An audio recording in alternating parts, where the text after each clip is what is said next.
Today, we are reinventing insurance. Designed to help you get the cover you really need without being left in the dark. It's a game changer.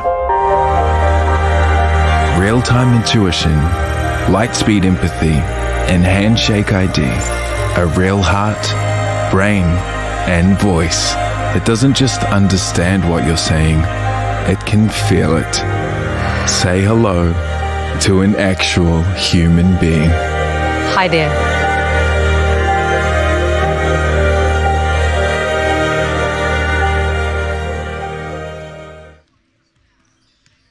Everyone know my haere mai. Welcome to day 4 of the AON U19 Nationals here in MainPower Stadium at Rangiora. We've got an awesome matchup today, 5th and 6th men playoff between Franklin and Auckland. I'm Maya Williamson and I'm commentating inside Laura McDaniel, my awesome partner.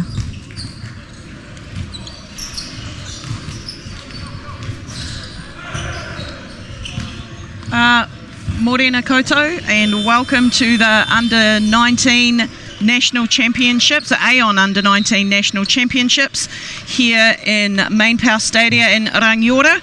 We have first match up on live stream today is our 5th and 6th playoffs for the men featuring Franklin and Auckland. And with me this morning, Morena koutou and Morena to Maya Williamson, who has just joined us. Good morning. Ran all the way here from my little segment. Yes, Good morning, everyone. So, Maya, we've got two teams up this morning that both had close wins yesterday. Auckland with a 6-point win over Waikato yesterday to make this game, and Franklin with a 7-point win over Nelson. What are we going to see today? I think this is going to be a really good ball game. Haven't seen much of both of these teams this tournament, so I'm pretty excited. A couple of New Zealand dudes thrown in here, so there should be some good talent. But yeah, I'm excited, looking forward to it. Yeah, well, we've got some talented and experienced coaches also. So Daryl Cartwright coaching the Auckland team, and Franklin with Jamie Reddish. So yeah, a good game, I am sure. We are just waiting for the team list to pop up here. Otherwise, we'll just start reading them off ourselves. Maya, how about that? Oh, there you go. Boom. Slightly hidden on the screen there, but lucky for us, boom, there we are. For Franklin, we have Denver Elia, Sione Fono Kafali, Michael Peacock, John Anderson, Noah Campbell, Brodie Perry, Cor Withers, Harry Coker-Gray, Gabriel Anderson, Mason Hood, and Fabian Solomon. And we're going to jump over to Auckland soon, I'm sure, but I'll start reading them anyway. Yep, we got Dante Matakatea, we got Luca Villa, Cody Brown, River Dreffers, George Milburn, Jimitose Iosia Sipele, Cade Cartwright, Lewis Uri, Buddy Merimo, William Ledger, Scott Erie, and Callis Scott Young. Yep. So again, as we talked about, Daryl Cartwright coaching the Auckland team. Daryl is a former Tall Black and has coached the junior Tall Blacks. And Jamie Reddish with quite a bit of experience out of Franklin, involved with the Bulls. I believe he's GM of Franklin Basketball. So we've got some knowledgeable coaches, some great talent. Looking forward to a good game. Absolutely. I really like the program they've developed out there in Franklin. Absolutely. They've got some great coaching and referee programs going on. And we're seeing that development come through in the talent they're producing on the court. Absolutely. And we'd love to introduce our referees today, but I didn't grab their names and I feel terrible about that. Here we go. We've got Blake Wozanowski and Elijah Mariko. Oh, clutch. No need. They're up on the screen. We love you, team. Great. Nice little sportsmanship from the boys before the game, and we should be ready to go soon. Yeah, big shout out to Whakaata Māori TV for getting these games up online, and a big shout out to MainPower Stadium in North Canterbury Basketball and the North Canterbury Basketball whānau out here for all the tautoko they're supplying for everybody. And we're tipped off. Auckland with the first possession. Let's get it. River Dreffers. Double high ball screen there from Auckland. Turnaround hook in the paint. No good. Nice first position, though. I like that look. Yep. A little bit slower pace, kind of a half-court set here from Franklin. Not heaps of urgency at the minute. Left-hand drive. Nice finish in the paint there from John Anderson. Who is 5th in scoring in this tournament, averaging 23 points a game. Yep, Auckland will want to keep an eye on that and minimise his scoring.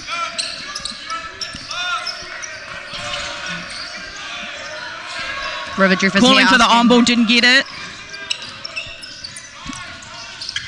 Did a great job to get so deep in the paint there. Got his own rebound, but no good for Auckland. From what I've seen of River over the years, super hustle player. Yep. Who chased all the O boards and plays some really hard defence. Brodie Perry with the first 3 of the game, no good, but again, my favourite word to say this tournament, O board. Absolutely.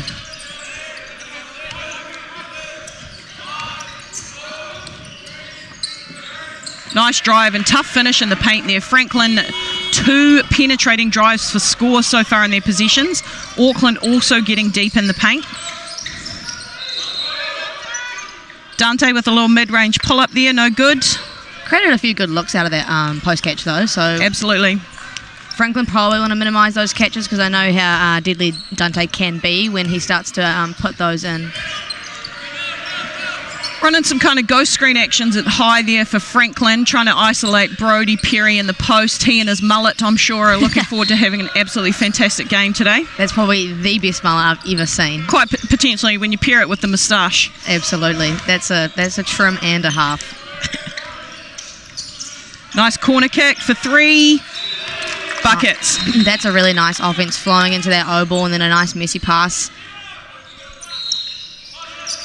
Good full court pressure here. Yeah. Haven't seen a total bunch of this in lots of the games that I've seen, so it's nice to see them disrupting that a little bit. Yeah.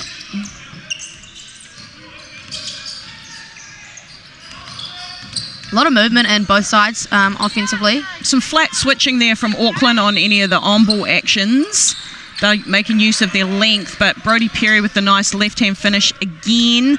Easy Pakete, well not easy, but Pakete in the paint for Franklin. So that's 3 in a row in the paint for them on the left-hand side of the court also. Nice, split the screen. Nice. Oh, Ooh, easy cookies. You want to be making those if you're Auckland. You're yeah, not I gonna think get- on the plus side, they're getting into the paint nicely. They just, want to capitalise when they do. Nice dish there from Brodie again, getting into the paint.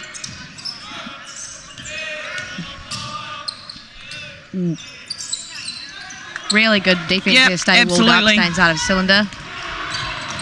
Nice transition look there. Auckland getting deep into the paint every time, but just not able to capitalise on the penetration.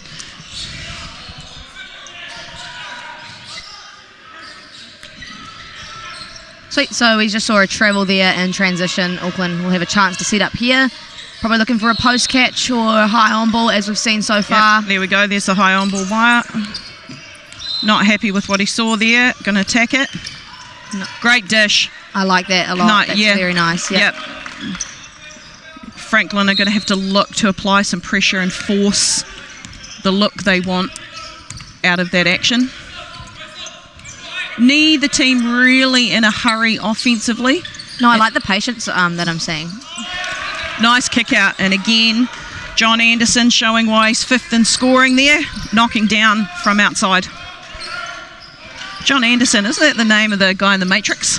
I can't tell you that I've seen The Matrix. Yep. Oh, I I'm can't even sorry. talk. I'm Generational sorry. differences there. I'm so sorry. John Anderson is the agent in the Matrix. But anyway, please Anyway. correct me if I'm wrong. Buckets there. 2 back-to-back threes from Franklin, extending their lead 12-5. Noah Campbell with a huge kuru whiwhi turu. Auckland really want to get on the board here to try and Nice avoid horns Franklin action. Ooh. extending their lead. Good deflection there. I do like the Auckland showed a variety of looks already. Got some subs in. So River will come off the court alongside William Ledger.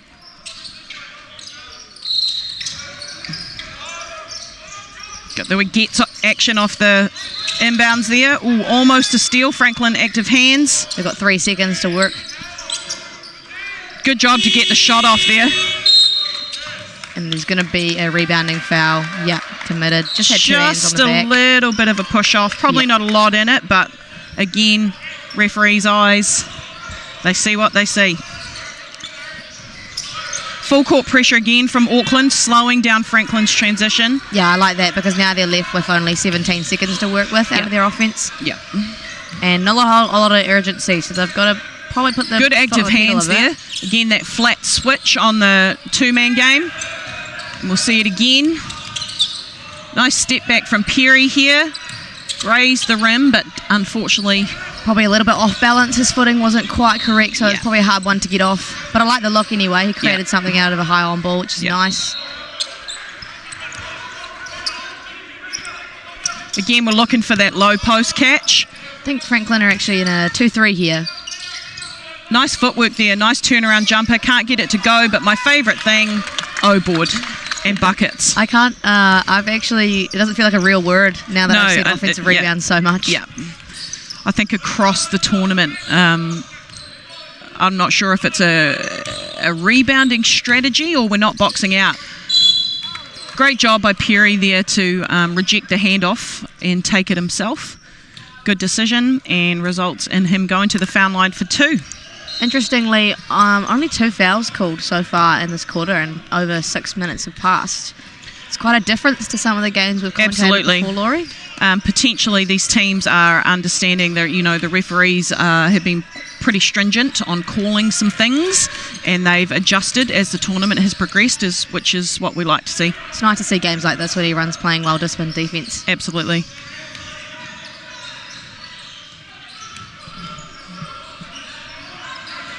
So 1 from 2 from the 13-7 lead for Franklin at 4-minute mark in the first quarter of this playoff for 5th and 6th at the AON Under-19 National Championship. Pulls from deep. Love the feel, and I'm loving the shoe game here. Yeah, we can't comment on that. We're on the free throw line, but yeah, and during the game we got a leopard print, and I'm digging it. I have not seen those shoes before. I have not. Digging it though. Might need to ask him where he got those from. Nice little trail cut there. Absolutely. Into it. High on ball. Pulls it. Not as successful that time. It's a good look though. I like that. Trail cut into a high on ball and he was wide open, so I like that. Again, full court pressure from Auckland, just slowing down Franklin's ability to score in transition. Just switching everything here in the high on balls. Yeah, not an aggressive switch, just a flat switch, kind of trying to clog the paint. Brody Perry asking for it down low again, and some really good on-ball pressure causes a turnover. Cody Brown with the leopard print shoes.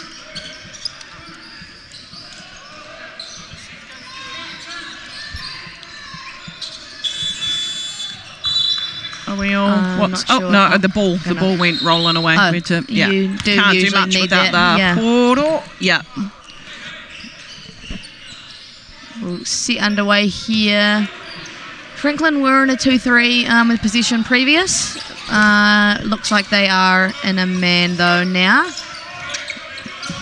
They really like that flowing into that high on ball. Nice. Good footwork. Great footwork in the paint there. Nice, well-deserved bucket. That was really nicely done. Again, that little, his curl cuts into the paint. He's doing a great job with that. Nice on-ball pressure here, not allowing Brody Perry to go downhill in transition. And a high on-ball seems to be the word of the day today. Yep. And we have an offensive foul call in the paint there.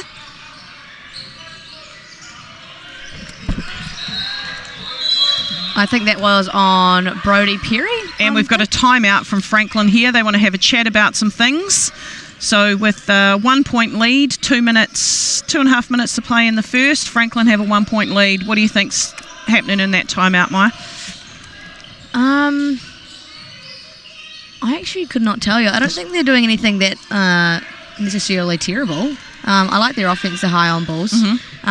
They haven't really got as many penetrations as they had in the first couple minutes. Yep. They had 3 left-hand drives that were straight to the rim, and haven't seen a lot of that since. Yep. A defensive chat perhaps around stopping Auckland. Goodness, if I can get that out. Auckland are getting some really nice looks from deep and in the paint, so maybe having a chat about where they're going to force, what shots they might allow in this last 2.5 minutes. Probably not a whole lot of aggression, so maybe a little bit of step up in terms of that. And I think overall general consensus is to hit some bodies and box out. Yep, boxing out. We need a clinic on that, probably. It's every age group as well. Nationally. Yeah. I think every team I've coached have had to say box out and every time out. Cool. We'll see Auckland set up here, and I wonder if we'll see any adjustments from Franklin. Franklin's still in there, man.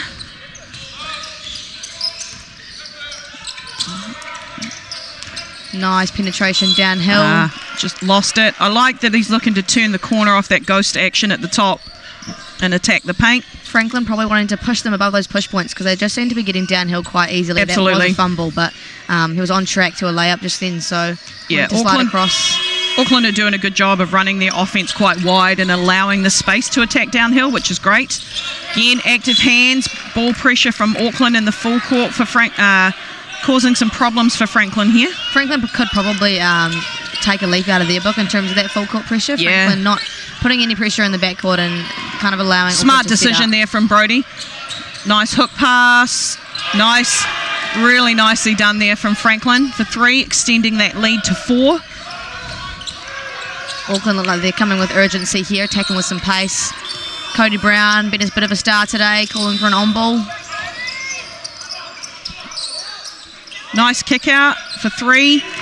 Really great patience in there. I was going to say, playing off 2. Transition there for Franklin.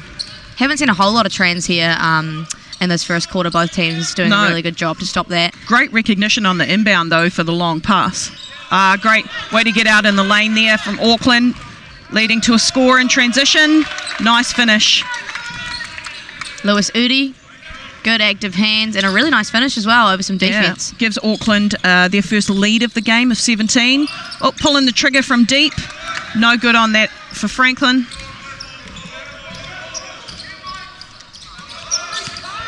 Really like Auckland's patience with their offense. Not Absolutely. Anything. They're using their ball screens. Gets all the way to the rim. O-board. Not successful, but again, as you've said, Auckland getting deep in the paint almost every possession.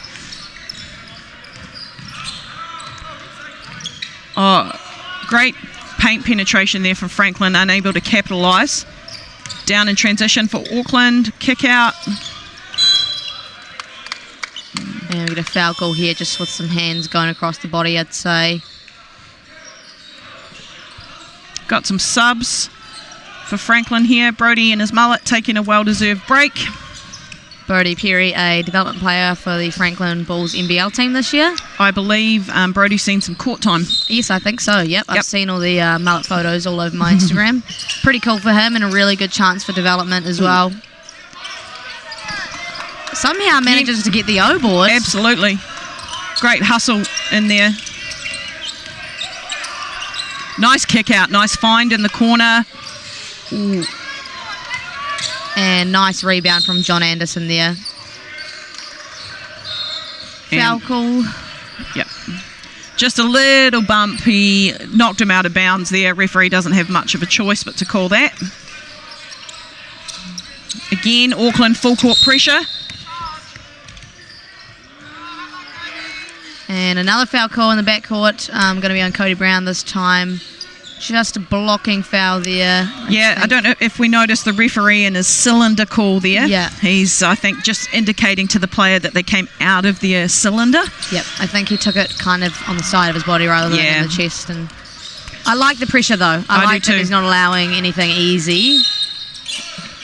And so Lewis Udi, that's going to be 2 foul calls in a short span of time. Not seeing the number go up just yet with the pedals. Good on the Kuru Tautuku. So that's Hari Coca Gray or Harry. I'm uncertain of how we're pronouncing that, but Coca Gray makes both of his free throws.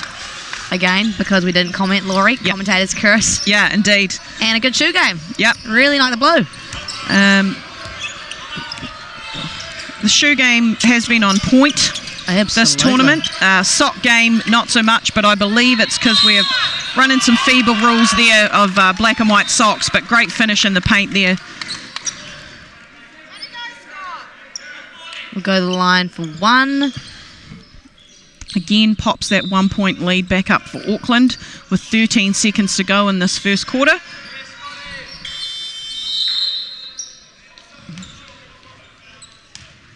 I'm imagining both teams are quite familiar with their players, as Franklin bordering and would be competing at some high school levels and others with Franklin.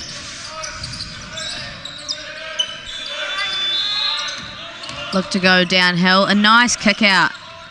That's a great look, and that did not ever look like it was missing from John Anderson. Not. And it's a nice way for Franklin to close out this quarter, giving them a 1 point lead.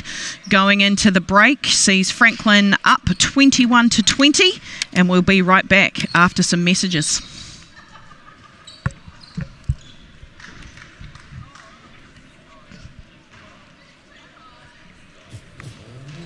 This is an opportunity that we can't pass on.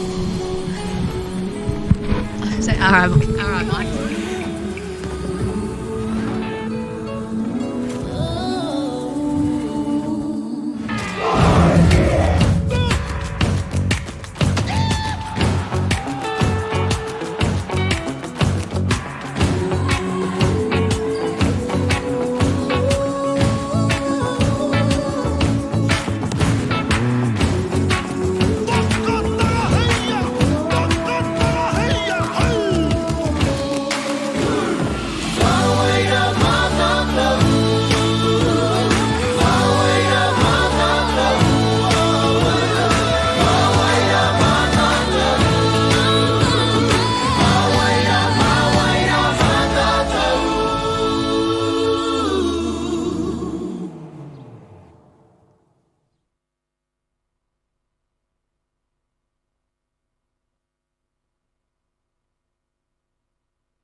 Kia ora and welcome back. We're just moving into the second quarter of this 5th and 6th men's playoff at the AON U19 National Championships.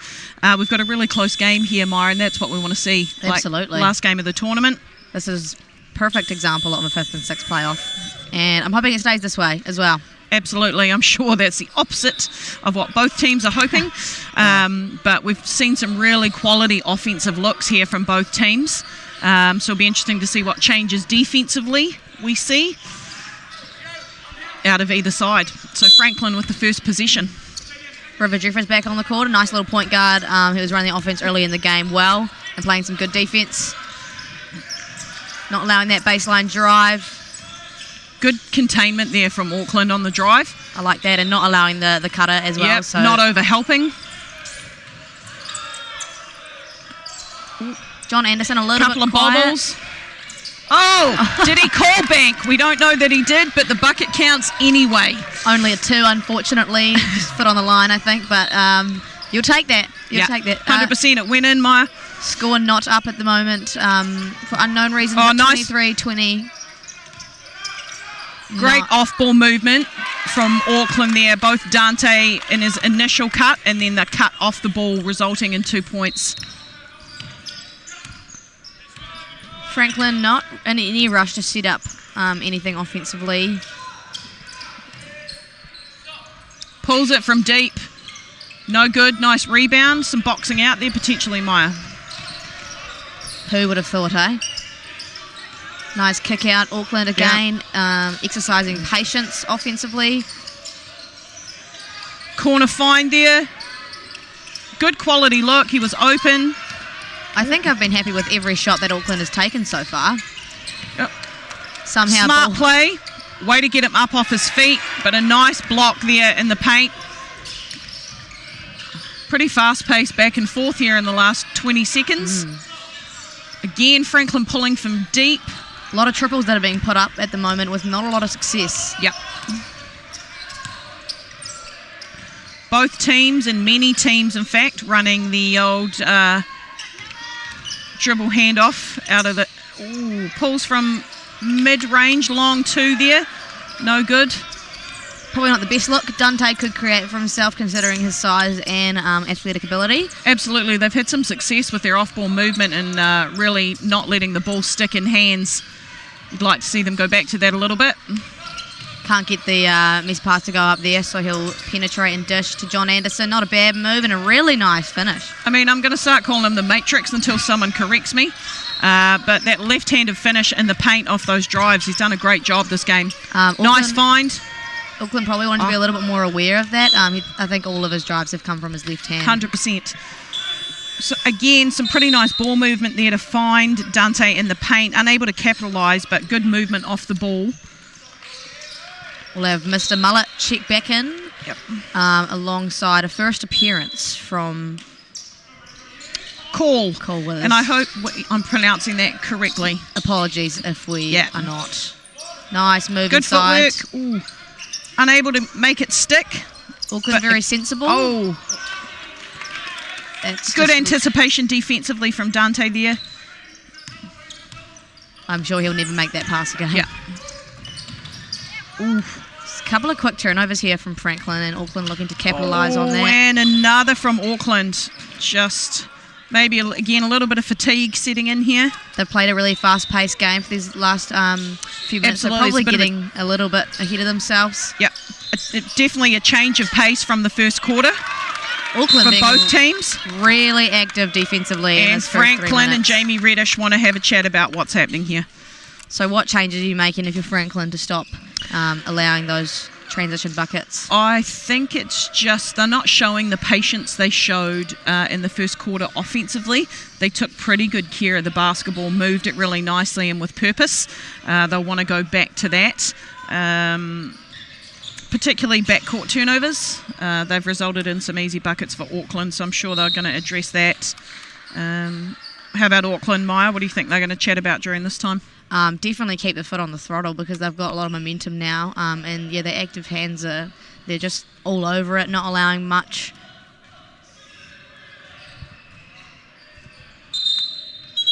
Yep, not allowing Franklin to actually get into their offense. And I really like the looks they're getting offensively. I think all of them I've been pretty happy with so far. They're quite disciplined. They don't put up any prayers, and they're always looking for each other. So it's been real nice to watch so far. Absolutely. I'd say the main thing for Auckland is just disallowing a left-hand drive from John Anderson. He's shown his capability for scoring and his ability to get in the paint all on his left hand. So probably wanted to just force him right a bit more.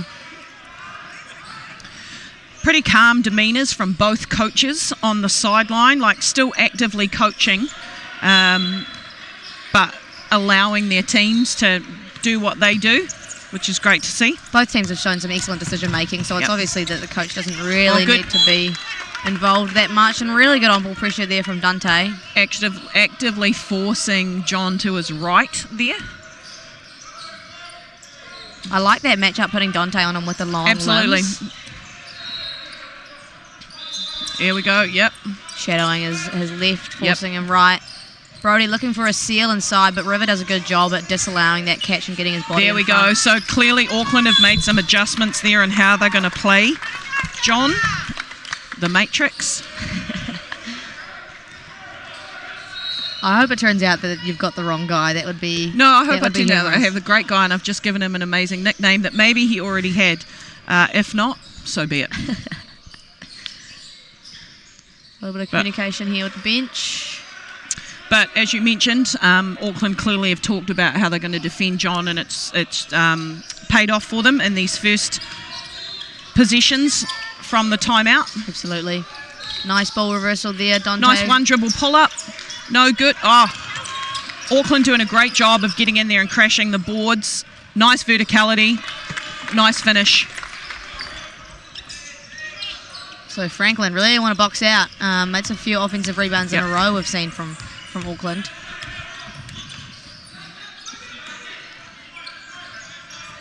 Again, they're forcing right. They're really... Oh, I really love that defensive play. That was great. From William and from River. Two great defensive efforts. Way to use the basket. He knew Brodie was behind him. Smart decisions there from Auckland in transition. Result that comes from some great defence. Nice aggressive switch. Ooh. You saw the intent there, trying to keep him from turning the corner on that handoff, but maybe just a little too aggressive moving forward. And I think maybe we have a look here. He's going to jump out on this, which is smart, but I think he defensively, maybe he initiated that contact. Wasn't quite setting his feet either. Yeah. I like that idea, though, of not allowing it just turning around off the screen. Auckland have shown some really good defensive efforts so far in these they're using their length well. Absolutely. Nice containment. Good help. Nice dump off pass. Good find by Franklin. Good patience. So good initial defense. Just that secondary help rotating. Yep. Bit late to that. High post catch there. Little horns action. Oh, I really like that. Ooh. I really like the action. They did a great job of getting in the paint there. Both teams utilising a lot of actions, not a lot of dribble drive creation, lots of handoffs. Nice dish. Screens. Some great internal play there in the paint from Franklin. Again, super close game. Not a lot in it here, which again we like to see. Absolutely. 5th and 6th playoff. Again, little horns action to get off ball screens free, and they'll go back into their high. Good recognition here from River. Isolating. Oh, the idea of that was great. I like River pulling that back out for a boomerang just to go downhill. Yeah, and it was successful. Just that Brodie Perry was nice active down low there. Yeah. Good effort from Brodie Perry, though, to his credit. High on ball seems to be a favourite of the day for both teams. Pulls from deep. Nice tip from Dante there defensively.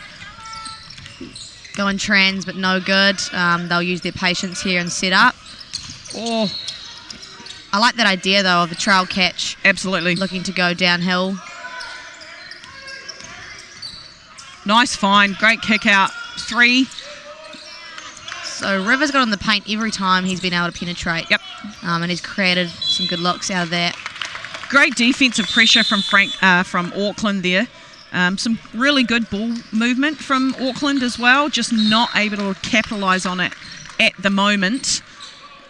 Yeah, they're very sensible. I think it's a really good word to use to describe them. Very sensible, making very great disciplined. decisions. Yep.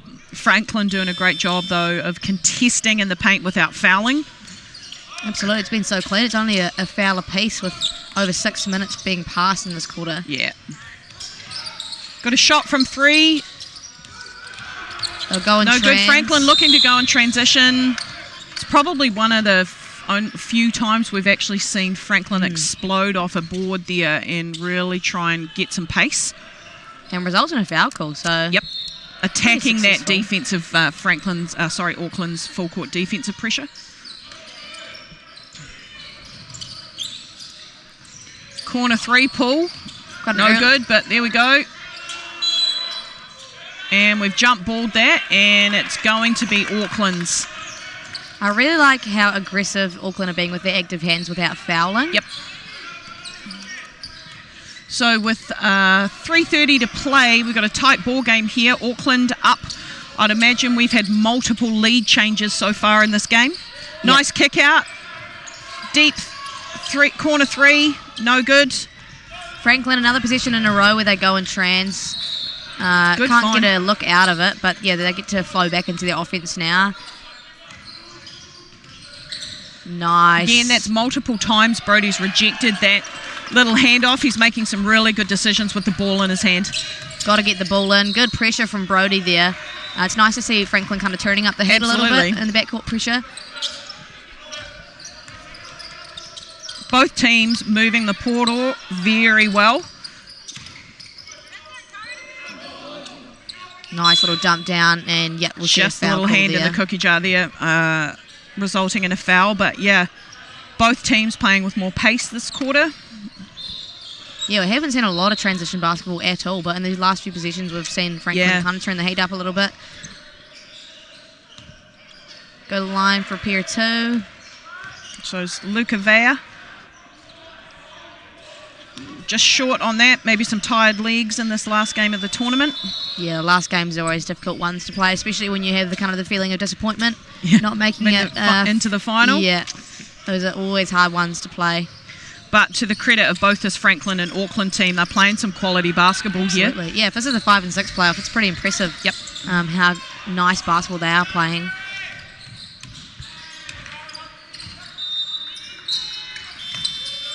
Little bit of confusion there. Ball starts to stick, and now they only have 8 seconds to work. Mullet Man will make something happen. Almost an O board there.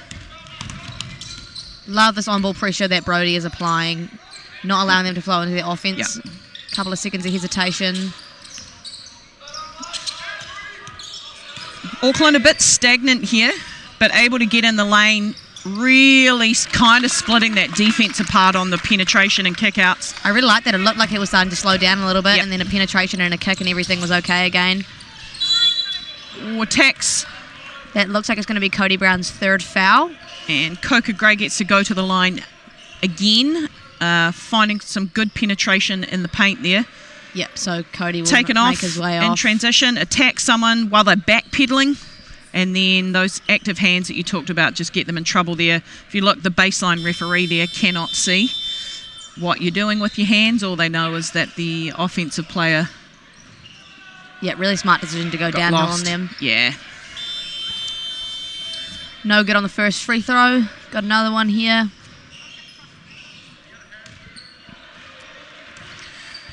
So just under 2 minutes to go. Auckland with a slim 2-point lead here. But my favourite thing, O-board, some quick hands in there, strip the ball away. Look to push and trans, but Franklin contained that really well, get back on defence. Nice cut there from River to allow the handoff on that side. Nice ball reversal. Yeah, great rip through and attack on the wing. Auckland, nice job. They got first side, second, third and fourth side action on that. Great ball movement. Yep, and then Franklin couldn't rotate fast enough and ended up coming up with the foul.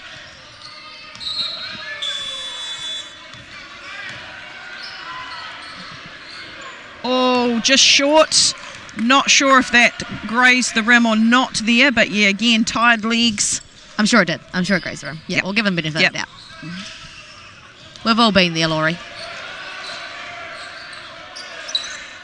No good again. So free throw shooting, not overly great so far, but we'll give them benefit of the doubt. Like I said, tired legs. Yes, fourth day of the tournament. So Brody Perry really hunting for that seal down there, but River's doing a good job of not allowing that catch. Coca Gray with a great drive. He's really doing a great job of getting in the paint. Unfortunately, cannot make that stick. Nice little play in transition there. Yeah, absolutely. Little dump off. Yeah, Franklin wanting a travel call. I did not see what was happening there, but anyway, they Auckland get the 2 points to extend their lead to 4. Might be Auckland's biggest lead so far, I think. Just under a minute left to play in this first half. Perry going to take that all the way himself. He really does a good job of finishing in the paint with contact there, Mike. Used his body really well, going into the defence initially and then extending out with his right hand to finish that. Very sensible. He's obviously very strong. He can absorb a lot of contact and still finish through it. Turns the corner there. Nice dump. Great, smart, quality basketball there from Auckland. It's happened a few times there. Great outlet pass from Brody in transition. Yeah. Smart outlet. Franklin looking to run the lanes. The idea of that was really good. Franklin backline defense probably want to play maybe a little bit deeper or just be aware because they've had a few of those couple dump down passes off of penetration. Auckland will potentially have the last possession of the half. Shot clock and game clock almost identical. Good on-ball pressure here, not allowing River to get anything. Little gets action, no good. Great decision. Really smart basketball. Great decision. Extends the Auckland lead out to 6. A little bit of a Hail Mary there to end the quarter, but Auckland have just come away with a 6-point lead So plenty for both teams to talk about. Absolutely. And we will be back shortly after some ad breaks.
So Hoops and Parks piloted as a first and shows local councils and sports trusts that if you have some oversight over community spaces, if you build it, people are going to play, and Flaxmere today's been a great example of that. Yeah, look, I've been part of the Hoops and Schools project pretty much since the outset, and it's proven to be a wonderful formula for bringing kids into basketball, bringing communities together. So I think this is a really natural progression to get more hoops in as many places as we can throughout New Zealand, bring communities together in different parts, and let them experience how fun basketball can be, being outside and playing with their friends.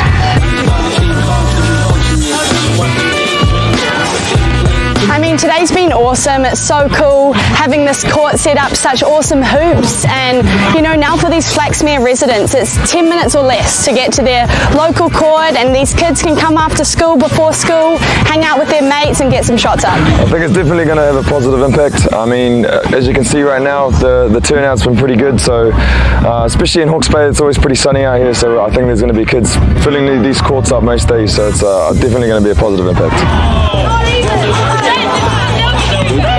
Hoops like this are open for everyone at all times, and we're just able to enhance the skill level of participants and get everyone who wants to be involved in basketball involved. Oh, this impact here is positive as, like very positive for especially this area. This park has been desolate for many years, so now just by putting this hoop, you know, in here, it's going to attract a lot of the youth here, and it's positive. You know, encourage other councils to support this initiative, Hoops and Parks. Man, it's a really positive vibe, especially on a day like this. I'd love to see this out in, you know, places like Taranaki, even Kaiti. You know, it's really positive for the youth, and it's an opportunity for them to find a safe haven, you know, a place where they can call, you know, hang out and chill with their mates, and yeah. What about you, son? It's awesome. I've had heaps of fun. I've been really enjoying it, especially when we did the activity, like the one where you could choose which side to go to, because I won that and I got the singlet, and it's just been awesome. Yeah. It's great. There's a lot of people who can have a chance to actually do it, because we haven't had these type of fancy hoops before here, and it's really great.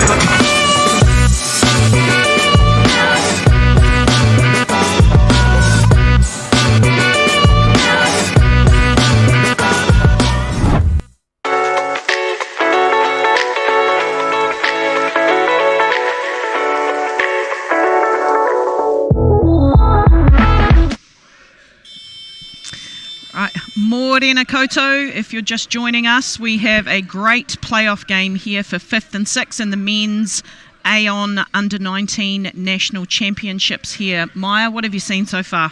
I've seen really good basketball from both sides, Laurie. Really disciplined offensively from both these teams. Super patient in their offense. And some really good defensive pressure from both teams, especially Auckland as well. Absolutely. So Franklin with the first possession here. Dante on John Anderson again. Longer limbs to disallow the penetration that he got early in the game. Yep. Great smart decision there, Dante. Brody not aware. I like that little tip to disallow the bucket and trans. Absolutely. He'll get doubled in the paint, but recovers quite easily. River looking to go downhill. Here. Well defended though. Attacking in the paint there. Again, decent defense and then hands in, particularly when people are attacking downhill in a scoring position. Hands in there, the referees will just see what they see. Yep, that was 21 seconds of really good defense, containing all those drives, but then just last minute put your hands in. No good on the first free throw. He'll have a second. So this is Cade Cartwright at the line. Are we going to assume that's a relative Daryl's or son? Or? I would imagine, yes. And he's good on his second. So Auckland extending their lead out to 7 points in the first 30 seconds of this game. Nice long pass there. Absolutely. There's been several of those from Franklin. Auckland there. Baseline dry. And that's exactly what they want to avoid Matrix. Giving Franklin. Boom. The Matrix. Gets in the paint. Strong finish. He's got a very, very nice touch.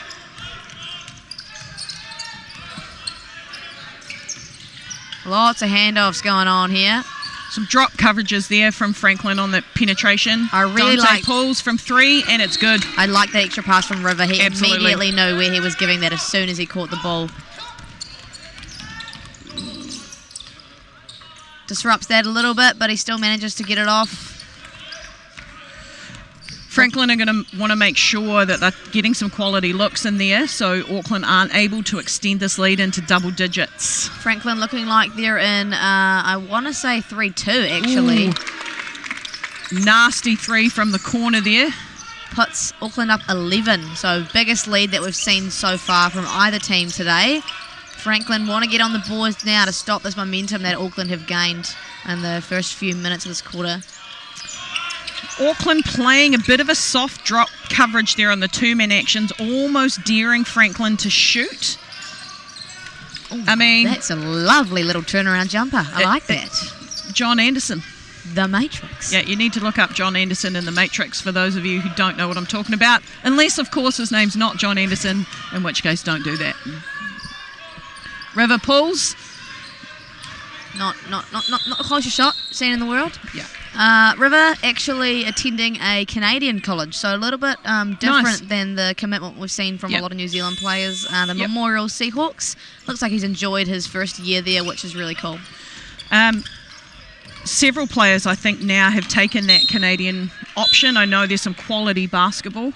Absolutely. Some quality coaching. The Canadian programs are pretty strong, so some good decisions there from our Kiwi kids. I went to school with Sophia Kennedy, who attended a Canadian college. Windsor, I believe. Windsor, yeah. She really loved it, had really good things to say about it, which is cool to see kids have another option other than just America. Seal in there from William Ledger, no good. They'll get a 3-point look. Closer than his last one. Great box out there from Brody. Just about to say that. It's nice to see them actually hitting bodies on those ones. So I've just been told, in fact, it's not John Anderson, it's Tom Anderson in the Matrix. So I can no longer use that. That's a little bit embarrassing, Laurie. But, you know, actually the Matrix is a cool cool nickname anyway. I think we go with it. Well, we're too deep Here he now. goes. The Matrix. Oh. Nice. I really like the soft touch he has around the backboard, but unfortunately that one doesn't drop. River attacking the paint in transition. O-board, not quite. Probably a pretty hard shot to make over bodies. Yep. I like that pass. Nice footwork. Oh. Auckland up in arms about that call there. Feeling a little bit hard done by, but some really nice ball movement from Franklin there. William Ledger, good to contest that shot.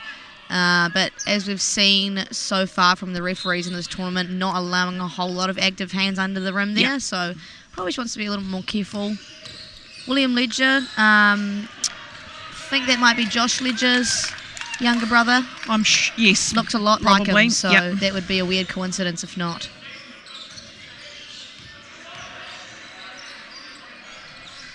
Second one is good. Very clean, and we'll see subs come in from Auckland here. Franklin clawed it a little bit back to 7 now. And we'll look to set up here. A little bit of full court pressure applied from Franklin. Yep.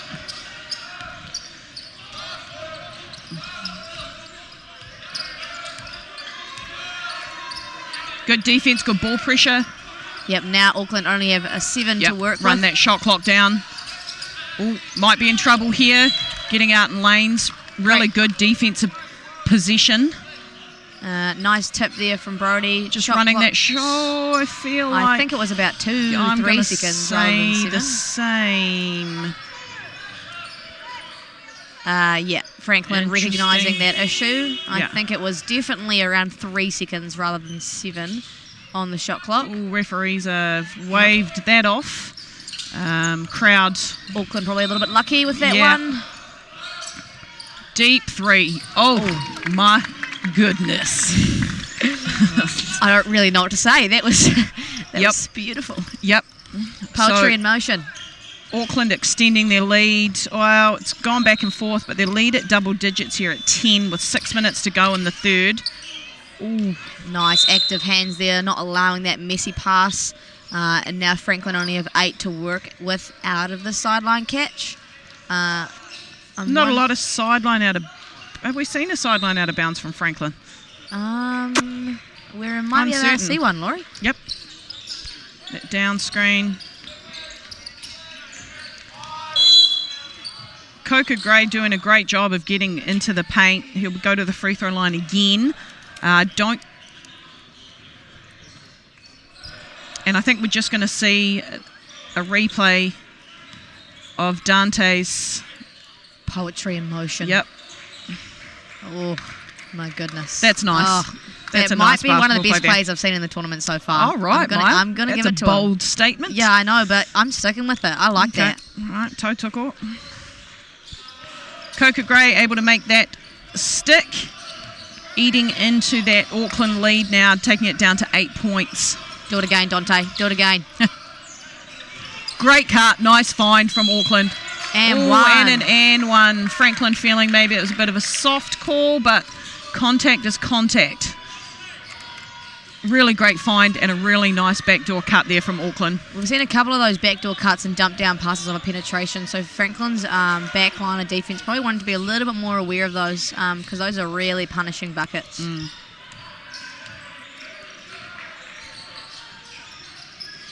Ooh, unable to make it a three-point play.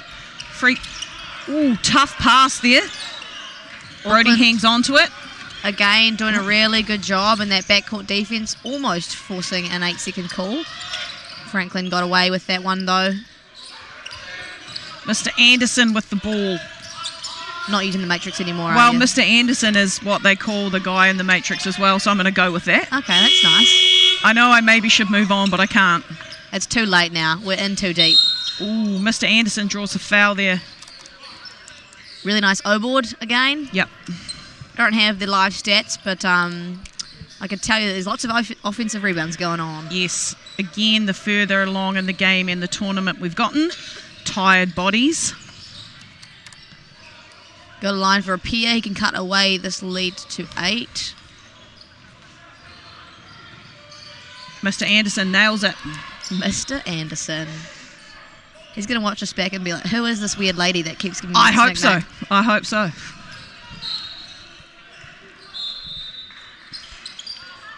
One from 2 from Mr. Anderson. Yeah, Franklin choosing to send 3 players back off that free throw, I think, to kill Auckland's transition. Probably not a silly decision there. Looking like they're kind of in a zone here. No. Just like Them low switch. defense. Ooh, good job grabbing that pass. Oh, an O-board. And, yeah, he patted himself on the chest, taking accountability for that one. And Auckland there moving the ball really nicely. Franklin playing some pretty decent defence, and a bit disheartening then for the O board to crop up and foul after it. I think in terms of boxing out, you're not just worried about plays under the rim, but you also have to worry about the perimeter players. He crashed all the way from the three-point line to get that offensive rebound. Yeah. Good on the first free throw. And good on the second. Yep. Nice little shooter's touch there. Auckland not backing off from this full court defence. No. And it's really good. They've made Franklin play their half-court offense with about 16 seconds left on the shot clock, 2 possessions in a row. Great job turning the corner there. Really nice job turning the corner, getting deep in the paint for a good look at the pakete. We've got a Hara there, so he's been fouled, and he's going to go to the line, shoot 2. Both teams choosing to huddle and have discussions about their strategies, I'm sure. Clean.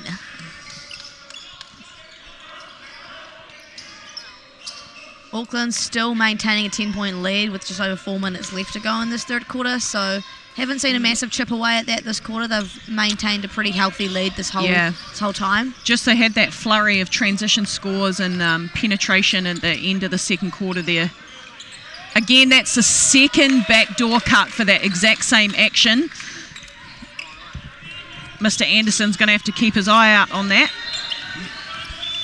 Nice full court pressure. Just gets beat, and Brody's just, I'm going to do it myself. Screw Smart, you all, I'm strong doing it. play there. Recognised he had the driving lane, got his defender on his hip. And looked cool Way doing went. it. There you go. Another high on ball. Yep. Not allowing the roll catch, though. Low post catch. Nice find. They've done a very good job at finding shooters. Auckland have been pretty open on a majority of their Kuru 52 looks. Probably a good foul there, stopping Brody getting ahead of steam, attacking downhill. And as bodies get a little more tired, we're seeing a lot more foul calls. So first quarter we had only a foul apiece with 3 minutes to go. Now both teams looking like they're on the track to be bonus. Actually, well, Auckland are in the bonus. So Mr. Mullet Man will go to the line. He will, and this is Franklin will want to take advantage of this. For every foul from here on out, gets some shot at 2 points at the free throw line. I'd encourage Franklin to continue to go on trans because Auckland have fouled them almost every time. Yes, they have. Just trying to stop that pushing in trans. So, smart of Brody to punish them for that. Yep. Again, Franklin not putting anyone on the line, choosing to fall back and protect the hoop in transition. Unable to make that second free throw go down, but eating into that lead a little bit, getting it down to 9. Another high on ball here. Not much out of that. Oh, a little bit of confusion there. Too many bodies in the paint.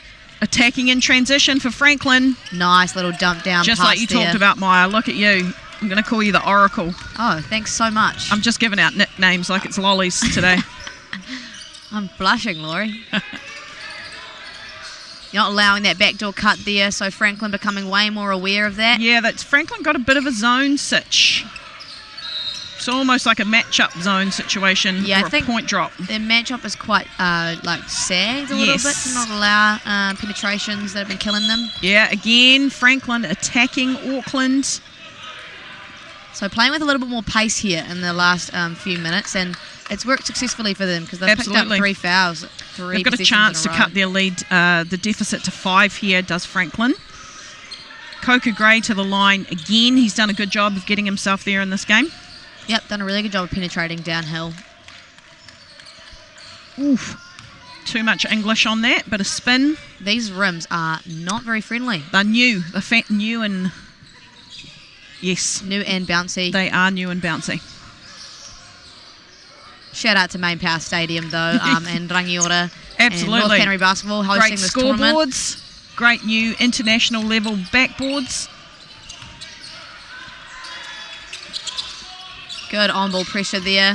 Just gets blown by. Good to recognise that mismatch. From deep. Ooh, in and out. Cody Brown returning to the ball game with 3 fouls. He was really good early with his pressure and then getting downhill with a lot of curl cuts. That hot wing on ball, attacking downhill.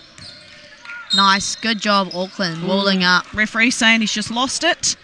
Franklin not overly happy about that, but we will move on to the next play. Auckland just giving away a couple fouls in the last position, so good of them to be a little more disciplined and just wall up. Not allow anything easy.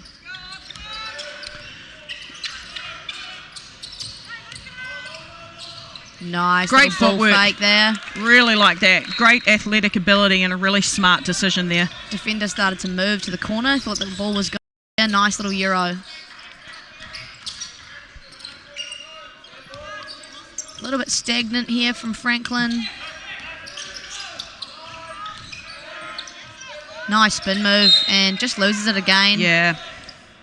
6 seconds to work with for Franklin here. Possibly going to see another high on ball. I'd be getting the ball to Mr. Anderson. See what you've done there? It's a thing now. I can't go back. No, you can't. Thank you, Laurie. And the Oracle's also in the Matrix, just as an FYI. Mr. Anderson, it tipped. That shot was tipped. But it's a shot clock violation, so Auckland will come up with that. Really good defensive position there for Auckland. Yep.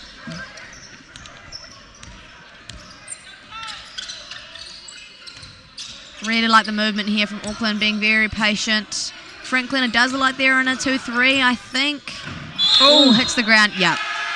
Without a shadow of a doubt. Yep. Smart defense there. Hit the ground pretty hard. Yeah, we'll take a look at that. Just gets his body in front and textbook. Yep. Done a really good job there, not allowing as many baseline penetrations. Yes. Or any backdoor cuts off that. And obviously results in success. So with just on a minute to play, Auckland with a 8-point lead. I had to do maths there for a second. It was a struggle. But Franklin have done a good job of chipping into this lead, attacking the hoop. Nice kick out there. Good action. Good look at the hoop. Nice little bounce. Too many bodies. Too many bodies. Yep, so Auckland ran in a bit of a line there in transition, so it created some issues for the dump off. I think there were 2 dudes there who thought they were catching the ball on that one. Absolutely. Still got 18 seconds though to work with here.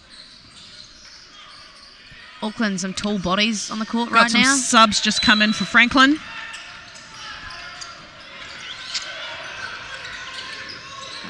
Yep, Luca Vea asking for the ball under the hoop there. Ooh. Almost a no board. Well, kind of a no board. Yeah, they got the ball back. 12 seconds on the shot clock now, so more chance to set up an offense. Luca Vea, nice seal under Post the hoop catch. there. Ooh, great job. I really like that. That was really smart basketball. Auckland just extended that lead out to 10 with 30 seconds here. Gambled on the steal. Oh, lost it. Nice. Auckland will go in trans. Nice. Yeah. Great. Smart basketball again. Internal passing. Franklin will have the last shot of the possession of the quarter here. Auckland playing really smart basketball here and really selfless as well. Yep. Mr. Anderson with the ball. Waiting for the last shot. Nice little double there. He'll just go downhill and nice finish. Great right-hand drive, left-hand finish. It looked easy. He does make it look easy, doesn't he? He does indeed. So, with 1 quarter remaining in this 5th and 6th playoff here at the AON U19 Nationals, Auckland are leading Franklin by 10. We've got one more quarter. I don't know where I was going there. We'll be back after these ads.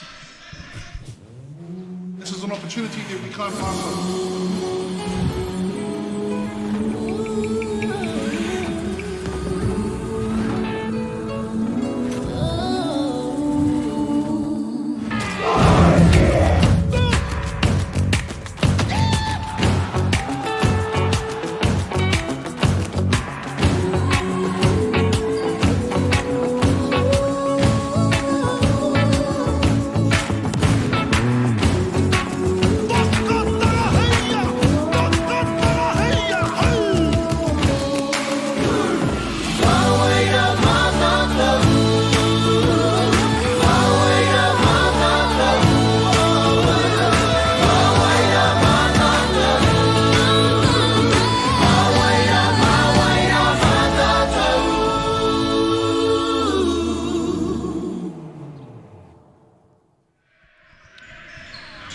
Kia ora, te whānau. Welcome back to the AON Under-19 Nationals 5th and 6th playoff, brought to us by Whakaata Māori. So we're very fortunate to be able to watch these games online. And with me again, as always, the lovely Maya Williamson. Maya, last quarter, what are we going to see? Well, Auckland have a pretty good lead right now, so Franklin probably wanted to turn up the heat a little bit. Auckland have gotten plenty of penetrations and nice little dump down passes to the back line of the Franklin defence, wanting to be a little bit more active. What about you? What are you doing, Franklin, offensively if you're trying to chip away at that 10-point lead? Well, for one, I'm just going to sit there and listen to you dropping knowledge about some coaching stuff, so well played you. But you. I agree. I think it's not enough now to trade baskets, right? The 10-point deficit, if you're Franklin, you've got to change some things up, create some pressure, create some turnovers, get some stops. And if you're Auckland, you just want to build on that lead. Absolutely. As you mentioned, they're doing a great job with penetrating and finding some easy looks at the Pakete. They want to keep that going. Absolutely. Couldn't have did it myself, Laurie. But you did. Oh, you're my biggest fan today. Right, so Auckland will set up here. Got it too high. Look. Oh, the idea of that was good. Franklin will go in trans now. Ooh, almost a great contest. I think Dante just came out of his cylinder. He rotated his shoulders a little bit. I like him wanting to contest that, though, and not absolutely. give easy bucket there. Coca Gray has been really good around the rim so far. Yeah, so Dante, I think if he saw that back, yes, he was in his cylinder. He just rotated forward a little bit. But great job, Coca Gray. Again, we're seeing him at the foul line. And he capitalises, eating into that 10-point lead. So Franklin are putting their players in the free throw now rather than dropping back. Yeah. And we'll have a quick sub. So we've got 8-point lead now. So Franklin done a great job. Eat into that early in the first 10 seconds. Yeah, and then just a little bit of backcourt pressure here. Not a whole ton, but... yeah, just to show, just to slow it down. Just a baseline drive too, easy there. That was a great rip. I like that the Auckland have opened up the court. Mr. Anderson for 3. He was boxing him out, but he wasn't looking at the hoop, so he couldn't actually see where the ball was. Auckland have changed their offensive set to open up below the free throw line, potentially for their guards to rip and go. Well, I think their guards have had a lot of success penetrating downhill. Franklin not doing the best job of containing that. Living on the edge there, Auckland, with the inbound time. A lot of composure here still, though. Poise from Cody Brown. Nice action. Yeah, I like that gets action. Or possibly a travel. Yeah, we don't know, though. No, we don't know. We don't know that. O-board. Sound like a broken record. Smart. Great footwork. Smart decision there. Auckland, haven't talked about it yet, but their footwork is actually quite phenomenal. They all play off 2, very sensible. Yep, using up fakes, rondos. And a lot of patience there. He waited for a second before he actually did anything with the ball, and then Franklin caught a little bit off guard, forcing them into a foul. Scott Erie at the line here, gets to shoot 2, extend that lead back out to 10 if he can, and maybe he can. Little lefty jumper, I like that. I always wanted to be left-handed. Just looks way cooler. Right. No left. People can't guard lefties. I don't know why that is. Case in point, Mr. Anderson. Here you go. Another O-board. Another O-board. Oh my goodness, guess what? What are we going to say next? I have to change the word. Nice ball movement. I really like that. Another offensive rebound. And look at what we've got there. Oh my And days. they deserve that. They deserve those points. That's multiple O-boards. Was that 5, I want to say? Yeah. I mean, they're making it hard for themselves. Definitely. But Auckland taking that lead out to 11 now. Franklin really wanted to get a bucket here. Nice kick out there. Oh, great pass. Oh, we're going to get a calling that an offensive. Coaching staff for Franklin not overly happy about that. And we'll see some subs coming in. Mr. Anderson will go out, but Brody Perry, equally talented, will come back in. I'm sure a lot of the offense are going to be run through him. Yep. Franklin did a pretty good job, actually, with Brody off the court. Absolutely. Good pressure here, not allowing something easy. But just blown by with a little in and out dribble there. Ooh. Nice. Ooh. I like that idea. Yeah, ambitious finish, but I like the variation.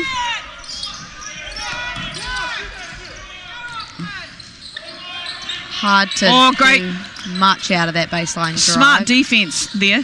Just active hands. Coca Gray. Ooh. And we've got to, fair enough. That was quite some time in the paint there. I like the patience from Franklin, but can't stay there in the paint that long. No. And you'll see another sub come in. Luca Vea, who's been really active offensively, especially off the ball. I like this pressure up the floor here. Yep. Fabian Solomon not allowing. Yep. And, that's and a hutter there from Franklin. Cool Withers. That's two pretty quick ones, in a short amount of time. It's taken Franklin's foul count up to 3. They want to be careful they don't get up into the bonus too early in the quarter.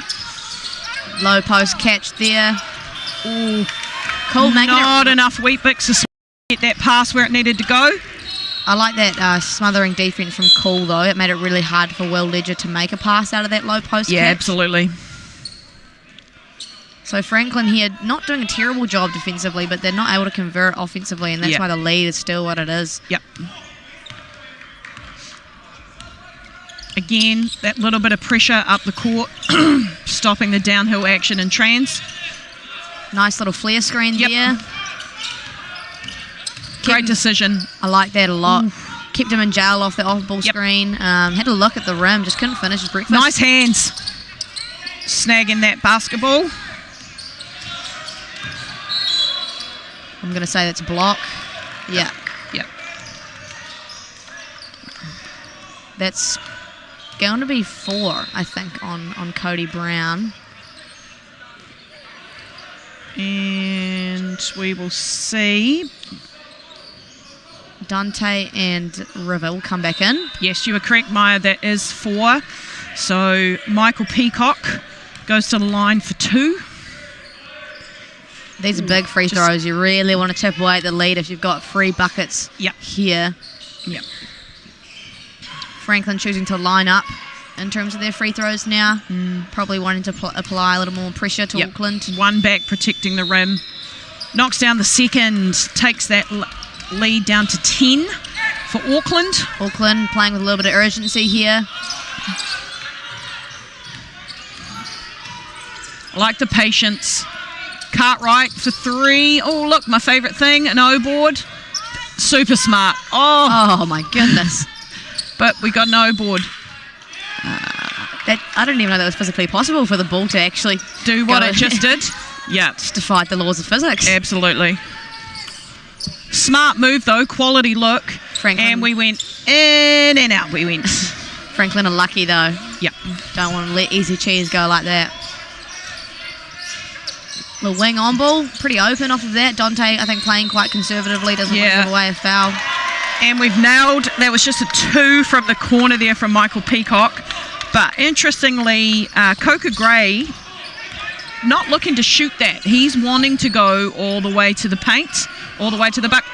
And that would be the 3rd backdoor cut there. From Luca. Great find. From each one from Luca. Yeah. Smart decision, great find. Franklin, you don't want to let that happen more than once. Absolutely. Let alone 3 from the same dude, same spot. Yep. And Coca Gray just said, Laurie, I heard what you said, and I'm going to pull it. Yeah, not a whole lot to create off that on ball, actually, but...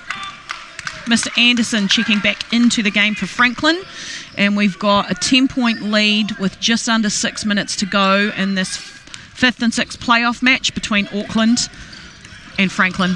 River just beating his player pretty easily. Nice there. Corner find. Oh, that's a great baseline rip and attack. What I really like about this team is they have multiple capable penetrators, so they can play off kicks really well with the threat from the outside, but they can penetrate as well. Nice find. And smart, he's just hit one there. So Mr. Anderson finding Michael Peacock. Bucket didn't go. We've got a rebounding foul on Auckland there. So Franklin will get a baseline inbound. 14 on the shot clock.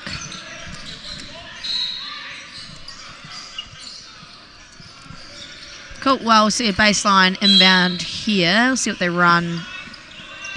Looking for a corner catch. Nice slip. Brody slipped that really nicely. Unable to hold on to it. Ooh. I think that came off Auckland. Yeah, I think both teams are going to need to be careful about those 50-50 passes in transition. We've seen a couple of turnovers from those decisions. I like them trying to go in trans, but again, not overly necessary. Yeah. Pressuring the inbound there. No passes is an easy pass. Auckland not willing to give up that 10-point lead.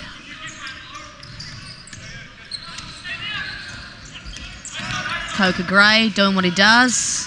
Nice finish. That's very nice. A lot of left-hand lane finishes for Franklin.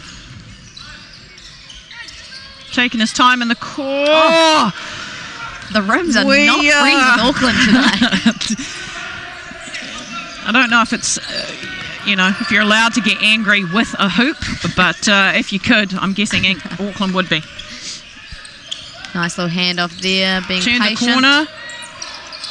Probably not sure Auckland, maybe we got a wee piece of that defensively.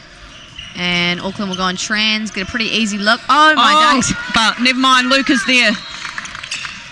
So Auckland are now sitting with a 12-point lead with 4.5 minutes to go. Franklin really want to get some points on the board if they want to chip away at this lead. Nice baseline rip. Nice help, came across early, but good decision by Brody on that baseline rip. He saw the lane, took it, but good defensive rotation from Auckland. Possibly could have played off two there. I imagine he'd get players up in the air if he had ball incorporated fakes. a shot fake. Yeah. We've seen a lot of that from Auckland, but not a whole lot from Franklin. Yep. But again, I like that baseline drive from Brody Perry. I think we've got a shooter checking into the game here for Franklin, so probably a good decision. Like you said, needing to chip into that lead with some points. Mr. Anderson sizing up. River here. Great box out. Just lost it. Good job to box him out, though, not let an easy offensive rebound get away. And we've got a timeout from Franklin. Coach Reddish wants to have a chat about how they can chip into this lead. What do you think you're going to see there from Franklin Maya trying to get some more points? I think they just need to continue to go downhill. They're shooting a lot of outside J's, but not a lot of success. We've seen some great drives from Coca Gray and Mr. Anderson and a few from Brody Perry. So, yeah, maybe some little bit of more ball movement to shift the Auckland defence before they penetrate, because we've seen a lot of those. Yep. Completely agree. Auckland will want to be patient, but when tricky situation here in these times, 4 minutes left, you've got a 12-point lead. You can't stop playing to win. Getting overly cautious with the ball. You still need to play your game and put some more points on the board. So we'll see what we get out of this timeout, but with just over 4 minutes to play, Auckland with the 12-point lead against Franklin in this AON Under-19 Nationals. Maya, North Canterbury, what have they done here? North as Canterbury, a host? I think they actually won Association of the Year last year, possibly. They have provided a really good tournament and a lot of volunteers who've given a lot of their time. I don't know if you can see, you would have seen them if you've been here or possibly on the live stream. Purple shirts. They have been here from 8 a.m. to 8 p.m. every day, running things smoothly, looking after us. We got bought a food of plate yesterday, or a plate of food. Yeah, they've got Kai. They've got Kai available for supporters. Just a lot of tautoko here from North Canterbury. Absolutely. I can't believe I just did that on national live stream. It's a little bit embarrassing. A food of plates. I like that little out of bounds action to look at a three. It didn't go down. Nice patience there. Oh, Dante went for the stuff, and unfortunately it said no. No, thank you, not today. Nice, get him up in the air. Little mid-range J, super smooth and calm. I like it. Brody Perry here with some pressure. Auckland now extending their lead to 14. Yeah. Nice pressure there from River, not causing a turnover, but just slowing him down. And I have a switch on that one. Yep, jumping out on Mr. Anderson. Forcing him right. Yep. And do you know what? That's the first one of those we've seen in this game, and it has been a call the referees clearly are focusing on. Those offensive fouls on screen usage. Auckland doing a really good job forcing Mr. Anderson to his right hand, and he's been struggling to create out of that, taking a few dribbles and then just backing off. Got possibly a clock issue here. Not sure what happened there.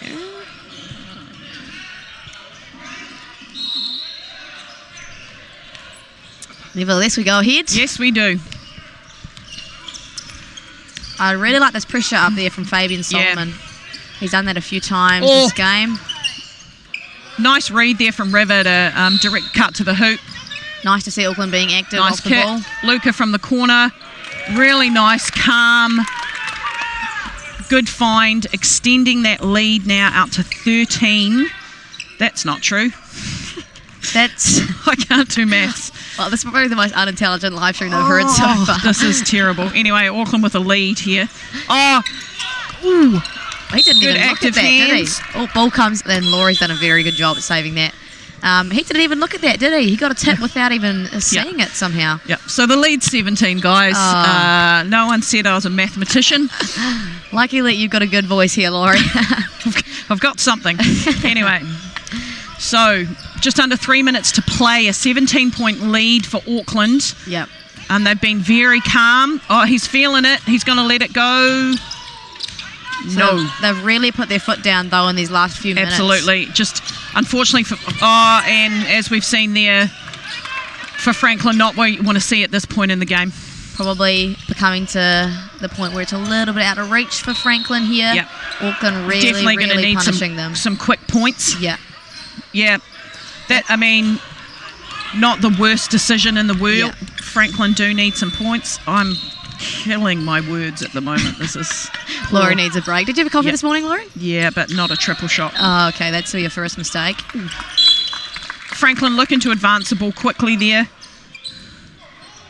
I like that pace from Franklin, though. They're doing absolutely. exactly what they need to do. We'll see a sub come in. And no urgency to come on the court. Here we go. Michael Peacock will take a seat. Good minutes. Good minutes from Michael Peacock.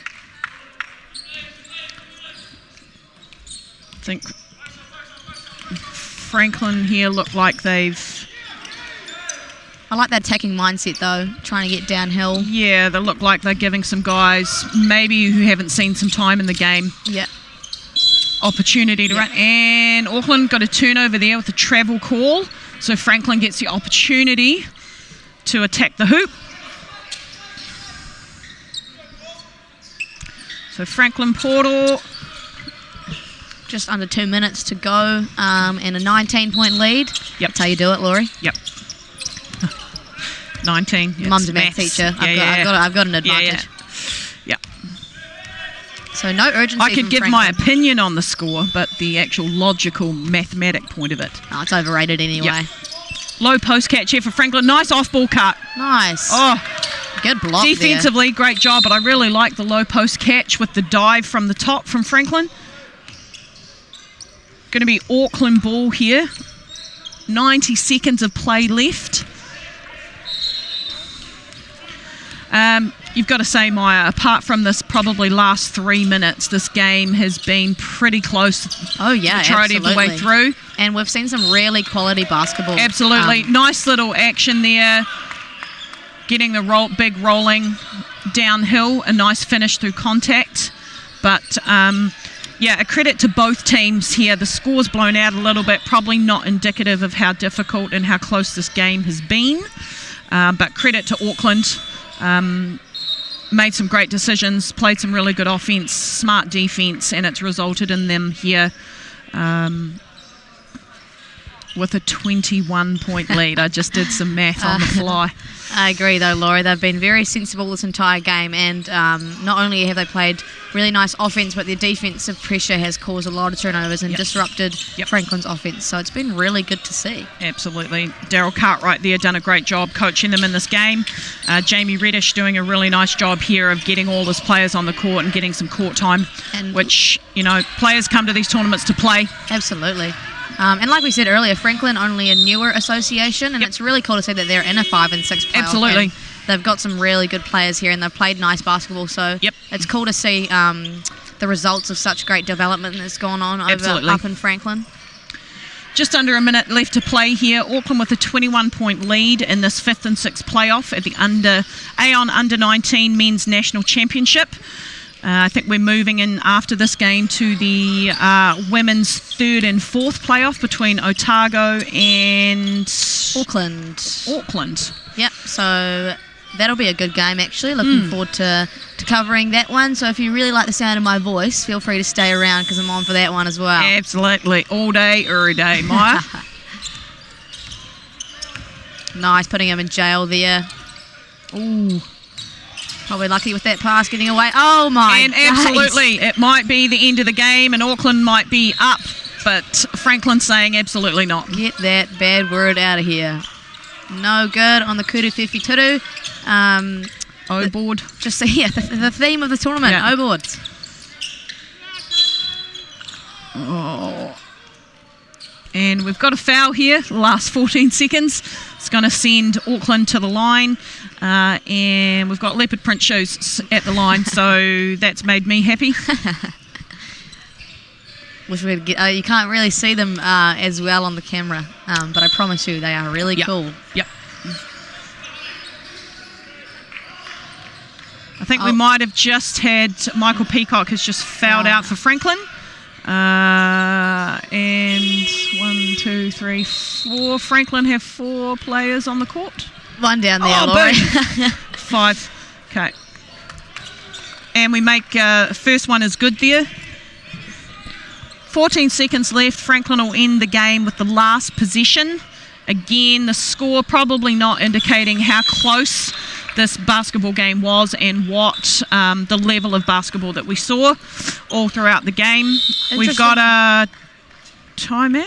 Yep, Jamie Reddish we sure calling do. a timeout. So probably going to look to draw up something absolutely magical here, Maya. Finish the game on a high with a good, I'm going to say, a 3 or an oop of some kind. Yeah, something really cool. Absolutely. It's going to be cool. I know that much. No pressure, Franklin and Jamie, but everyone is watching this national live stream, so absolutely everyone, every single person. Everyone. Yeah.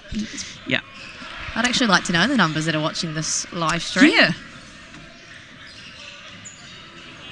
All right, so we've got over 100 people watching the live stream today. So no mai haere mai, welcome. Thank you for listening, and hopefully you stay on and listen and watch the upcoming games for the rest of the day. We've got the women's 3rd and 4th, the men's 3rd and 4th, and then obviously the men's and women's finals of the AON U19 National Championship. Some really good basketball going to be played. Absolutely. Thanks for that, Laurie. I like that accentuation. Yep. Absolutely. Yep. So the women's final today between Waikato and Canterbury, and the men's final today between Taranaki and North Harbour. Interestingly enough, that's been the women's under-19 final 3 years in a row now. Waikato versus Canterbury. Yep. I've been involved in 2 of them and came home with 2 silver medals. So hopefully Canterbury can change the title a little bit on that one. Yep, we shall definitely see.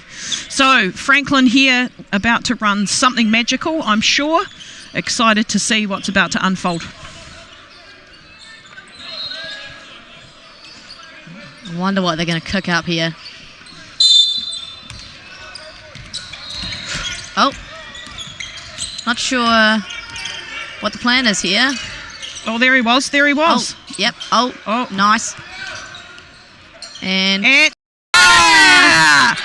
that's what we want. That's what we want. Franklin jumping up and down on the sideline. There it is. There it is. And that concludes this AON U19 National Championship game for 5th and 6th from the men, with Auckland taking away a strong 81-60 win against Franklin. Maya, thank you for being here as always. And thank you for being my lovely partner, Laurie. Everyone stay tuned for the rest of the day. Noho ora maera. Today, we are reinventing insurance. Designed to help you get the cover you really need without being left in the dark. It's a game changer. Real-time intuition, light-speed empathy, and handshake ID. A real heart, brain, and voice that doesn't just understand what you're saying, it can feel it. Say hello to an actual human being. Hi there.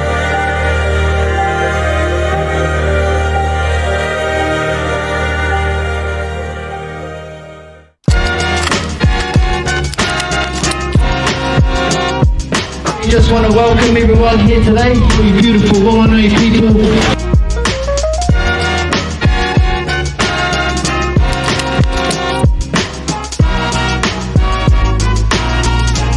These hoops are pretty mean, eh?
Hey Tom, it's been a while. Where have you been? Sorry man, I've been busy. Come and see what we have been doing.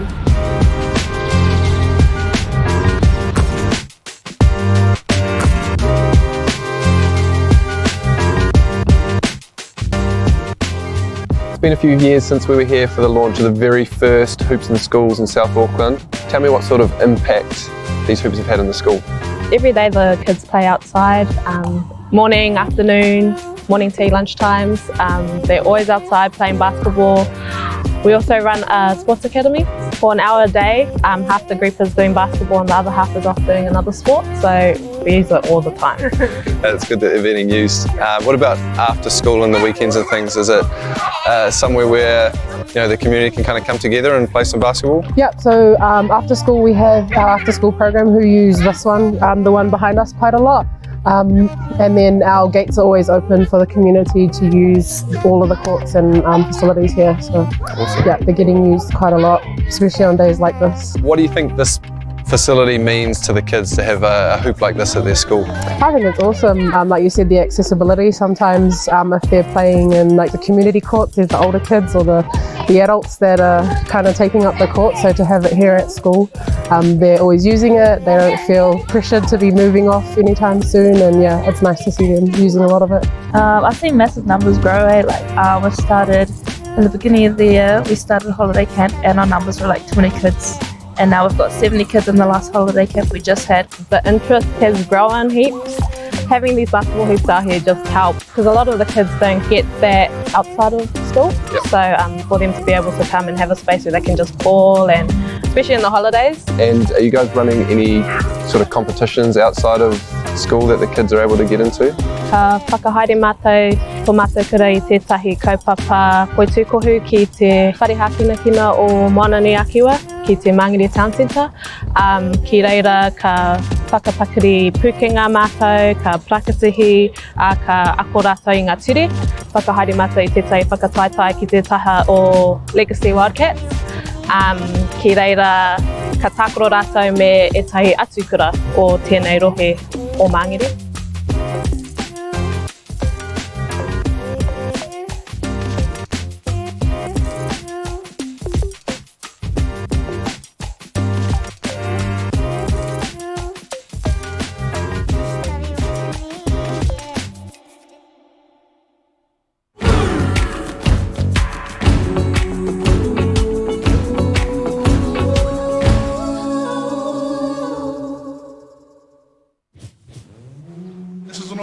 that we can't pass up.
Today, we are reinventing insurance. Designed to help you get the cover you really need without being left in the dark. It's a game changer. Real-time intuition, light-speed empathy, and handshake ID. A real heart, brain, and voice that doesn't just understand what you're saying, it can feel it. Say hello to an actual human being. Hi there.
So Hoops and Park's pilot is a first and shows local councils and sports trusts that if you have some oversight over community spaces, if you build it, people are going to play, and Flex Me today's been a great example of that. Yeah, look, I've been part of the Hoops and Schools project pretty much since the outset, and it's proven to be a wonderful formula for bringing kids into basketball, bringing communities together. So I think this is a really natural progression to get more hoops in as many places as we can throughout New Zealand, bring communities together in different parts, and let them experience how fun basketball can be, being outside and playing with their friends.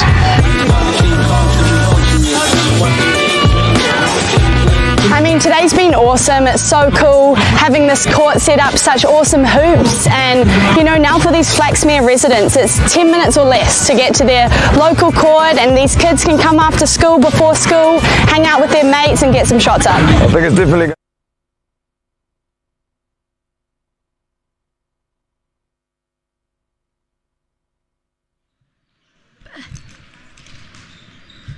Kia ora everyone, and welcome to day 4 of the AON U19 Nationals out here in MainPower Stadium in Rangiora. I'm Maya Williamson and I'm joined by my sidekick, Roasty Douglas. Oh yeah. We have ourselves a ball game today. We have the women's 3rd and 4th playoff between Basketball Otago and Basketball Auckland. Had 2 tough semi-finals yesterday. And here we have our team name up here.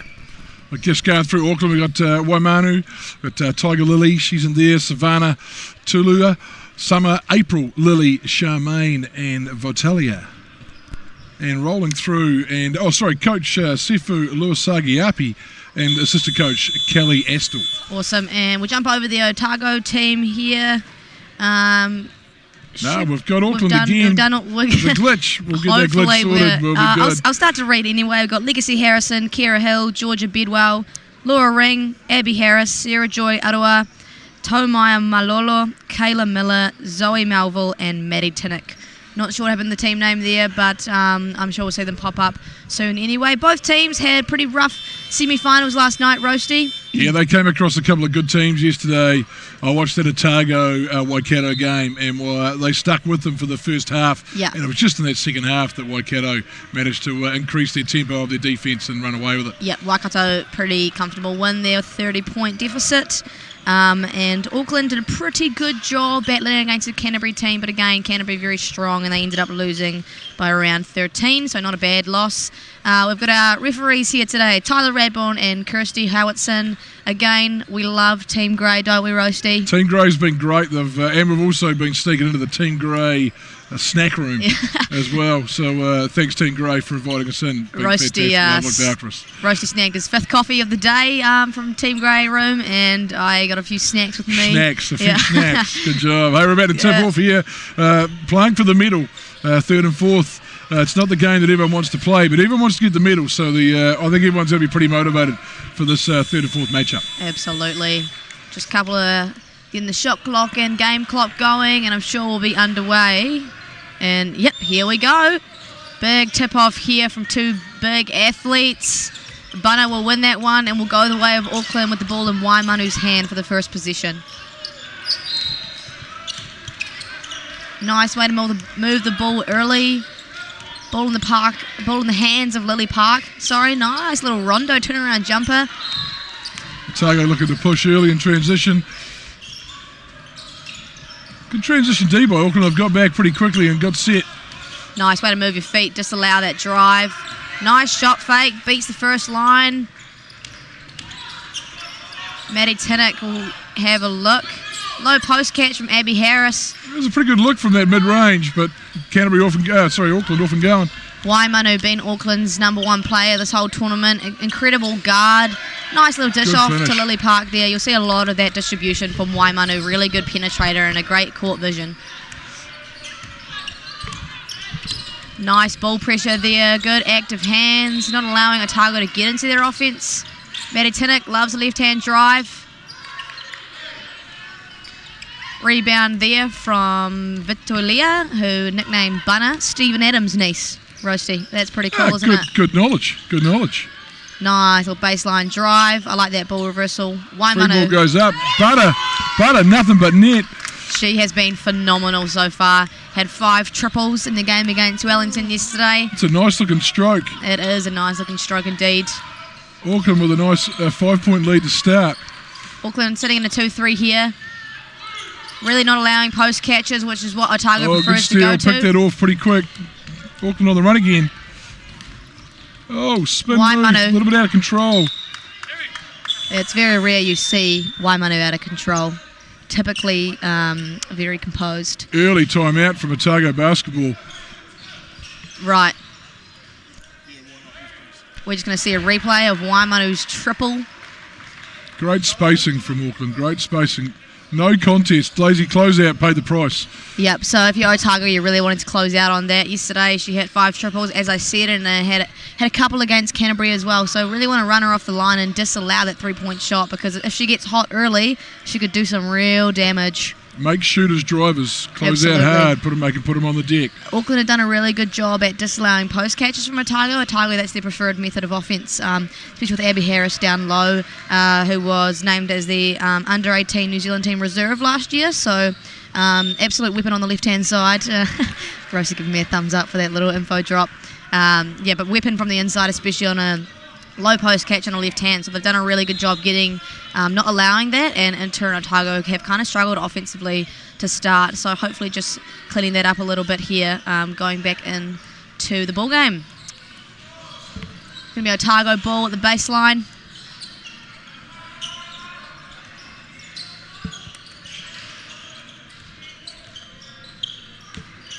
And ball will go in. Auckland sitting in their 2-3. Lots of comms from the top line here. Post catches, no good again, making it difficult for them. Sarah Joy attacking downhill with pace. Great defence at the top of that zone with that feet moving. 3 balls up, no. Auckland off and running again. Almost a travel. Legacy doing a really good job contesting to control that. Nice high-low catch. Oh. Yeah, nice look. Silky smooth midi from Bunna. She likes that shot. Otago, not a lot of pace here initially. Gets it into the post, which is how they prefer to score, as said before. And Auckland just doing a really good job swarming on defence. A lot of active hands here, and Otago causing a few fumbles. Otago having to work double time trying to get that ball in the yeah. entry, and that's proven quite hard work at the moment. They're really struggling to get into any beneficial looks for them offensively. Get the ball in with 8 to work with. Reset of the shot clock, not... Tyler's onto it. Yeah. Tyler's onto it. Tyler Radbourne. Great referee from Christchurch, local talent. See him every Saturday, don't we, Roasty? Do too. Tyler's one of those guys that's gone right through the grades, starting off as a young junior Friday night referee all the way up. Doing a great job. Cool, and yep, Abby looking for a post catch, can't get it. Oh, not sure what's the issue's been again here. I'm not too sure what's happening here. Possibly a shot clock issue. Luckily, we've got a North Canterbury purple shirt helper there helping out those Franklin Absolutely. boys. They're all over it, aren't they? Oh, no, turnover. No, nearly. Got to get back 6 into to it. work with from the perimeter. Sarah Shot clock Joy. Fresh is coming. Oh, great take. Absolutely. Great take Yep. and great finish at the rim. So Sarah Joy is someone to look out for in this Otago offense. She's a Otago on really the good board. penetrator. Bit of full court pressure coming from Otago, trying to slow that transition ball. Beat that pretty easy. And it's a travel for Lily Park there. A rare turnover like that from Lily Park. Well composed and smart player. That's a pet peeve though, one of those ones sitting on the outline. 2-3 zone here for Auckland with an active front line. Oh, look at the high, nice catch. Nice, There you go. nice aggressive basketball, Otago. Good high catch, looking for that baseline cut. The defence collapsed under the basket, also had the shooter in the corner. They had a number of options open to them on that one play.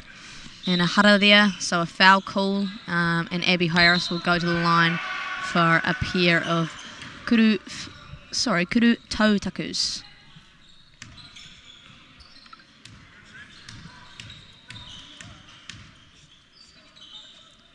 Nice little lefty free throw there. I was just saying in the last game, Roasty, I'd love to be left-handed. I reckon their jump shots are so pretty. Practice more, you could be ambidextrous. Yeah, no, I'm all right, thanks. And 2 from 2 from Abby Harris. So good free throw shooting there. Good job, Otago settling into this game now. Oh, I just said that, and we just gave up a layup at the other end. Auckland got out running, and a bit of a disjoint there on the defence from Otago. Initial pressure from their front line, but just not getting back. And Nice ball Auckland movement, outnumbered. nice move, ball movement into the paint. Couldn't get the finish at the rim. A lot of contest on that one, and we're going to see another hara, another foul call here. So Otago doing a good job playing some scrappy up-court pressure, but just losing a little bit of their discipline on contesting those passes. And we'll see Waimano will get the puro up the top here, the ball. Catch, high post catch to a shooter. Savannah Cook with Boom, the kuru bucket, 52. smooth. Nice shot. Seen a lot of good three-point shooting here from Savannah Cook. Really nice to see that beyond their main penetrators, Lily and Waimano, they have shooters that they can hit on kickouts. Again, having to work double time to get that ball into that post entry. Auckland up to the challenge. A lot of active hands from the Auckland defence, getting touches and deflections. Auckland, 8-point lead here with 6 minutes to go. And Another Waimanu, steal. she'll go in trans. Great finish And- under pressure. Yep, so Waimanu doing a really good job being active on the Otago guards and then rewarded with a finish down the other end. Otago have not really broken the three-point line. As I say that, she breaks the three-point line. It's always the way it goes, isn't it? Foul called.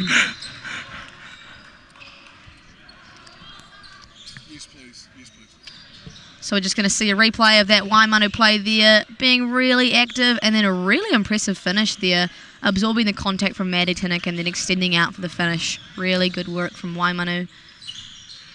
No good on the first free throw from Sarah Joy, but I like the attacking mindset she's driving with Roasty. She's doing a really good job at breaking that three-point line, like I said, and getting a paint touch and ultimately coming up with a foul. Makes the second. Again, Auckland on the leak out, and again, silly bear front court foul. That's her second. And yep, she just walks off straight to the bench. A little bit of ill discipline there, giving up 2 early ones in that front court. Yep. I know they're looking to steal the ball, but now with still over 5 minutes to go, frontline guard has to take the seat. Yep, so Maddie Tinnick, a talented player for this Otago side, made the under-19 tournament team for this tournament last year. So not good to see her go to the bench early with 2. Good steal, Otago. They're off and going.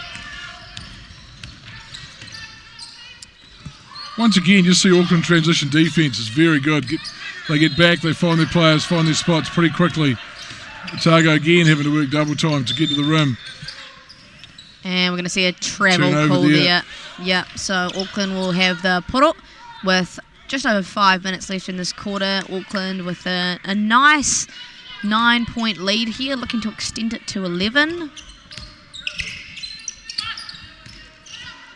Otago looking like they're in a 2-3 with their Middleman playing quite high. There's the high-low catch again. That's there most times for them on that offence. Yeah, so with the wing playing so wide. 3 ball goes up again. Another offensive rebound for Auckland. Yep, 2 offensive two-uppers from Auckland results in a 3-point shot. It's a great shot. I mean, that's just an example of how important boxing out is. 2 two-uppers, rebounds for this Auckland side resulted in an open 3-point shot for Waimanu, and we know she's dangerous. Great high-low from Otago. Gets the finish at the rim at the M1. Give me that. Hara there down low. Yep. We're going to see a replay of that kuru whiwhi turu from Waimana. You can see with the defence back in a zone, that's what you give up with that zone. The zone is the outside shot. Another sub here for Otago with Tumawa coming into the game. And Legacy will have a seat. Taking a rake. Colt Waimana will look to set up here. Auckland attacking with pace. Nice, good initial defence there. Broken the line a little bit. Great footwork from Lily there. Not successful, but I like that move. Step through. Had an open look. Nice curl cut there. Otago moving the ball really nicely, just unable to get into a lot of beneficial looks and looks that they prefer to play through. Lily Park runs the point here, directing traffic. 2-3 here from Otago, allowing open shots, and Savannah Cook will punish them with a nice Auckland looking are triple. just butter from that 3-point line. They have been unstoppable. Absolutely. It's raining in here, isn't it, Roasty? It is just Bucketville. Swarming defence causes a turnover from Abby Harris in the paint there. They're doing a really good job on her, not allowing post catches like we said earlier. They're getting into the offence nicely. Good nice look find. opposite. Good look opposite. Good ball movement here from Auckland. It's gone from one side of the floor to the other. Defence has to move. Attacking that. Turnover ball. Just as I say that, turnover ball. But the ball's getting from side to side pretty easily for Auckland. Absolutely, and we'll see a sub here. Kira Hill will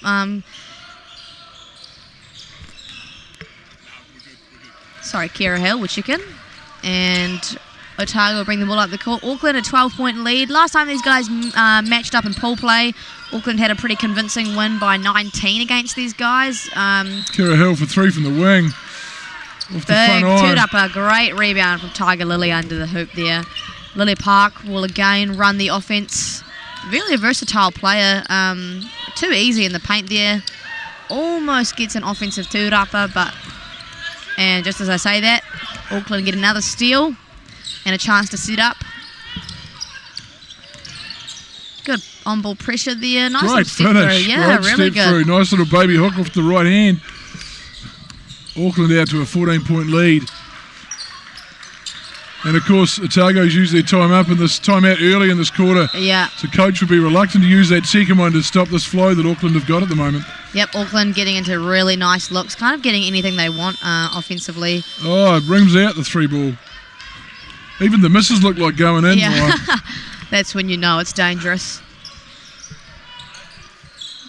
Nice high post catch there for Laura. See, there's a foul committed, but they like that high-low action, and when they can get a high post catch, they generally can then look for their low post. Obviously, it was disrupted by a foul there, but Auckland have done a really good job to not allow that so far, and kind of results in a 22-8 lead for them. We're going to see ball. I'm not sure what. I think there was a mouth guard issue there. Some sneaky subbing going on over the sideline. Ball will be inbounded, and we've got 9 to work with here, so someone's got to go downhill. Turnover. Again, that high post to that knuckles being really hard pass to make for Otago.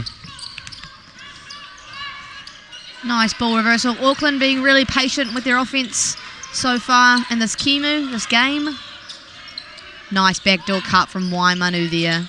Smart to pull it out. 3-ball up again. Good box out by Otago this time. Secure that rebound. They're off.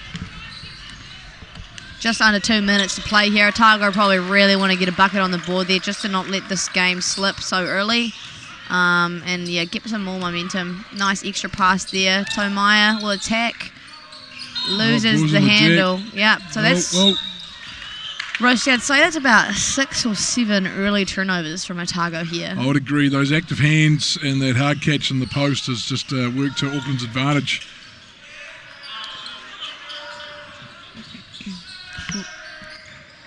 Otago still in a 2-3 here. Auckland having all the time in the world to set up and get the looks they want. Waimanu barely going to contest, and she's going to punish them. Holy guacamole! We are raining trays in here. It has been insane, the shooting from basketball in this first quarter. From the 3-point line in the first quarter. Waimanu has done an excellent job at punishing them for not contesting her close enough. If you're Otago, you really need to get out to shooters because they have hit, I want to say 4 or 5.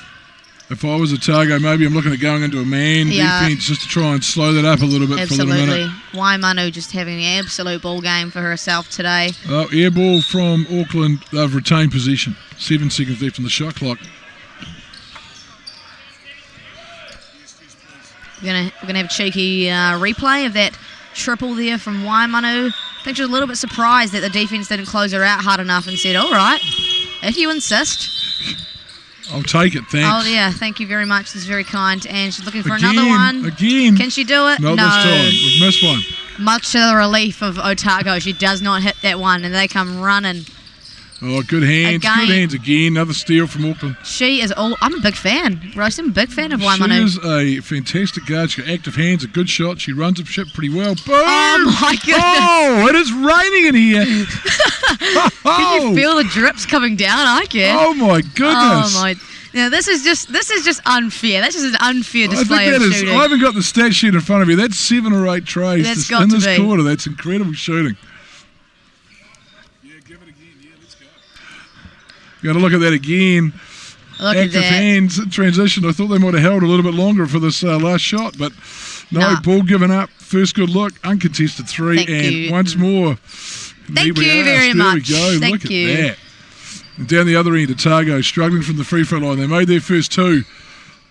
They've missed. They've only made one of their last 4 now.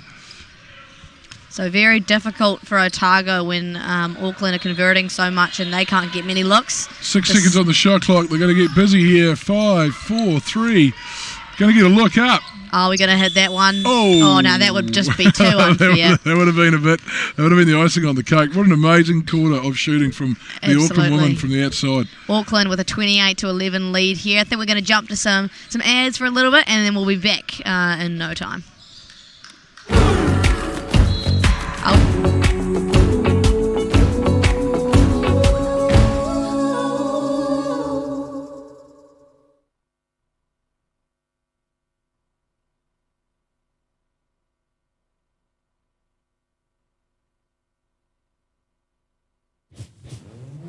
This is an opportunity that we can't pass on.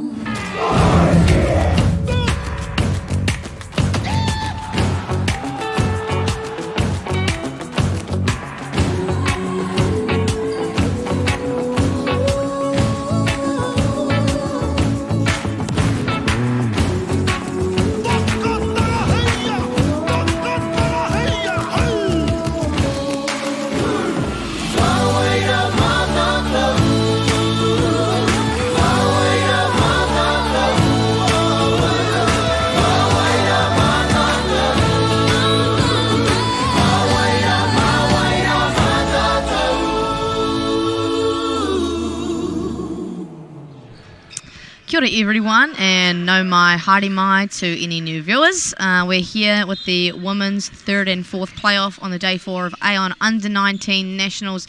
Auckland with a convincing lead over the Otago side, 28-11 after a first quarter display of some phenomenal shooting. Isn't that right, Rosie? It has been a clinic, Maya. The Auckland shooters from outside that 3-point line have just been unstoppable. Look, Otago have to mix it up something here, whether they go back into a man or into a box and one on one of those shooters, but they've got to mix it up because at the moment they're getting crucified by that zone. I think we're in agreement there, Roasty. Although it looks like they've stayed in it, so we'll just see what Auckland's going to get up to now. I think the zone is giving them too many free cookies with their shooters. It's just not a lot of coverage on that three-point line. Great penetration, got to the paint. I like that move. And secured. Turnover ball. Otago have secured that, I think, and away they go. Seems to be a theme of the day. Offensive two-uppers from this Auckland team. Probably already have about 6 or so, along with 8 triples. That's a really hard team to play against if you're not getting anything for yourself offensively as well. Nice little handoff there. Abby demanding the ball down low, but can't get anything. Yeah, active hands again. That second line of that defence on that Auckland zone has just been outstanding. Playing help D across to the middle to the split line, and it's just made that centre pass so hard. Auckland to the rim and the AON finish. 3 points the old-fashioned way, coming with the extra one from the line. Tuela there, nice attacking move, gets the foul. We're going to see a replay of that. She'll just go downhill there, and not sure. Otago defence didn't quite get square enough. Maybe just showed him a hip instead of the chest. Want to get in front and take that in the chest rather than play alongside, and she'll sure punish enough, that. 3 points the old-fashioned way. Absolutely. So that's a 20-point lead now for Auckland. Otago desperate to get some points on the board. You can see that in the way they're forcing the ball inside, trying to get those looks when it's necessarily not there. That's a great pass. Oh, yeah, swatted at the rim. Great defence. Get that Otago out of got here. that easy look. She thought, I'm going up here for the layup, and it got denied. Man, I wish I had long arms like that, Roasty. You got hops, though, Maya. You could have hopped up, jumped that, splat that. Maybe. Not with this wingspan. Great defence. Great defence by Sub Auckland. will come in here. Sent back. April Lou. Great play. Inbounds. Otago looking at 6s and 7s here. Easy inbound backdoor play. A layup at the rim for Auckland. Auckland just looking like the dominating team in this ball game so far. Otago really Good kick struggling. out. 3 ball goes up. Just unable to get that finish. Otago do well on the O board. And yeah, good job. Good offensive rebound. Went straight back up strong. Gets to shoot those free throws. Sarah Joy, a really aggressive player. I was in the Canterbury team last year who played this Otago team in our semi-final, and Sarah caused a lot of issues with her penetration and ability to draw fouls. Kind of exactly what Otago are needing at the moment, as they've only got 11 on the board. Good on the first free throw. Puts Otago up to 12, still in a 21-point deficit. I'd still like to see some changes on the defensive end from Otago instead of staying in what they're in. Absolutely. We'll see if that comes about or not. I've seen Otago play some really scrappy man defense, so I think they're able to get into that. Just being a bit complacent here with the zone and 3 allowing goes up shooters. again. Oh, we've got a miss. See a rare miss from this got a Auckland miss. team. I didn't know that was possible for them. All right, we'll go here again. Auckland are going to be in there 2-3. So 2 sets of 2 threes here from both sides. Auckland's is very active. They get out the shooters. They're definitely in the middle with those active hands. An offensive two-upper there off a 3-point shot. Good. As you said, active hands there, active Roasty. hands again. Active in the passing lane.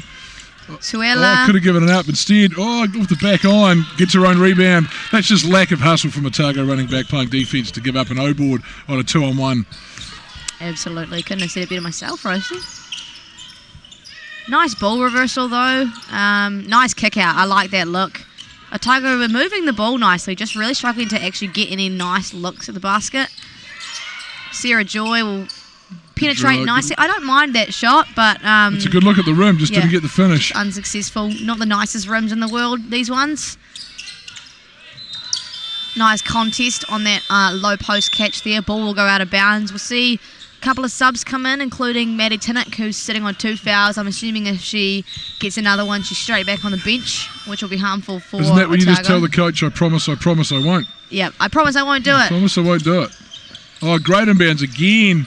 Oh, misses the bunny this time, but I think it's the second time we've seen that, isn't it, Otago Roasty? just haven't been able to work out that inbounds play from Auckland. A bit of misdirection going on. An early- walk up 3.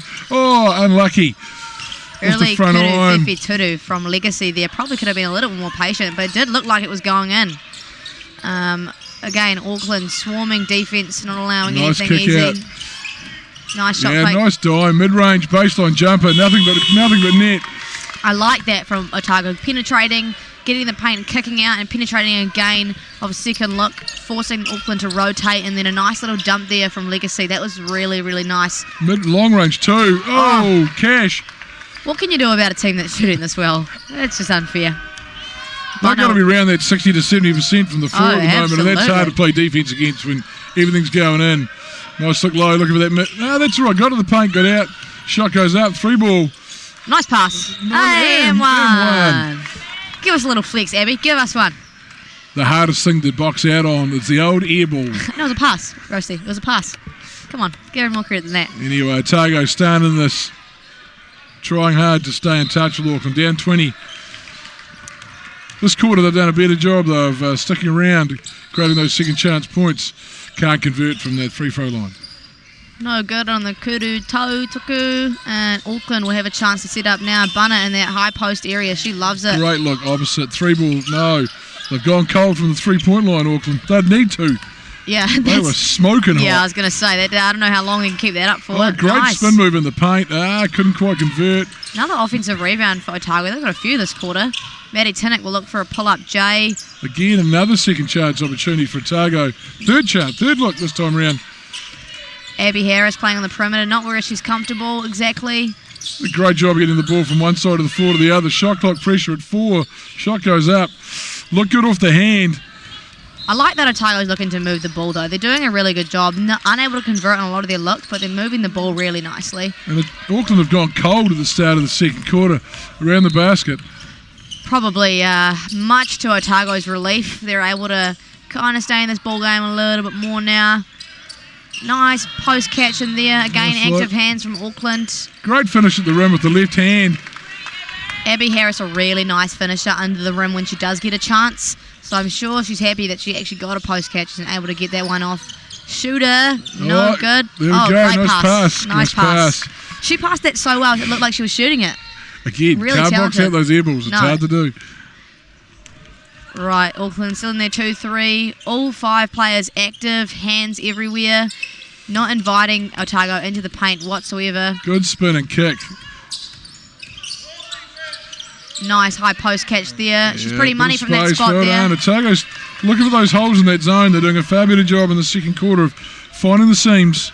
Laura Ring, really Another nice 3-ball goes player. up. Another miss from Auckland. Yet to convert in the second quarter from the 3-point line. Coach obviously not happy. He's got 4 subs standing in at the bench the there. left step through. Oh, unlucky. Auckland doing a really good job running in trans today. They're getting easy layouts down both ends, and Maddie Tinnick being forced to play defence, clean defence. Doesn't want to give up a Otago, third foul. numbers game here, 3-on-2. Not a whole lot of aggression wanting to play in trans there, Roasty. I think they had an open lane and didn't take advantage of that. No one ran to the rim and no one ran to corners. It was just a little bit congested in the middle. If you're Otago, you want to capitalise on such looks because they are at such a deficit. If you've got an opportunity for an easy point, you really want to take advantage of that. 4-way sub here for Auckland. 1 will remain on the court, and a couple of subs for Otago as well. Nice kick. Oh, and straight into the hands of Auckland. An inbound play didn't quite come off. Auckland pushing. Good strong move. Good defence with a couple of fouls. Otago probably wanting to be a little more deceptive with their passing. They're telegraphing exactly where they're giving it, and Auckland, who are smart and active, are picking off easy passes. So Otago probably pose a little bit more of a threat, especially when they're inbounding the ball. Otago that time with much better coverage on the inbound play. Oh, great hustle. Gets her own miss back. Retains possession. I think that's just laziness. 3-ball goes up from the top of the key. Yeah, that's great basketball. We're back, that's baby. Great basketball. We are Here back, we go. baby. Normal transmission has resumed with the 3-ball. But that was just hustle and second chance opportunity created from getting her own board miss, kicking the ball out, shooters making shots. 3-ball from the corner. Not a second. Great box out from Auckland. Great box out. Waimanu not super huge and getting an offensive rebound over two Lily players. Park Oh with the box my out, goodness. created the opportunity on the offense. Great dime with a wee pocket bounce pass in the paint. What a finish. I know it's against my job as a commentator, but I'm actually kind of speechless about that little dime there. What a dime. And yet again, just the active sheer hands. hustle. Waimanu is all over it, and she And again, drops 2 on 1 another laps one. at the rim. Boom. These two make a pretty fearsome combination out in the push. Waimanu proving that she can really do it. Oh, she's Check cooking. back in 30 seconds ago, Yeah. and it's just re-established her spot in the game. Absolutely, Roasty. Good post move. Nice kick out there to a shooter. Kira Hill. Yeah, Kira Hill. There you Boom. go. Canterbury girl, studying down south. Buckets. Really good of Otago to have an answer of their own. They really needed a triple or some kind of thing to put them on the board. Lead is still at 22 for Auckland. Oh, great cut. Oh, collapsed the defence. Great movement. Couldn't quite convert, but There you go. That's way better two-upper from Otago. And they'll push here. Not really looking to capitalise in trans a lot. Otago, and just allowing the setup. Nice use of the shot fake after already hitting one. mid-range jumper from the knuckle. Cash. Laura Good job, Ring. Otago. Auckland were out by 25. They've just hung around back to 20 now. Just sort of sticking at the level it was after that first quarter. Trying to give themselves a chance in the second half by staying in touch. Yep, nice active hands there. Here's another look at that last three ball. Good kick out. Kira Hill from the wing. Good form. That's yeah. Nothing so but net. Before I made a comment about the telegraph passes, they didn't know that Auckland had no idea that was going there. They'd swarmed Maddie Tinnock on the catch, and she threw an unexpected pass across court to an open shooter, and Kira knocked that one down. That's kind of offense I think Otago wants to see more of. Roasty, what do you think Coach Jason Ring is telling his players right now? I think this time they've missed a few threes. They've run a little bit better at their shooters on defence. I'd still like to see a bit of a mix-up on D instead of just the same look every time. Even if it's a couple of possessions into the out of the timeout, play a couple of man defences just to see what Auckland throw at them. Maybe that's the difference between Auckland getting a little bit hurried in their offence as opposed to at the moment they can make those extra passes, look to get the ball inside and kick out, and they're creating great looks. Yep, I'd agree with that. I think the zone is just giving them a few too many easy cookies, and Auckland are completely in control of this game right now. Otago not looking terrible offensively, actually. I think it's just their matter of conversion. They're moving the ball quite nicely, but not able to get the ball inside. Auckland doing a really good job being active, both front line and back lines. So a lot of Otago's points have come from that second chance opportunity from the miss. You did right. Otago doing a good job to stay in this game, though, maintaining a 20-point deficit. Could have blown out a little bit more, I think. So they've done a good job staying in it. Still in that 2-3 here. Despite a good shooting performance so far from Auckland, who have gone cold a little bit now, as opposed to their clinic in the first Otago quarter. this time looking to get out of front, getting out and running, attacking the basket. Yeah. Couldn't get the finish. So Sarah Joy would just go downhill and force something. Not the most balanced shot in the world, but I like that she's looking to be aggressive-minded and get downhill. Waimanu taking control of the offense here, setting up and just blowing by her defender. Great floater. Couldn't get the finish. Managed to get her own but unlucky. Got called for the foul across the arm. Yeah, we've seen a few of those foul calls there just from the active hands being a little bit too aggressive. But I really like that between the legs. A little bit of a freeze step before she blew past her defender and had a great look there. And then again, off the two-upper being active, just a little bit too aggressive. Auckland got into a man matchup thinking that Otago might come out a little bit with something different. Nice Pretty good little step through. footwork. Nice I like footwork in that, the paint. Nice footwork in the paint.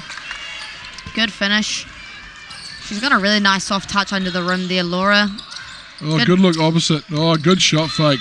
Great slow shot fake. Got her off, got her committed, blew by. Couldn't get the finish at the rack. Sarah Joy with the ball now, looking to go downhill, and she does. Oh, misses the bunny at the rim. Auckland pushing. Good transition defense by Otago. Left the shooter on the wing. No, too strong. Air ball. Waimanu trying to find Great that effort to stop two-upper. that. Inside the last minute of play here in the second quarter. Otago looking to finish strong. Oh, just another unlucky finish at the rim. Can't get those bunnies at the moment. The tupper, the rim being unfriendly to this three-ball Otago team. Oh, we're back to it. We're back to it. Well, walk up three, transition, walk up three, nothing but net. I need her signature, Roasty. I'm a freaking huge fan. I don't think it's touched the iron yet. No, one of her it three isn't. balls. That nylon's getting burnt. She's ripping it. Waimanu is all over the show, man. She's my pick for MVP. She's got her fingerprints on every part of this game, both ends of the floor. She is just active. Absolutely. She's putting on an absolute clinic Great here for spin us move. today. Great spin move in the paint. No good on that No foul one. called, and that's the end of the half. So- Otago 28, Auckland 49. Massive lead there for Auckland, absolutely punishing. Waimanu putting on an absolute clinic at the moment. We're going to see some air breaks for a little bit, and then we'll be back in a couple minutes. Today, Safe. we are reinventing insurance. Designed to help you get the cover you really need without being left in the dark. It's a game changer. Real-time intuition, light-speed empathy, and handshake ID. A real heart, brain, and voice that doesn't just understand what you're saying, it can feel it. Say hello to an actual human being. Hi there.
So Hoops and Park's pilot is a first and shows local councils and sports trusts that if you have some oversight over community spaces, if you build it, people are going to play, and Flex-Me today's been a great example of that.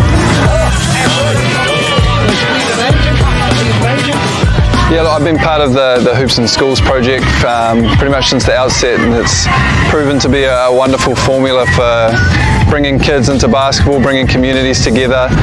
So I think this is a really natural progression to get more hoops in as many places as we can throughout New Zealand, bring communities together in different parts, and let them experience how fun basketball can be, being outside and playing with their friends.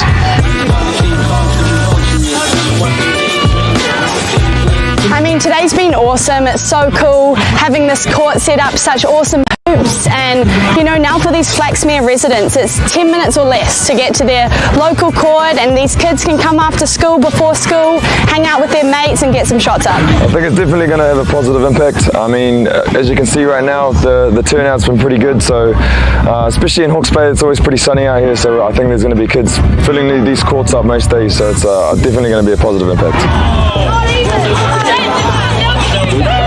Hoops like this are open for everyone at all times, and we're just able to enhance the skill level of participants and get everyone who wants to be involved in basketball involved. Oh, this impact here is positive as, like very positive for, especially this area. This park has been desolate for many years, so now just by putting this hoop, in here, it's going to attract a lot of the youth here, and it's positive. Encourage other councils to support this initiative, Hoops and Parks. Man, it's a really positive vibe, especially on a day like this. I'd love to see this out in places like Taranaki, Kaiti. It's really positive for the youth, and it's an opportunity for them to find a safe haven, a place where they can call, hang out and chill with their mates, and yeah. What about you, son? It's awesome.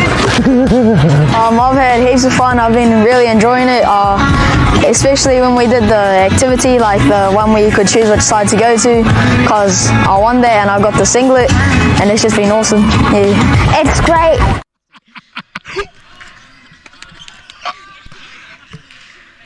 All right, kia ora everyone.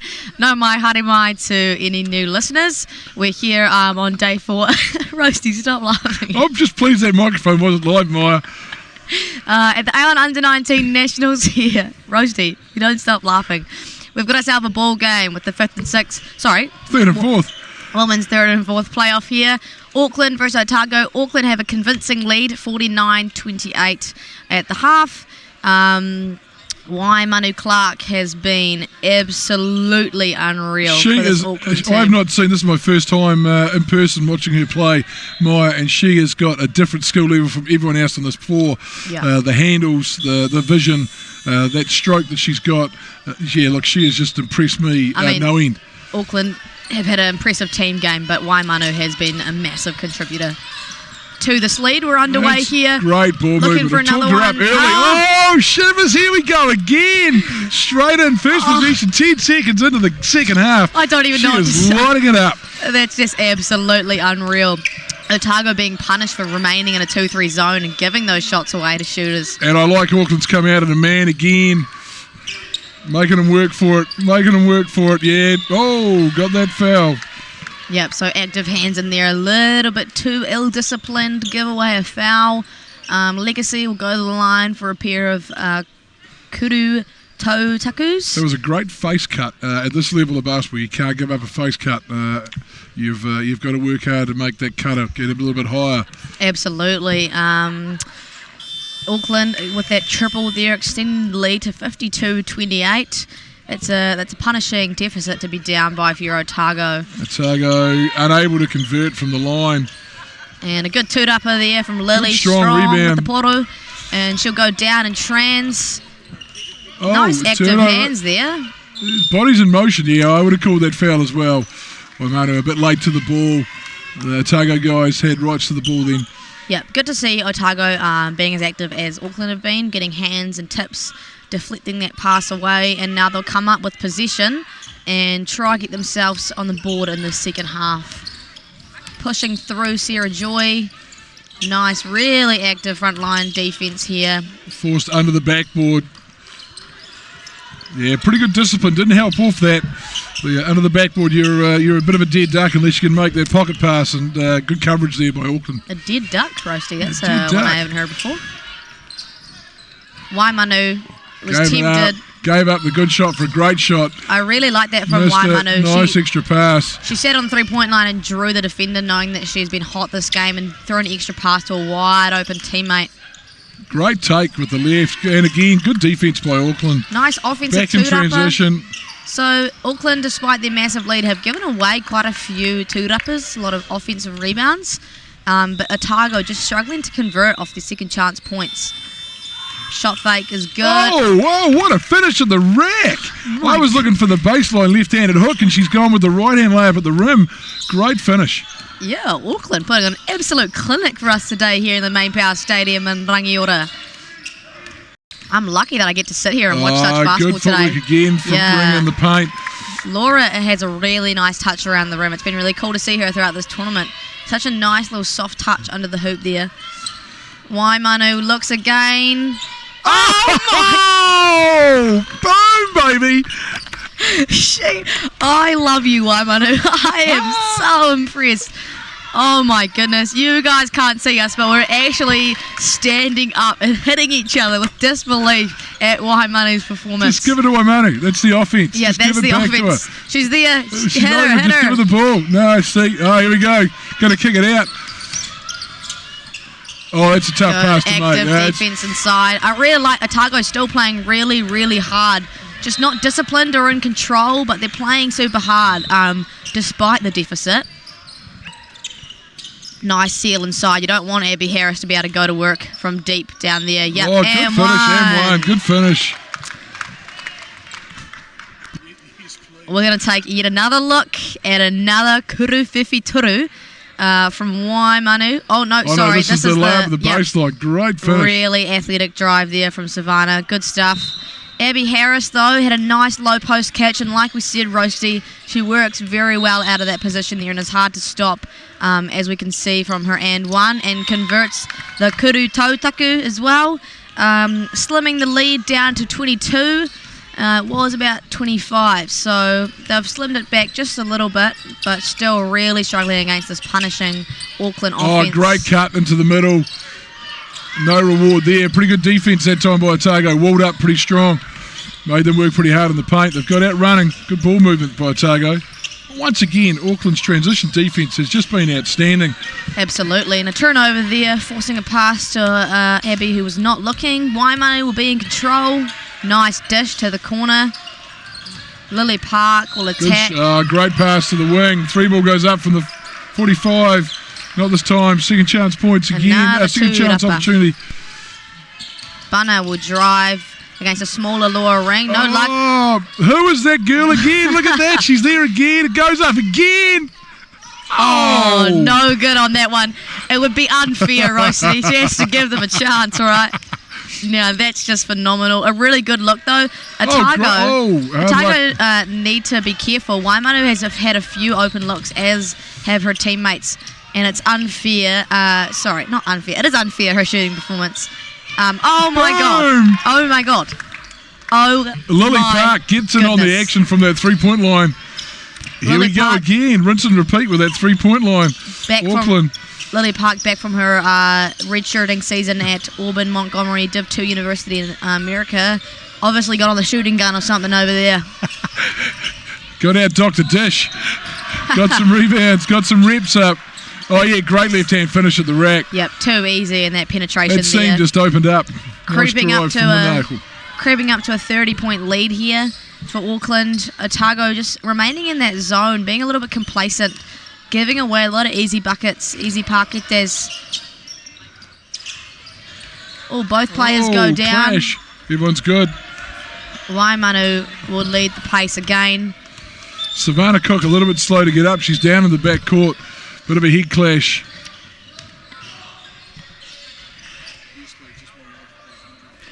All right, see Waimanu there. Slow and in pace. Boom. Yeah. Yeah, nice shot. If you're Otago, you really want to be closing out those shooters, don't you, Roasty? They've had several kuru whiwhitorus. That's got to be a dozen three-pointers that the Auckland guys have converted, and there's been no adjustment from Otago across any of the defensive coverages on those shooters. They've stayed in that zone, and they've just been allowed to get the ball to their shooters and uncontested looks. And if you're not going to be closing out, or at least putting ball pressure, closeout pressure on the shooters, they're just going to keep making those. Auckland have done a really good job keeping their foot on the throttle and absolutely punishing the fact that Otago aren't covering them as well as they should be, and just banging it down from beyond the arc. Oh, look, it's been great to watch. It's been a clinic, and these Auckland girls can shoot.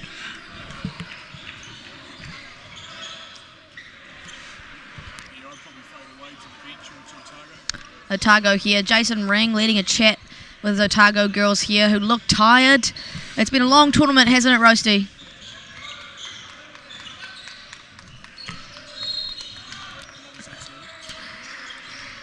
It's been a long tournament.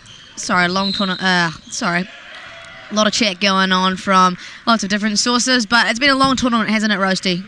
Yeah, look, the 4 days, it's a battle of attrition, typically with injuries. I walked in the door on day one.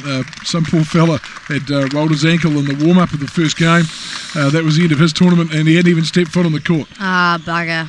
Just the worst feeling when that kind of stuff happens. You never wish ill of anybody, so you just hope that everyone gets through the 4 days. Look, a great opportunity for some of these athletes to be playing 4 days of basketball, and it's just great to see everyone gets to play with their mates and enjoy hooping. Absolutely. Enjoy balling. How good. Enjoy balling. There's nothing better. Absolutely. So Savannah will go off there with an injury, clapped off by the crowd and the other team. And we're going to get out of this wahike timeout and be back in this ball game now. Yeah, that head clash, it looked like she might have got a whack to the nose. All good over, just having to take a spell on the sideline. I think she'll be all good. Team Grey and North Canterbury's volunteers doing a good job cleaning that spot up on the floor. We love you guys. We love your volunteer work. And it's going to be Auckland Poro. The front court. 5 minutes to go here in the third quarter. And ball will go in the hands of Waimanu, unsurprisingly. And Otago have shifted to a man-to-man defence. 3 ball goes up. Oh my goodness. Oh, yeah, baby. I've got no words. I've got no Unconscious. words. Just shoot that. Please rock. give me your autograph, Waimanu. That's absolutely phenomenal. Even in a man defence, she's getting those looks. Honestly, if I was Otago, I might look to full deny Waimanu and not let a catch happen because she's punishing them from beyond the arc. Well, look, we've been pretty harsh on Otago sticking in that zone. They've gone to man. It's made no difference. She stepped out from that, knocked that down. That's just... We're going to look at that again. Even in a man, just her help defence being just caught. Get the ball to the paint touch and then just nothing but nylon again from the wing. Maya there, just a little bit of too deep on the help. Oh, great seal. Yeah, that's good basketball from Otago. Nice, yep. Just did a really good job. Auckland switched on the inbounds play and that just created a lot of space in the paint, taken to the rack. Abby draws a hutta under the hoop. We'll go to the line to shoot 2 kuru tau takus. Been pretty successful from the line thus far. Abby Harris with a straight up high IQ play there on the inbounds. Absolutely. And I didn't put the commentator's curse on her, Roasty. You have been the kiss of death for anyone at the free throw line. Thank you. For the last 4 days. 2 days. Appreciate that, mate. Appreciate that. And converts them both. No tupper, no rim whatsoever on that shot there. Silky smooth from Abby. And Waimanu taking a well-deserved seat, relieving Otago. And they're going to jump in a full court 1-2-1-1 here. We've got out ahead, layup at the rim. Oh, and couldn't convert. Heads-up play from Auckland basketball. Otago went to sleep on the inbounds after the free throw and paid the price with Auckland getting a layup. I like that Otago, though, rather than sitting complacent in a zone there, applying full court pressure with the 1-2-2. But just that back line needs to be active and aware of the leak-out passes there. Just weren't quick enough and then having to come across late and foul. We've got a shooter here, Tuela, short on the free throw. But the good thing about free throws, as Laurie McDaniel says, is that you get 2 of them. She's a smart woman, that Laurie McDaniel. I was honestly surprised when you told me that. Good on the second one. So 50% for the Kuru Tau Takus from Tuela, and Otago will go down. Auckland remaining in their 2-3 zone. Otago struggling again, looking into the post. Nice offense there. Otago collapsed a bit. Need to space out a wee bit here. Yeah. Otago, they're all caught in the middle. Good floater game, but draws the foul. Nice. The foul. There's a look of disbelief there on the face of Lily Park. She's like, I don't think I did that. I think she did. We love Team Grey, don't we, Roasty? Yeah, I think there's some free throws coming. Team Grey know what they're doing. Lily Park still looking confused at the call. She's not too happy about that one, I don't think. Not chuffed. Sarah Joy been really good at penetrating for this Otago team. She's been necessary in getting paint touches, and she's done just that. Converts them both, sub in for Auckland. Otago remaining in their 1-2-1-1 here. Zoe Melville down the back with Abby at halfway. Abby communicating a lot. I see her directing traffic. You can't see that on the camera, but she's directing traffic. Exactly what you need from a backline player in a 1-2-2. Yeah, they got through that pretty easily. Took it to the rim.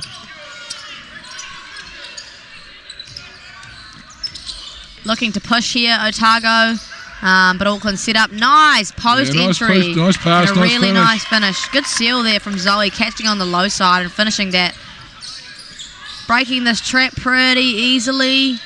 But I like the full court pressure that they are applying and not letting Auckland set up easily. Nice drive up. Good kick out. Good recovery. Looking for that low post look. Nothing there. Auckland again look a little bit lost here. A little bit congested. Oh, good drive, but no. Foul called. Free throws coming. 21 seconds of pretty good defense, apart from that last little ill discipline. We're going to see a replay of that absolute dime. Great seal down low, and nice left-hand finish at the rack. And good of Sarah Joy to recognise that and get that layup here. Lily Park drawing the hutta, and we'll go to the line for a pair of Kuru Tau Takus. Good on the first one, like we said, probably using the gun over there in Auburn Montgomery School in America. Lily Park also went away with the New Zealand under-18 New Zealand team to Asia Cup last year, so a lot of experience in her. Auckland again in their 2-3. Otago struggling to get anything offensively against the zone, hence the 28-point deficit. Great communicator by Auckland into the zone. I know they're up by 30 points, but they are always talking and looking to communicate with each other about who's where. Good solid drive again, creating opportunities. In absolute disbelief at Team Grace Cool again. Sarah Joy doing a really good job attacking downhill at Lily. Lily knows she's in a vulnerable position. Will she sub off? No, coach trusts her enough. Gone. She has a look of confusion still on her face heading towards that bench, Maya. I don't think she's too happy about that one, is she? Is she, Roasty? No good on the first kuru tautaku here for Sarah Joy, but like we said, she gets 2. And good on that second one there for Sarah Joy. Cuts the lead to 27. I've heard some other pearls of wisdom from Laurie, as I'm very fortunate enough to be Laurie's assistant in club basketball, and most of them, they involve a bad word in the conversation somewhere. A bad word, did you say? No way. There's a bad word in there. Good drive again. Nice little Euro Holes step opening there. up in the back of this defence now. Oh, nearly got the turnover, Otago. Nice of them, though, to, like I've said, get in that backcourt pressure and not allow Charmaine, to set up. Good drive and kick. 3-ball goes up. Oh, walked in for the rebound. So that offensive toot-upper there forces Otago to be out of position, and Abby unknowingly has to play defence and then just gives away a last-minute foul. And April will go to the line here to shoot a pair of kuru tautakus. Charmaine tackling, driving the paint, kicking out, creating that opportunity, and then just Auckland going to the O-boards. And nothing but net on the first one. No tupper, no rim whatsoever on that one. 2 from 2 from the line for April Louis. I like the way Otago's moving the ball here. Just struggling again with their low post catches. Nice finish from Laura Ring there. So they've had a few buckets these last few positions. Cut the lead to 25, not allowing it to extend out much further than that. Again, Otago's going to sleep in the back there. Paid the price with Auckland pushing in transition, finishing at the rack. Their back line to that press there, Roasty, just falling asleep and not being aware. I like Otago's not sitting in a zone, but possibly an adjustment. Got her with the first one. Charmaine got her on the hip. Could we possibly see just a full court man, do you think, Roasty? Would that be more beneficial, do you think? Yeah, so far that trap has not worked, and they haven't been able to put any ball pressure on any of the guards. Auckland have been pretty much been able to inbound the ball and kick it to the front court in one pass, and that has not slowed the ball down in transition at all, which is probably what the coach is looking to do for Otago. I think Joseph would want that ball to be slowed down so Otago aren't scoring so fast. Absolutely. Just under 2 minutes left to go in this third quarter, and Otago are down 45-72. Oh, they got the turnover ball. Couldn't convert. 72-45 lead for Auckland here. Otago applying some full court pressure. Not too much, but enough to slow Auckland down here. Auckland will be patient with their offense. Nice little curl cut there. Oh, no, he couldn't quite get that finish. Oh, then got a hand in the passing lane. Otago secured the ball. Kira Hill looking to push. Oh, turnover, straight pass to the opposition. Active hands from Auckland the out running again. Oh, good follow. Auckland staying with it. Got the O-board. So deep into this third quarter here, we're seeing lots of fatigued and tired bodies from 4 days of basketball, and we're seeing lots of hutters, lots of fouls, just from ill discipline, really, lack of aggression. Sorry, no, too much aggression, but just lack of discipline. Chance here maybe for both teams to start rolling through their subs on the bench, getting everyone through for that last quarter of the last game of the tournament. And all the guys getting plenty of opportunity in that last 10 minutes coming up. Tuela here, good from the first free throw, no good on the second. Nice toot-upper from Sarah Joy here. She's going to look to push. Crossover, gets in the lane. Can't get the and one, but swarming Kaipares defenders, and she'll go to the line again for a set of kuru tautakus. Auckland coach not happy about the coverage on that drive. There's been no bodies put in front of her. The last 4 transition pushes have been straight up drives to the rim. Had to cover my mic there because I was yawning, but I promise it's not you, Roasty. It's not just the players that are tired. Oh, Maya's been putting in the big stint on the mic. Sometimes I just hear you talk, Roasty, and I just can't help it. Nice little dump-off pass. Mid-range from baseline. Nice rebound there. Otago running in trans. Sarah Joy There's just looking no to go give up in this herself. Otago group. They just go, go, go. Nice. Looking to fight till the end, which is great to see. I like that ball movement there, penetration. Kira Hill, but just too many bodies in the way. Nice pass. 3 ball goes up from the wing. Might have got a touch on that. Good Auckland off and toot-upper. going. Good slow. Good steal again from Otago. Sarah Joy has been extremely active in this backcourt here. Hands everywhere, making it really hard for Auckland to actually get off any passes and to handle the ball. So up to Sarah Joy for not giving up despite the deficit and keep chipping away.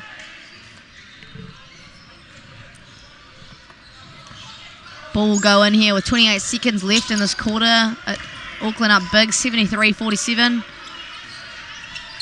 Nice cut there and good defense. Oh, nearly got the steal, Otago. So Sarah Joy's activeness just resulting in a foul call there, but again, really good to see her being so active. 20 seconds left in this third quarter, 10 seconds on the shot clock, so Auckland will have to shoot it here today, and Otago will get the last look in this offense. Sorry, in this quarter. Good from Tuela on the first kuru tautaku.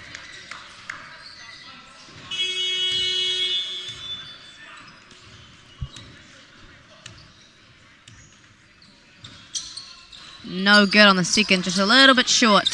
And Otago will have one position here to work with. I'm sure they've recognised the time left. Oh, almost a turnover there. Kira Hill at the top. No, looking for the paint touch. No Turned good. it over.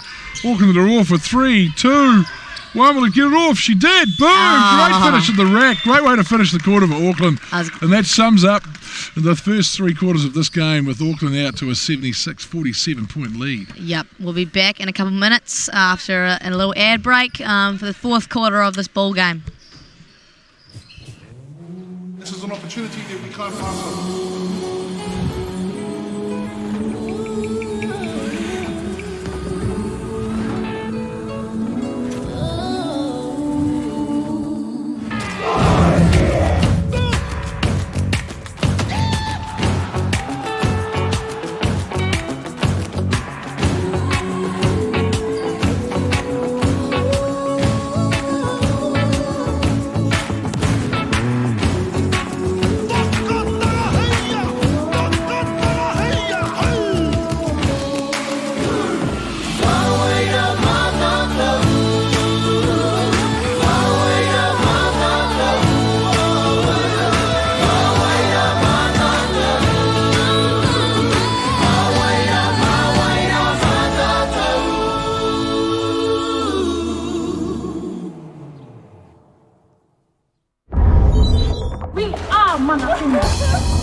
It's all part and parcel of who we are.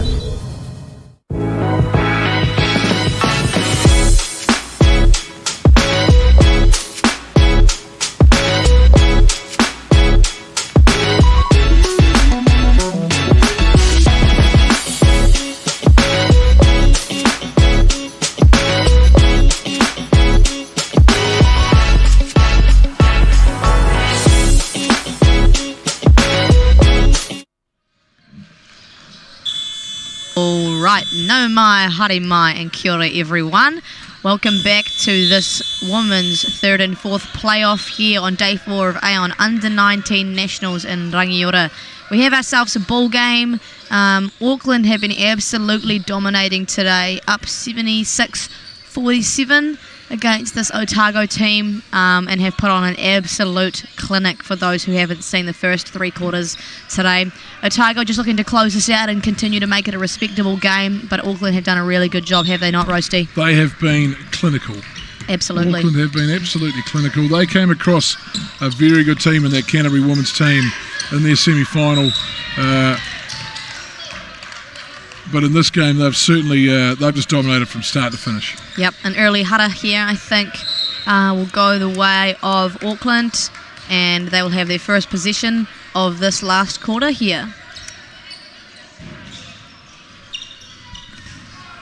Ball will be inbounded here. Otago in a... They're in a bit of a matchup here, and we've got a new player in the game. We've got Kayla Miller, number 10 for Otago, into the game. Secured the ball on the second. Good job. She's got the ball. Off. Here we go. Legacy taking lead. A good point guard I've seen from her so far. Nice ball skills that she's had. Nice little J on her as well. Again, Otago sticking with that high knuckle flash. Looking to create space. Through ball from the wing. Off the front line. Whiwhituru, no good from Legacy there. Again, she's got a nice jump shot, a nice kudu piki, but just can't get it to go. I like that look though. She was wide open, so why not?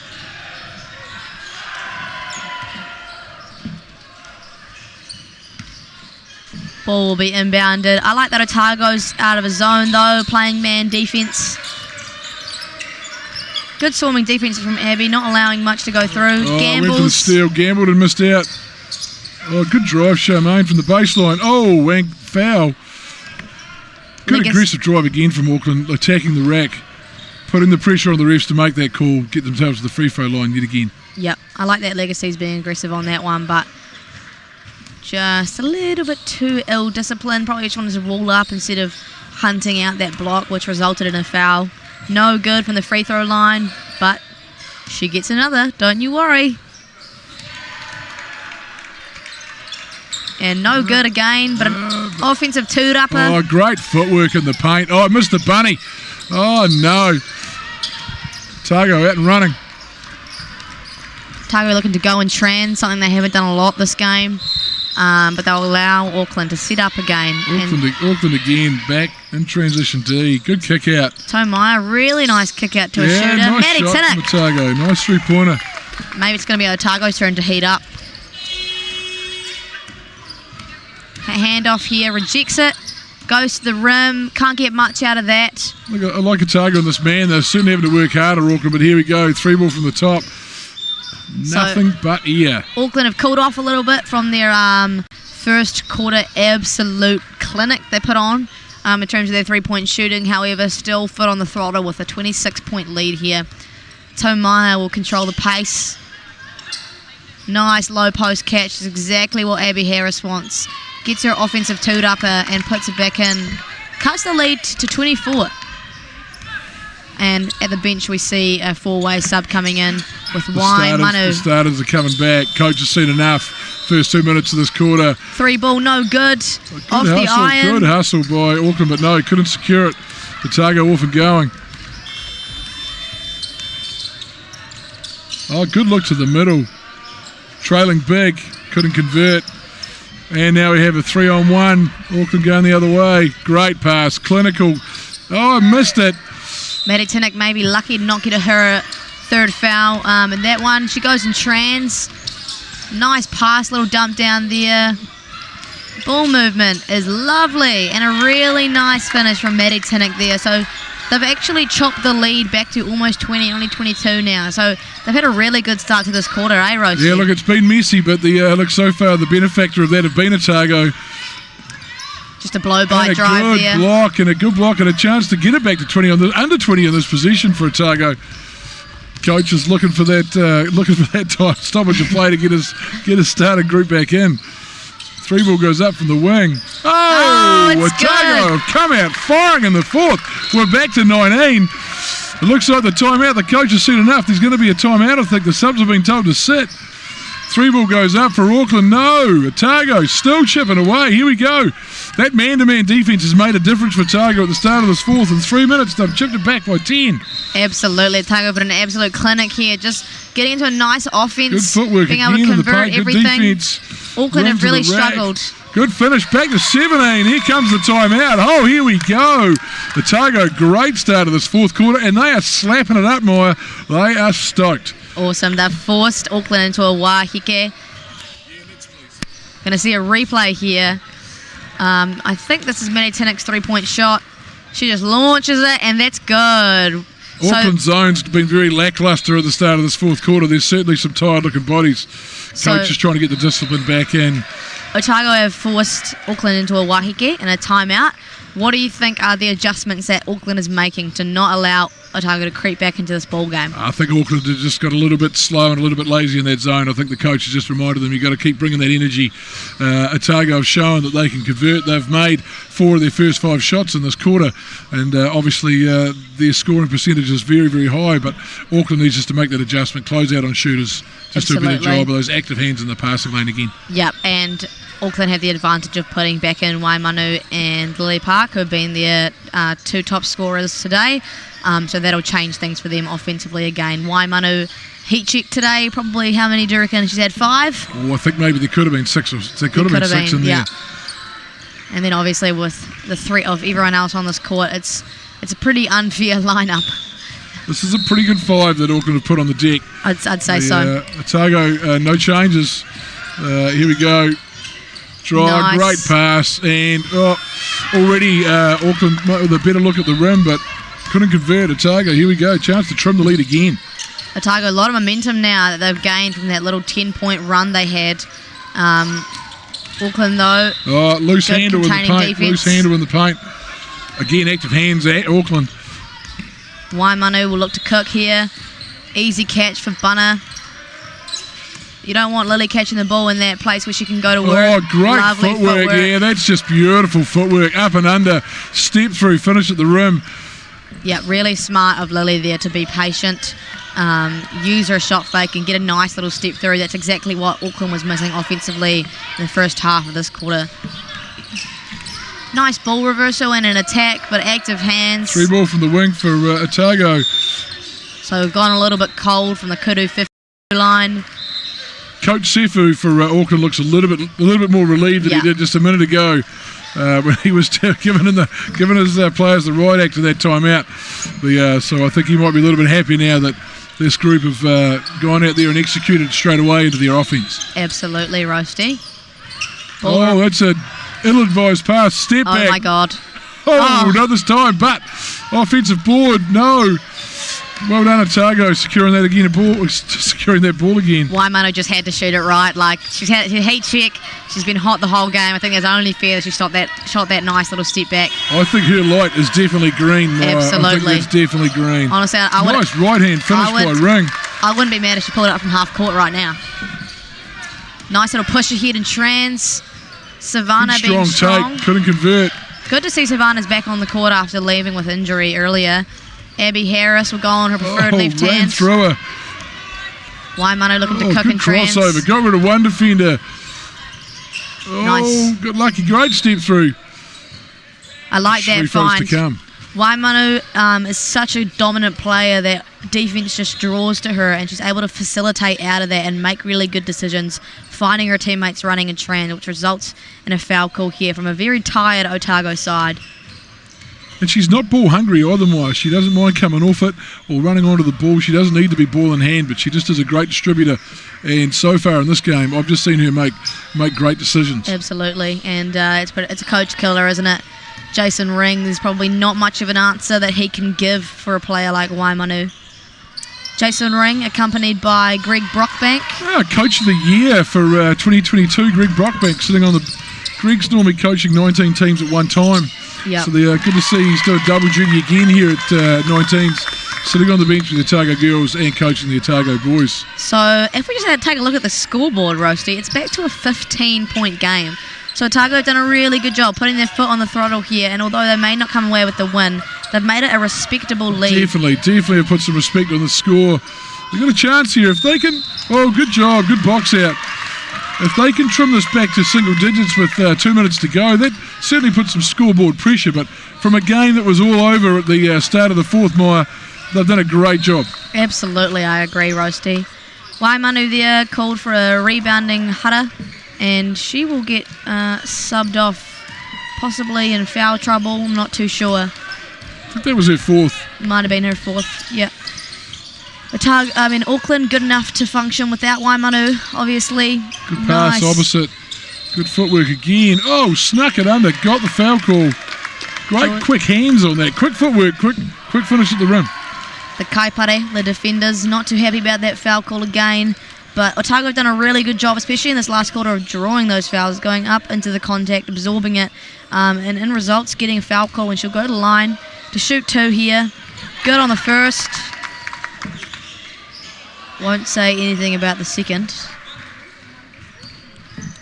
I'll call it now, Maya. It's going in. Oh, Grossy, you've done it. So, oh, my goodness. Told you. Buckets. Let's go, Otago. Let's see what we can do in this last, just under 4 minutes to go. We're back to a 13-point ball game. Coach is looking a little bit more excited on the sideline. Players are looking a little pretty engaged. Oh, another secured. Here we go again. Otago with a chance to triple to 10 here. So Auckland have gone from... Great push. Oh, great walled up defence. Good job, Auckland. Auckland have gone from hitting everything. They've hit everything at the start of the game, and now they're really struggling. O-board. Lily Park crashing the O-boards. Good chase in transition to secure that. Straight back up, gets the free throws, gets rewarded for her effort. Absolutely. We're going to see a Wahike here from this Auckland side, I suppose. Roasty, massive change in this ball game. In the first half, Auckland seemed to be able to convert everything, and in this last quarter, they've really struggled to even put in the easiest of looks. Would you agree? Yes, I would, Maya. And what have Otago done to put their foot down and chomp back on this lead? Otago on the offensive end have just been in the paint all day long and have just done a better job of getting the ball. Actually, the dribble drive's been far easier than that post entry, so their guards have done a really good job of attacking the seams from both the 45 and the seams from the top to get into the paint to create those looks. They would have shot 10 free throws in this last quarter and converted most of them, so that's been the biggest change, is getting to the line and converting. Roasty Douglas of Ashburton College, dropping knowledge. A hidden gem from a small town, eh? Big old Vegas, Ash Vegas. Great town, Maya, great town. I wouldn't encourage anyone to go there. Don't listen to this girl. What is there to do in Ash Vegas? Mate, there's lots to do in Ash Vegas. Could you name one thing? We can go shoot hoops down at the EA Sports you Network. You can shoot hoops anywhere, mate. Go shoot hoops down there. You can shoot hoops anywhere. Get your gold coin out. And you have to pay a gold coin. Go shoot that. Anything else? We've got lakes, mate. We've got Lake Hood down there. You can go take your jet boat out. Oh, forgive me then, I was mistaken. This time of the year maybe a wee bit fresh. Auckland at the line here. Lily Park converts the first. I think she's money for the second one as well, Maya.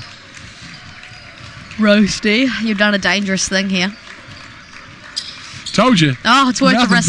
Worth the risk. 15-point lead now for Auckland with 3 minutes left to go in this ball game. Otago have done a really good job so far. Bit of a rush shot there, bit of a rush shot from Otago, but they've managed to get the hang on to the possession. They've got 15 to work with on the shot clock, so plenty of time. Not sure if that shot clock's 100%, but anyway. Good pin down action. Oh, great roll. Oh, and good defense at the rim again. Great defense again at the rim. Oh, great looking behind. Oh, again, Otago. Good defence in the paint. Good the block. Had Otago applied such pressure earlier in the game, this may be less of a deficit than it is at the moment. Man-to-man defence has definitely made a difference in this last quarter. They've shown capability to great kick out. Ball to the middle. 3 ball goes up. Oh, couldn't convert. Foul call there. Going to go against Otago. So it'll be Auckland ball. Just under 3 minutes left to go in this last quarter of the women's 5th and 6th playoff at AON U19 Nationals. We'll see a pair of Kuru Tautukus from Bana.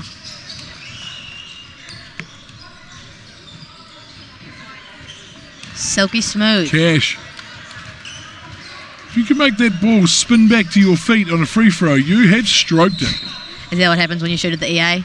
That's what happens, That's what happens. I didn't call the second one and she missed it, so there we go, mate. I stay intact with my yes or no's. Sarah Joy looking to push and trans. Nice extra pass. Great ball reversal. A bit congested here from Otago, looking to get some space. And I think that might be all she wrote, Maya, coming down to the 2 minute mark. Handoff here, nice little backdoor cut from Lily, creates an open look for Savannah, who will knock that cash down. Money, here we go, good shot. So not so much in the second half, but still Auckland had done a really good job at shooting the damn ball today. Auckland have been pretty disciplined at making the right read too, Maya. Absolutely. They've taken the good shot, Like they've taken the one they should shoot, and they've given up the ball when they should be making that pass. So I agree. Well coached group. This group, they've made some good decisions. Couldn't have said anything better myself, Rosie.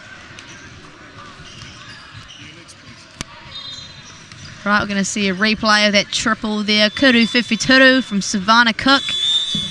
And that's going to be Lily Park's 5th foul. So she will sub out. Well, I think Lily Park thinks she only maybe had 1 foul, but that she actually committed. But anyway, that's 5. She's out of there. Not stoked with that one as she makes her way to the bench. But good defensive effort from her. A great kaipare, a great defender that she is. Just unlucky with a couple of those calls there. Cash money again from the free throw line. The stripe is paying dividends for Otago in this last quarter. About 2 minutes to go left in this ball game. Great cut. Great. Oh, what a pass. No look to the wing. Oh, that would have been a highlight reel. Oh, as it is, Auckland with the midi bucket. Good to see these two teams still competing hard despite it being the end tail of this game. 19-point deficit. 3 ball from the top. Just comes up on the front rim.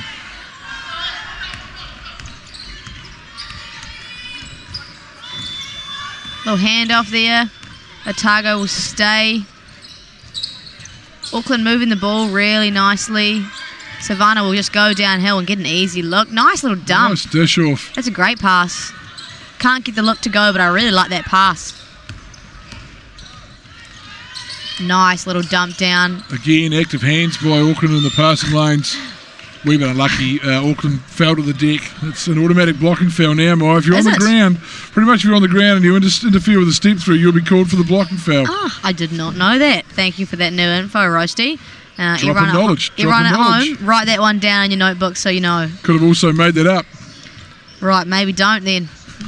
Roasty's not a super trustworthy dude, are you, mate? It's true. If you're on the ground there outside the D and you trip up feet, unfortunately, you are committing a foul. Bugger.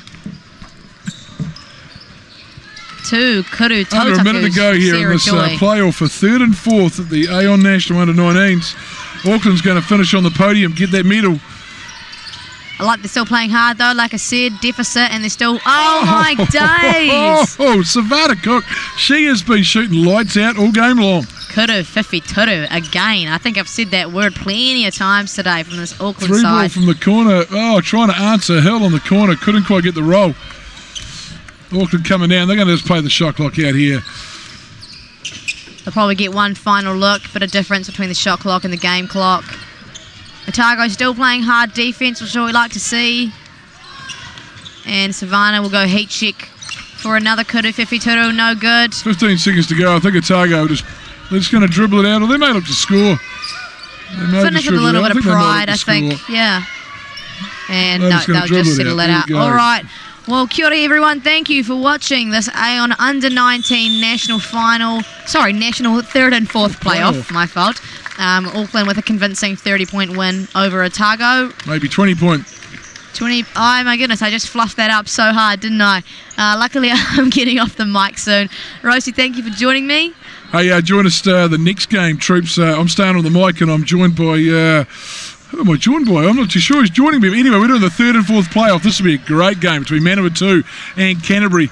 2 pretty good squads going hard at it, looking to finish on the podium for that 3rd place finish. Absolutely. Noho oro mai rā, and see you soon. Today, we are reinventing insurance. Designed to help you get the cover you really need without being left in the dark. It's a game changer. Real-time intuition, light-speed empathy, and handshake ID. A real heart, brain, and voice that doesn't just understand what you're saying, it can feel it. Say hello to an actual human being. Hi there.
So Hoops and Parks pilot is a first and shows local councils and sports trusts that if you have some oversight over community spaces, if you build it, people are going to play, and Flaxmere today's been a great example of that.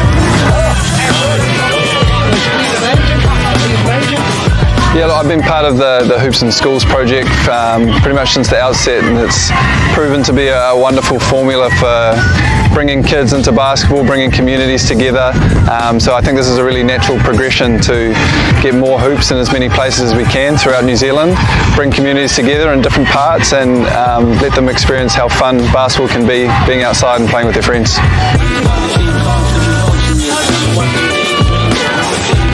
I mean, today's been awesome. It's so cool having this court set up, such awesome hoops, and you know, now for these Flaxmere residents, it's 10 minutes or less to get to their local court, and these kids can come after school, before school, hang out with their mates and get some shots up. I think it's definitely going to have a positive impact. I mean, as you can see right now, the turnout's been pretty good, so especially in Hawke's Bay, it's always pretty sunny out here, so I think there's going to be kids filling these courts up most days, so it's definitely going to be a positive impact.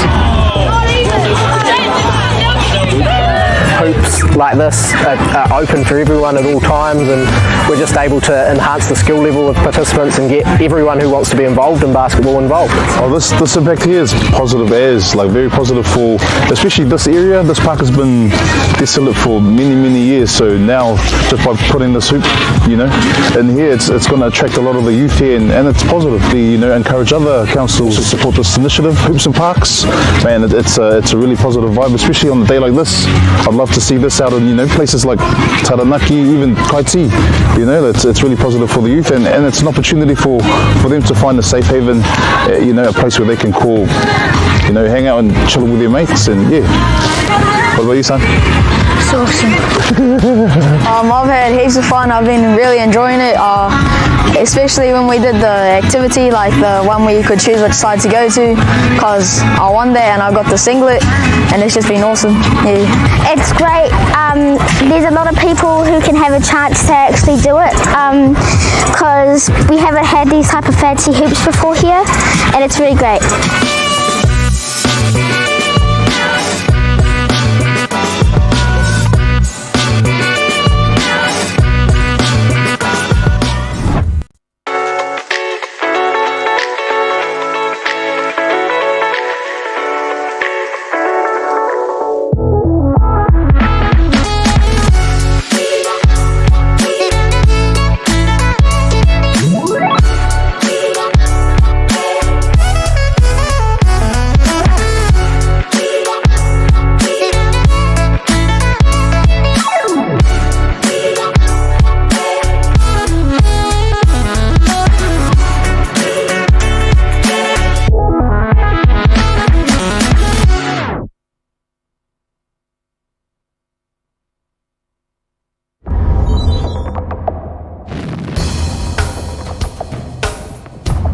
Unintended accidents have major consequences.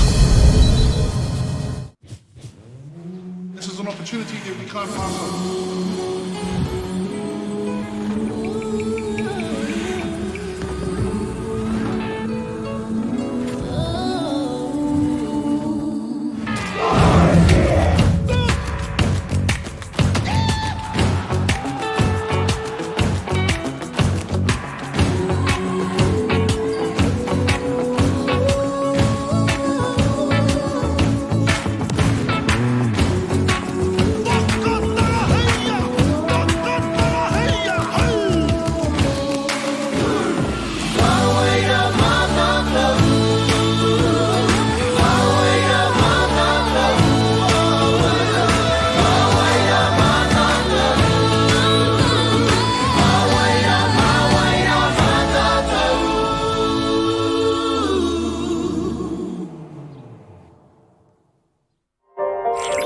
Today, we are reinventing insurance. Designed to help you get the cover you really need without being left in the dark. It's a game changer. Real-time intuition, light-speed empathy, and handshake ID. A real heart, brain, and voice that doesn't just understand what you're saying, it can feel it. Say hello, to an actual human being. Hi there.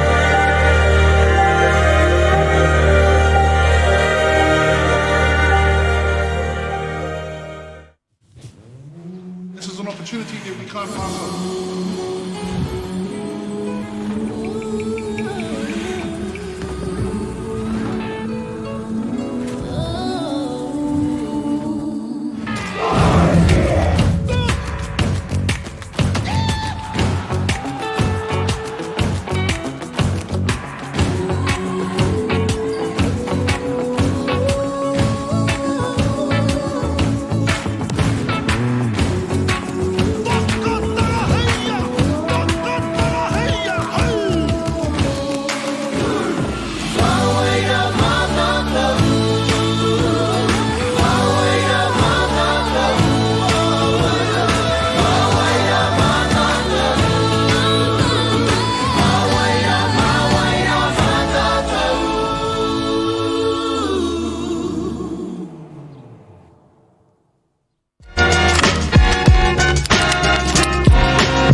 Just want to welcome everyone here today, all you beautiful Whanganui people.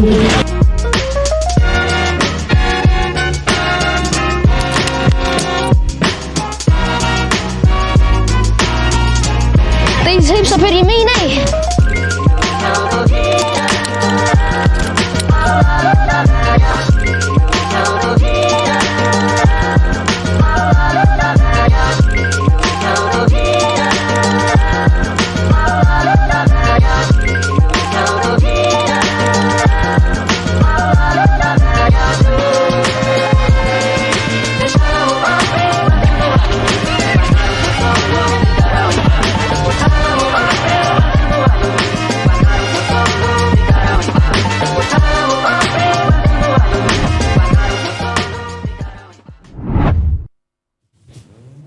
This is an opportunity that we can't pass up.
This is an opportunity that we can't pass up.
Hey Tom, it's been a while. Where have you been? Sorry man, I've been busy.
Hello and welcome to MainPower Stadium here in Rangiora, finals day.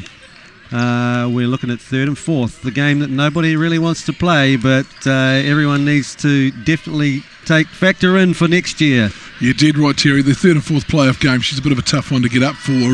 Both these teams, though, will be looking to finish with a win and, of course, avoid get the better seeding for next year. So yeah, both these teams last night had a tough run of it. Manawatu were the closest until the end of the third quarter when Taranaki took control, and then boy did they take control. So they'll be very disappointed. On the other side of the ledger there, Canterbury were never really in it with North Harbour. They showed a couple of signs of getting a little bit of momentum, but Harbour had their measure the whole way through. So they'll be disappointed, and hopefully they're up for this one, and I'm sure Manawatu were, because they just keep coming. They're a team that just keep attacking. Yeah, they impressed me last night. They just don't stop. They don't have any stop button on them. So they'll just keep coming at you. They got that young guard at the front line. He is just non-stop. So let's have a look at the team lists here. First of all, Canterbury, Hunter Adam, Ruben Booth, Mitchell Corkery, Hugo Gonzalez, Garcia, Louis Gordon, Thomas Harrison, Jack Hollingworth, James Lean, Connor Radbourne, Riley Saar, Phoenix Sorensen, and no Alex Wenworth, but he's listed on there, but he isn't actually suited up here to play. And if we have a look at the Manawatu team, quite come through, but the Manawatu, we've got Denham, we've got Montel, Jonty, Haikaya, Calum, Tutai, Xavier, Griffin, Kairangi, Tanu Jr. and Tumawa. And sorry, Tutai, he likes to go by Toots, number 4. Keep an eye out for him as well. So looking at the starting 5 here for Canterbury, we've got Louis Gordon, Tom Harrison, Hunter Adam, Riley Saar and Phoenix Sorensen.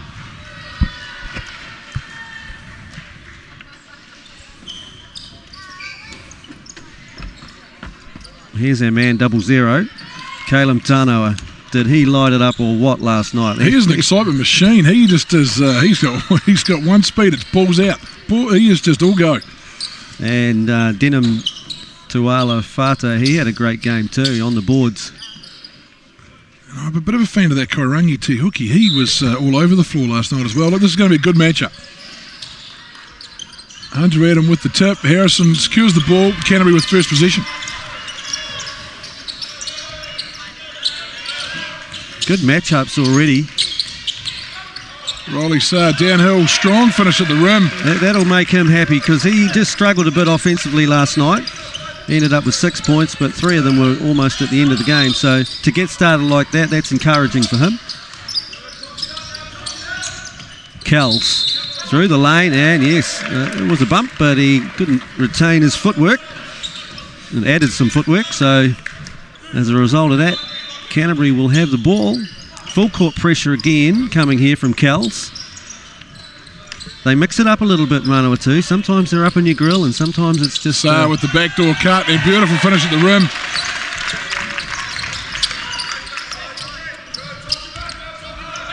Tahuki got Hunter Adam on him.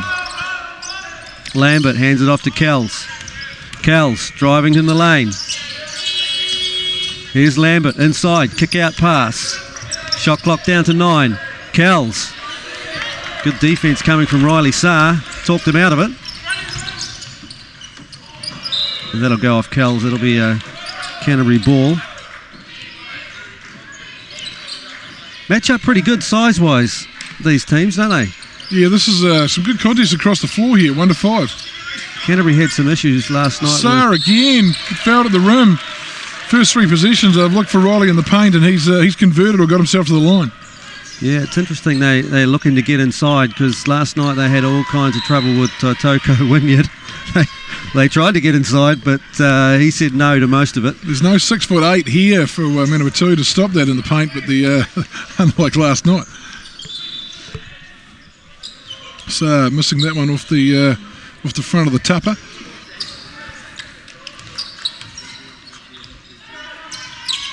Saar 1 of 2. Canterbury with some early ball pressure up the court. trying to slow that ball in transition. Certainly 8 into the shot clock already. There's Tanoa, that crossover that he makes, skips into the lane. Good straight up defence by Canterbury there. Made him adjust his shot. Just that little bit more size from Tom Harrison, and he takes it. Good ball movement. Louis Gordon with the mid-range pull-up. Butter from the free-throw line. He loves that. That's his go-to. That is his go-to. Louis going left or right, it doesn't matter, but that's his shot. Interesting, Kells is bringing the ball a little more than he did last night. Tanoa pretty much had it in his hands for 80% of the game. That'll be off Gordon. Tom Harrison there playing a little bit of deny defence. It's probably not a bad plan, because if you can't catch it, he can't drill you in the middle of the lane. Yeah, Canterbury look like they've done their homework here on the guard line. Nice Euro. Oh, couldn't get the roll. Hunter Morgan, sorry. Hunter Adam. No, you were right the first time. I was right the first time. And he's lost that himself out of bounds, although I think there might have been a hand in the back. Manawatu look a little bit perplexed. They reckon it was theirs. So, curl action on the out of bounds play. Here comes Riley Sarr. Couldn't find him that time. Good pin down screen for Harrison. Gets the three ball up. He'll be thrilled with that, because early time out now from Manawatu. Harrison has just not been able to find it. It's just been coming and going for him in the tournament. And for him to knock that first one down, he'll be very happy. Yeah, they ran that a couple of times for him last night, and he only got hot late in the game and it was all over. So nice to see him make one early. Yeah, it's defensively, Canterbury have definitely scouted Tanoa, and they're trying to get the ball out of his hands, and they do not want him to get it back. Yeah, they've done a pretty good job of once he's given it up, they've changed to a deny defence, and that's been the he hasn't seen it back on the. Last night he was just all over the show, creating, looking to score. Everything went through him. It was the longest riddle of all time for Taranaki. They took them 3 quarters to figure out how to, and in the end. They made their run when he was sitting on the bench, fueling up to go fourth quarter, and that's when they got over the top. So yeah, it was a crazy semi-final. But there's Peterson on the bench over there that's got that electric quickness as well. So I wouldn't mind betting if they see too much of that denial, then he'll come into the game. I don't think the coach wanted to burn his timeouts quite so early. Then 2 minutes into the game, and he's had to make some adjustments early. Well, a 10-0 run will do that. Canterbury have come out firing, definitely at the moment. They're the ones that want the medal.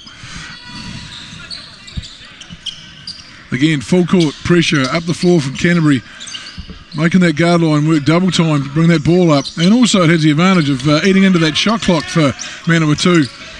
Only getting into their sets with maybe 15, 16 seconds left on the shot clock, thus creating a bit of pressure and rush shots and rough choices. I'll be honest, here he is. Tanoa plays, they don't have a lot of sets, Manawatu. It's pretty much find a way to get him the rock. And there he is out of the timeout. First touch for him and first basket. Another backdoor cut turnover. Got to make that bounce pass on that backdoor cut. Look at that pace. Oh, Tom Harrison with the great block and retrieval. What a play. He's got the leading size. the break. Hunter Adam with the dish. Straight up. Oh, great contest at the rim. Got the foul called. Canterbury out running with pace. Lambert unhappy about that because he felt he had all ball. Let's have a look. No, we won't be having a look. Don't think we have it. No replay available there. Yes, we do have it. Oh. Yes, no, maybe. Here it is. So here's the defence by Harrison with the block, the retrieve, the get the ball back and push with pace. Here we go. Hunter Adam with the dime. Oh, that was pretty good. Oh, that might have been pretty good, that defence down that other end. A wee bit unlucky there, maybe Manawatu. Oh, Louis Gordon just being a wee pest there, getting the O board. Louis going left. He got him moving. Boom, nothing but buckets. Louis Gordon, that's his go-to. Going left, pull up. It's a massive amount of confusion on that action. Sorensen could have slipped to the basket. Oh, great backdoor cut. Great backdoor cut. I said last night that Lambert reminded me of Hiram Harris, and that's a fairly typical Hiram Harris type. Dead right, busy and active and moving all the time. Louis again going left with the step back, this time off the tupper. Here's Tanoa. looking for his crossover. He found it. There's that same play action along the baseline. Steps back for the three. Oh! No hand up, converted. He'll give you buckets, no doubt about it. Eating into that lead. Here's Gordon. Finds Harrison, who's... Oh, Riley Saar trying to get that O-board. Manawatu secure it. This is Kells. Puts it on the floor. Tahuki needs to get into the game. Had a good one last night. Toala Fata, he's got quite the flat shot. Sometimes it does go though. Here's Sorensen, drops it off to Saar. Saar in the lane. Took the contact, couldn't finish. Referee's letting him play. Kells on the spin. Great spin, great finish at the rack. That was beautiful, spin into the middle. It's unusual to see that one finished with the left, but nice job. Here's Gordon. Louis with the crossover. Oh, reaching in. Yeah, Tuala Fata switch on to him and his eyes lit up and went, this is a big guy, I can take him. Caleb Tano, I tried to plead his case there with referee Nick Choi, but to no avail. Louis Gordon out for the game, and checking in is James Lean. Took a knock to the head last night, James. Oh, turnover from Canterbury. They've run that inbounds play 3 or 4 times now, and there's not too many variations out of it, and they've played it pretty well, Manawatu.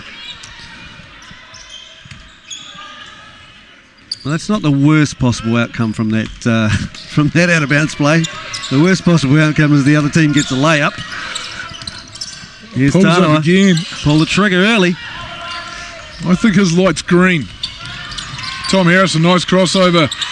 Acrobatic finish. Riley Saar with the O-board. Tip back in. Saar busy early. 7 early points for Riley Saar. By way of Ashburton College, just want to point out. Should I get that in there early? Get that in there. Here's Kells. Oh, Riley Saar got beaten. Oh! Hunter Adam denies him at the rim. Got up and chucked that back. There's some guards on this Manawatu team that have been at the school of crossover dribble. They're electric. They're good to watch. This is good basketball, eh? Tahuki finds Tanoa. Tanoa with lean on him. Oh, good hesitation dribble. Pulls the trigger again. Hugo Gonzalez into the game. Looking to push.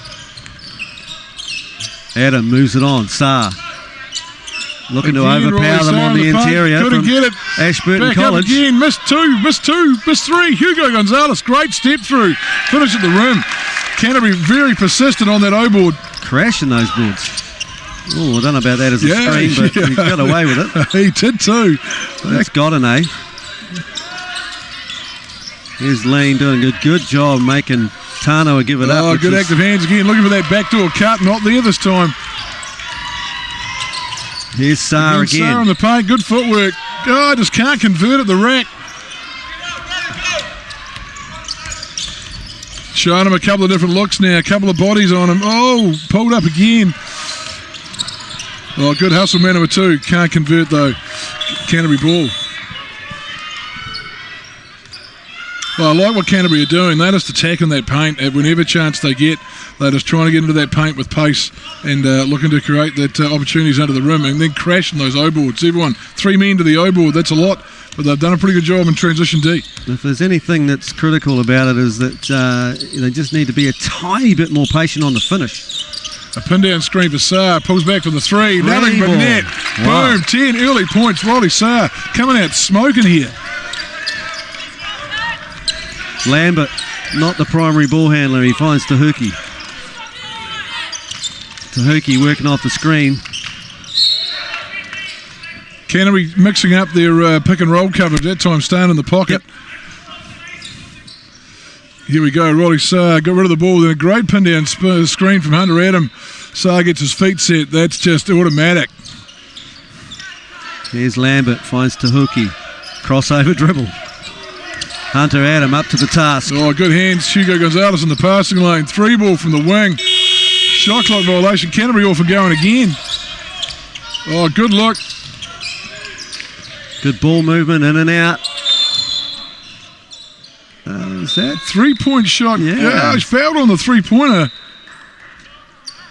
Bit of a late whistle from Nick Choi, but he's convinced he's right, and I couldn't see it. There may be a replay coming. Harrison wouldn't ordinarily miss by that amount. I think you're right. So I think he did grab him by the wrist. There's a discussion going on. A long-winded explanation just off screen that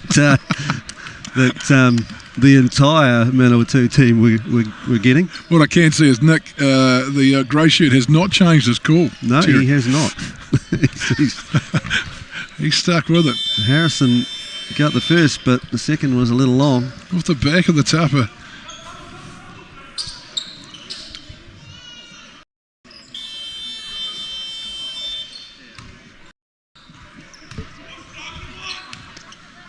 So Harrison, 2 of 3. Nice handy lead for Canterbury. Double team, they get it out of Tanoa's hands again. Seems like a solid theory to me. So far it's working well.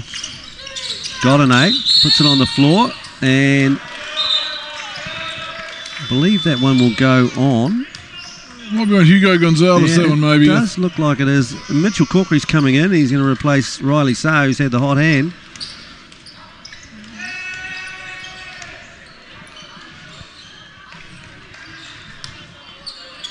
And Sorensen has rejoined the fray, and Hunter Adam has gone out. Montel Godney missing the first one.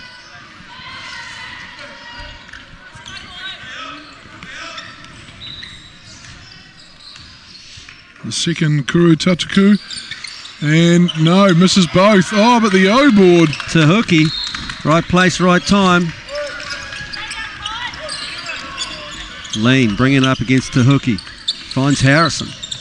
Harrison spinning, wheeling to the basket. Yep, that's a foul, all right. Great fast attack. Got downhill quickly. Created space with that spin dribble. Dirksen Capeo picks up his first foul. Tom Harrison, aggressive from the get-go here. Looking to attack on every catch. Tualafata comes back in, and Lambert will go out. And our first look here at Tanu Peterson, who's apparently at Lincoln University. Yeah, we played him in club hoops the other day, and he gave us the business. We had to take a time out to stop him. He scored 11 straight in our club hoops, and he impressed. He's a good 3-point shooter, and he's fast in transition. So Harrison making a living at the line at the minute. Louis Gordon back in. Harrison having a spell. Good job by Adam Morton keeping everybody fresh. Yeah, real young team on the floor here. 3 young age of the Canterbury guys on the floor. Tanoa. Good recovery by Canterbury, but no, too quick. Tualafatu. I was trying to think of who he reminded me of, and it's the Tamira brothers. He plays very similar to them.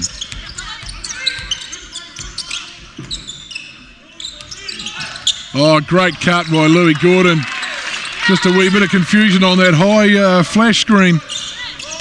Got himself a layup in the paint. Lean, sticking in front. That's been a tough job. He's done a really good job of that. Get it out of Tano's hand, just like you I said. Just said. Here we go, Tano Jr. Great scouting report there. Fresh into the game. He can from shoot Roasty. that. Roasty's come with the on-the-mark comments. High pick and roll here for Canterbury. Oh, was the right idea. Louis Gordon was lifting to shoot from the wing, but the pass was a bit deep. Jack Hollingworth into the game. James Lean goes out after doing a good job of staying in front of Tanoa. Tanoa's taken a rest, actually, so... Jack Hollingworth, number 4 for Canterbury, scored 54 the other week for his Burnside High School team. He can make it rain. Hot 1 minute, cold the next. It's a brutal game in it, Terry. Makes the 3 the first time, airball the second one. There was no hesitation at jacking it up, though. Full court, trying to ramp it up. Manawatu. And again, it's just a little bit of show pressure. Louis Gordon has no problem with any of it. Here's Corkery. Nice Kick out pass to Hollingworth. Oh, there it is Into again. Corkery. Yeah, Corkery good finishes job. at the rim. Sorenson's picking up a few assists here just quietly. Yeah, smart by Corkery. After he dished it off, he just hung around to that Duncan spot. Got it back. He was rewarded for creating the first pass.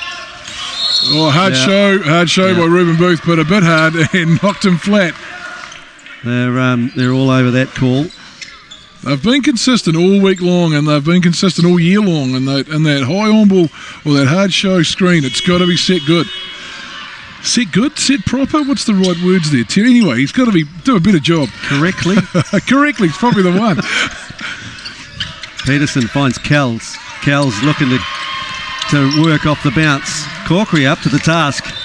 Oh, went under. Went under. Did he pay the price? No, he didn't. That was a rainbow, that one. It didn't have anything like the distance. Look, the opposite. Louis Gordon attacking the paint. Beautiful finish at the rim. Might have looked at that three, and I think so did the defence. They collapsed. Oh, but Canterbury paying the price for some lazy transition defence. It's turning into a racetrack, and I'm not sure that that's what Adam Morgan would want, because Manawatu loves that style. I think he'll give up the one, but if he sees that again, that might promote the timeout.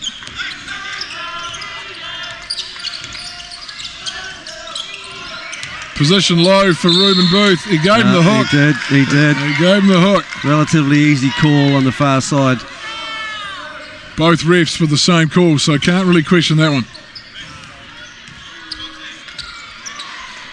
Good energy coming from both teams, considering they finished fairly late last night. 2 seconds to go. Something long and fast, maybe. Can't get it in. Got it in. Here we go. Peterson, half court. Can they repeat it? Goes. No, they cannot. So at the end of the first quarter, Canterbury have jumped out to a 13-point lead, 31-18. We'll be back after a couple of messages. Today, we are reinventing insurance. Designed to help you get the cover you really need without being left in the dark. It's a game changer. Real-time intuition, light-speed empathy, and handshake ID. A real heart, brain, and voice that doesn't just understand what you're saying, it can feel it. Say hello to an actual human being. Hi there.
Start for Manawatu. No, look, Canterbury just got hot early. Riley Sayre with 10 early points in the first 6 minutes of that quarter, and that's pretty much the difference. The Manawatu have done a pretty good job in transition. They're pushing the ball. I think they'll be looking to play even faster this next quarter. But yeah, Canterbury have done a really good job at slowing the ball in transition with that full court ball pressure. Got an A, finds Peterson. Peterson. Oh, you're going to give him that much room. He's going to try again. Sayre with the rebound and off. He might take him on here one-on-one. Good Euro and the foul called. Sayre back where he left off, creating opportunities and straight to the line. Yeah, he's just got the physical capabilities there over a couple of the Manawatu players, and he's using them well, using his body, protecting the ball, taking the bump. Makes the first. I guess the opportunity that Riley Sayre and Tom Harrison have this year, training in the 12-man squad with the Rams, playing against those bigger bodies and those wiser old heads. He's having to take a few hits, so it's he's probably quite enjoying giving a few out. Exactly. Here's Peterson. Double team came, and the double team came for the second pass as well. And ends up with Kells on the far side. who loves to penetrate on that left hand. Great drive. Canterbury unable to secure the defensive board. Talua Fata in there doing what he does best. Shot clock pressure coming now. Down to 5 on the shot clock. Kells. Great pass. Got an A under the basket. No basket.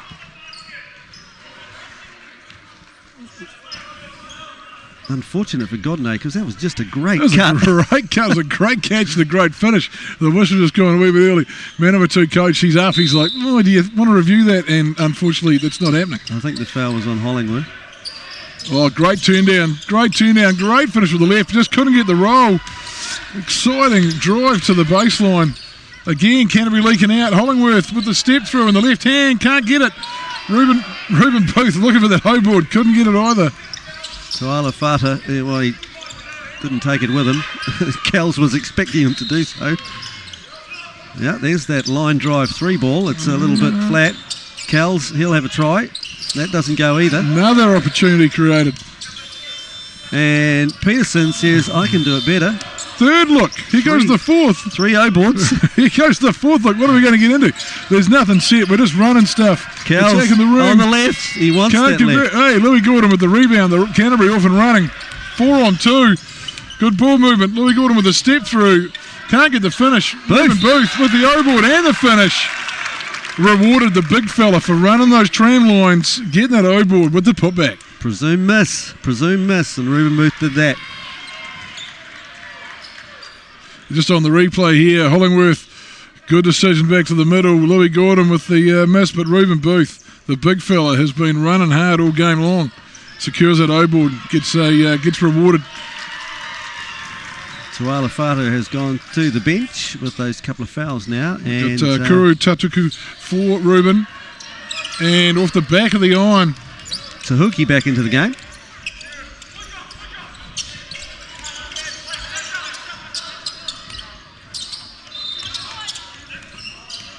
Peterson finds Kells. Kells is the playmaker at the moment. Skipping through the lane. Oh, I love how he finishes off both hands. He's got some skills in the paint. Kells, he can finish it with left and right. Great rebound and push again. Canterbury 3 on 1 goes up for Hunter Adam. Couldn't secure it. I like their intention though. They're just out and go. And Canterbury are they're playing exciting basketball, playing with a lot of pace. Yeah, that just needed to be a little more to the right for Hunter Adam. John G. Kells down the other end. He just off both hands at the rim. He's a talented kid. Moving to the rim, Riley Saar. Oh, men at the ring. Great block. What a block from Lambert. Great block. Here's Kells. The pace on. Hunter Adam maybe got a fingertip to that, but that's a layup. Good turnaround from man number 2 from giving up the finish at the rack with the block. A backdoor cut again for Saar.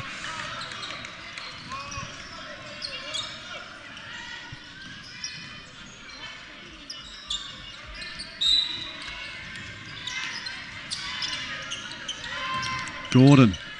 Saar's gone into the low post. Right, and he's popping out again now on the weak side. Pick and roll on the other side. Ruben Great Booth. finish. Great finish. Great simple basketball. Pick and roll on the strong side. Cleared out for everyone else. Great pick and roll. Skip pass. Here's Tahuki. Puts it on the floor. He's got the size advantage and he shoots over top of Louis Gordon. Good, nice finish. Good recognition of the mismatch he had in the low post there.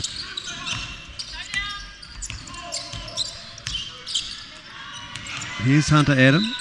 Good look opposite Louis Gordon with his feet set. Oh, in and out. Riley Saar with the over-the-back foul. Looking to get that O-board.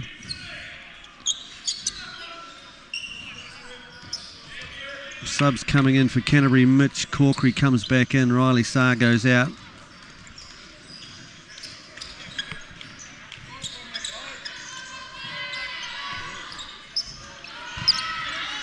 Oh, Mitch Corkery being a pest.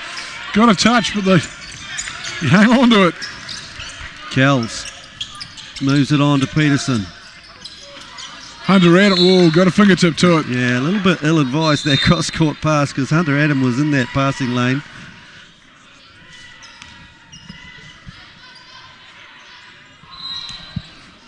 Shot clock 10 to 13. This full court pressure from Canterbury is just eating into the shot clock every time now. For man number 2, they're having to speed up every time into their offense. Even Roasty Toots is in. Toots is back. Toots is in. Oh, yes, Toots is in. Whoa, Toots first has touch. the ball. Toots first touch. Misses the bunny. Oh. I went to check on a number. He had a different number, and they said just call him Toots. Just call him Toots. Oh, good adjustment from Harrison. Good take. Attack the rim. Got a bit deep again. Reminiscent of last night, getting into traffic. Tahuki with the kick out. Kels decides he'll move it. Looking for that matchup with Louis Gordon again with that mismatch. Harrison into the passing lane. Great steal. Uncontested layup. Lambert not wanting to foul. He just bailed out of that one. Now he moves it. Kels. Peterson. Oh, Louis Gordon was looking for that, got that steal. Canterbury off 3-on-3. Reuben Booth, he had to think too long. Give it to the guards. Subs coming in. Caleb Tanoa is returning. And James Lean comes back in at exactly the same time. I wonder if that's a coincidence. the better defender on the Canterbury team picking up the dude that's crossing everybody over in the building. Here we go, Reuben Booth. Yeah, he had too many choices then. Lay it up or make the pass. Here's Kels going left. Corkery up to the task. Spin move. Oh, throws it off the glass. Unorthodox finish, but in she went. Manawatu doing a good job of sticking around here. Kick out. A nice one extra. Corkery hit one last night from there at the other end, and he hits one now. Oh, I think if we looked at that replay, you'll find Mitch Corkery's were about 6 inches. His foot was 6 inches over the line, but a three-pointer rewarded by the refs there. I think he'll take it. Oh, great dime. To Lambert. Great dime. Just hanging out in that dunker spot. Caleb Tanoa just making things happen. Hunter Adam, loose handle, hang on to it. Lean puts it on the floor, slips by, finds Corkery. Corkery's just hit one. And missed that one. I got a wee push in the back. There was. Oh, Toots with the old little two hands on the hips. He got caught. Hunter Adam, eyes wide open, looking for the back cut opportunities. Being the facilitator. Point forward. And here he is now with the ball. He gets tripled. One extra shot clock into single digits. Great footwork. Oh, again got denied. Two on the shot clock. Harrison from the top, off the back of the iron. Manawatu ball. Did look like it went off Manawatu, but it also looked like Hunter Adam was all over the back of Kel. So I think probably everyone's happy with that result. I think that was a very accurate assessment there, Terry. Good no call by the ref. Kels attacking the rim again. Too easy. Attack that seam and the help defence didn't come. That weak side guard from Canterbury's not dropping down to stop that. Here's Adam, kick out. Great James pass Lean, to the corner. Lovely pass. O-board to Harrison. Here's Harrison, kick out. Turnover ball. Lambert in the way. Manawatu off and running. Lean chased it down, but out of bounds on the baseline. Hugo Gonzalez back into the game. Sorensen will take a break. Hugo just brings that energy to the defensive end. He's got the Tahuki assignment. Here's Lambert. Finds his guard. Tanoa. Crossing over, crossing back over again. Good box out by Corkery on that weak side. Hunter Adam going to the rim. Got caught deep again. Oh, good hands by Lean. Got the turnover, got it back. Corkery with a three ball. Can't convert. Kels, Tanoa. A double nightmare. Tanoa's just getting nothing to drop tonight. He had 30 last night. Great read on the floater. Wide open. Corkery to shoot that. But Gunshaw gives it up. Hunter Adam from the corner. And no, front of the rim. Harrison. Manawatu ball. Peterson comes back in. Kells is going to take a well-earned break. He's been responsible for 90% of the offence. We'll see if that ignites Tanoa now that Kells is off the floor. You would think it's going to be back in his hands at some stage. Often. Peterson working off the Toots screen. Oh. Good extended ball pressure. Good extended ball pressure by Canterbury. That's Globetrotter stuff. That's Curly Neal. Tahuki looked for the backdoor pass and lost the handle, and Gonzalez fouled him. Canterbury did a pretty good job of 20 seconds of that defensive effort and just gave up the foul on that baseline drive.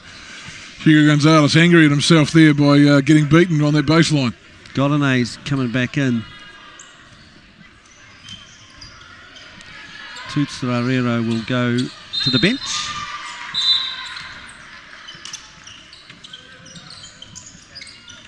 Nobody really open, and Corkery says I can get up elevation, there. Great elevation. There's my man. Peterson. Tony Jr. with the steal, making up for the poor inbounds. Decides to jack the three with the first look. Couldn't convert. Gonzalez. He probably should have given that up before the defender got between them, but Harrison it ended up in the right place. And Harrison, good finish at the rack. Puts the spin cycle into action. Oh, Harrison again. Oh, in the M1. Oh, Tom Harrison creating second opportunities. Great hands in the passing lane. That's exciting. Exciting stuff. There's the spin cycle, and Harrison stays alive in the play action. Just a niggly hand, just to be a pain. He just played the pest perfectly. Riley Sarr from Ashburton College back in the game. You've remembered, Terry. Good job. Tom Harrison here with the Kuru Tatuku. Nothing but nylon. Oh, the double on the ball screen. Oh, did well to get out of there. Man number 2 off and going. Oh. Yeah. Lots of things were going on there. I think man number 2 would be a little bit aggrieved there with that ball coming onto the court. They might have had a 3-on-2 there, but he looked like he was going to shoot the 3 ball actually, but yeah. He looked a bit despondent. He looked a bit disappointed. Got an A.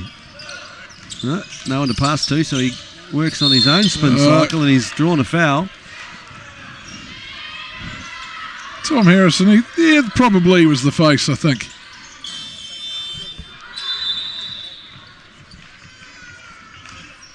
A 17-point ball game right now, so it's the first hurrah for Tom Harrison. Yeah.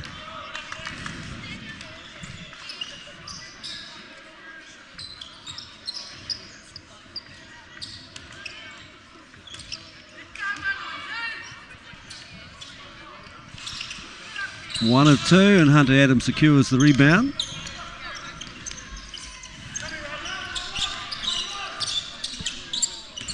Nice high set. Great hook pass. Oh, yeah, that'll be a travel. Hugo Gonzalez, he got caught in the ear. That'll be a turnover ball. Once both of those feet have left the ground, he can't put that ball back down. It was a nice find by Tom Harrison, but just the closeout was even better. Good pressure here again, a little bit of double team action. Great crossover dribble. Got an A on the floor. Riley Sarr with the just with that wee hand in there, got the steal.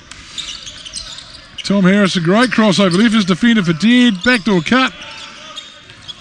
Riley Sarr at the top. Yep, rips it. Good shimmy, what a dime. Hugo Gonzalez in that dunker spot. Fantastic basketball.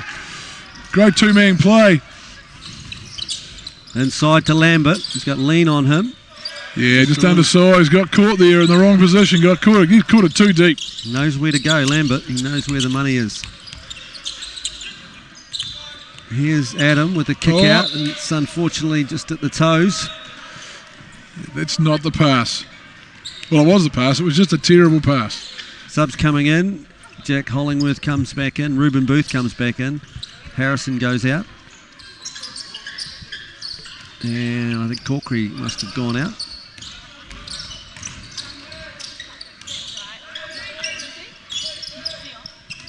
Drop off past Lambert. Let's that look again. Earning his Hiram Harris money down low. Definitely, he's very good at that. Just getting him behind that dunker spot.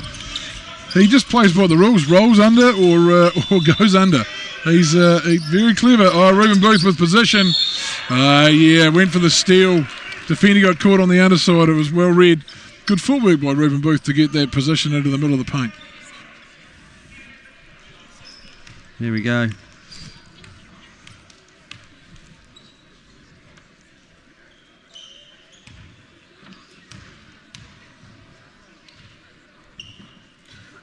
First one's good, Reuben Booth.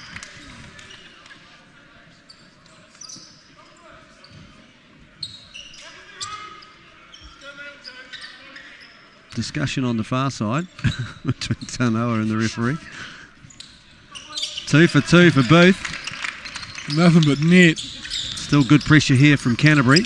Tanoa splits everybody. Well, that's Gets it. all the way to the basket. And got fouled at the rim. Reuben Booth just did a good job until that last second when he decided to put his arm out. That is some quick transition basketball. That is a fast push.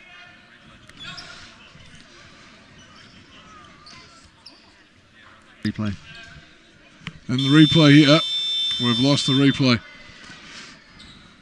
Here it is. The once he secured the ball. Oh no, that's from the play before. That's sorry about that, viewers. We're just trying to see how fast that ball in transition. Caleb Tanoa, he is just 3 seconds from the backcourt to the layup. He is a speed merchant. Converts him. Eats into the lead just a little. Man number 2 hanging around here. 15-point game inside the last 40 seconds of the second quarter. Hollingworth moves it back to Lean. Man number 2 back into a 2-3. Great pass off to Booth. Booth kept it alive. Oh! I'm not sure what happened there. There was the... we might see the replay there. We'll see what there. So here's Lean. Drives in, drops it off. Reuben Nice Booth pocket goes pass. Up, nothing there. And he's been called for an offensive foul. I'm not sure what happened there. It might have been a bit of a late reaction to the call. I think it took Lambert out of the rebounding contest anyway, didn't it? Yeah, maybe. I think he might have been inside the D. Anyway, we've moved on. I don't think the call's been changed. Move on, Roasty. We've moved on. We've moved on. So with probably 1 possession left in the half, man number 2 ball in the backcourt. Canterbury coaching crew, they're still a little bit confused about what happened there, but anyway, we're moving on. I don't know. With Peterson and Tanoa handling the ball, it might not be the last position. Great pass. Took the early good. 3 ball. Canterbury managed to secure it with 10 seconds on the shot clock. That was an early look. They took the uncontested 3. They will play the last possession. Hunter Adam walked it in. Beautiful take. Just picked it up, laid it up, got the easy finish at the rim.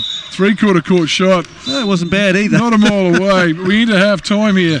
Canterbury have taken a 17-point lead, 53 to man number 2's 36. We'll be right back after a half-time commercial break.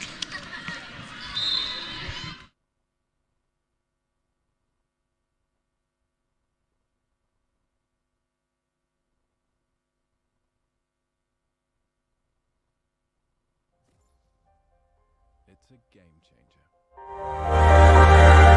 Real-time intuition, light-speed empathy, and handshake ID. A real heart, brain, and voice that doesn't just understand what you're saying, it can feel it. Say hello to an actual human being. Hi there.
is an opportunity that we can't pass on.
Today, we are reinventing insurance. Designed to help you get the cover you really need without being left in the dark. It's a game changer. Real-time intuition, light-speed empathy, and handshake ID. A real heart, brain, and voice that doesn't just understand what you're saying, it can feel it. Say hello to an actual human being. Hi there.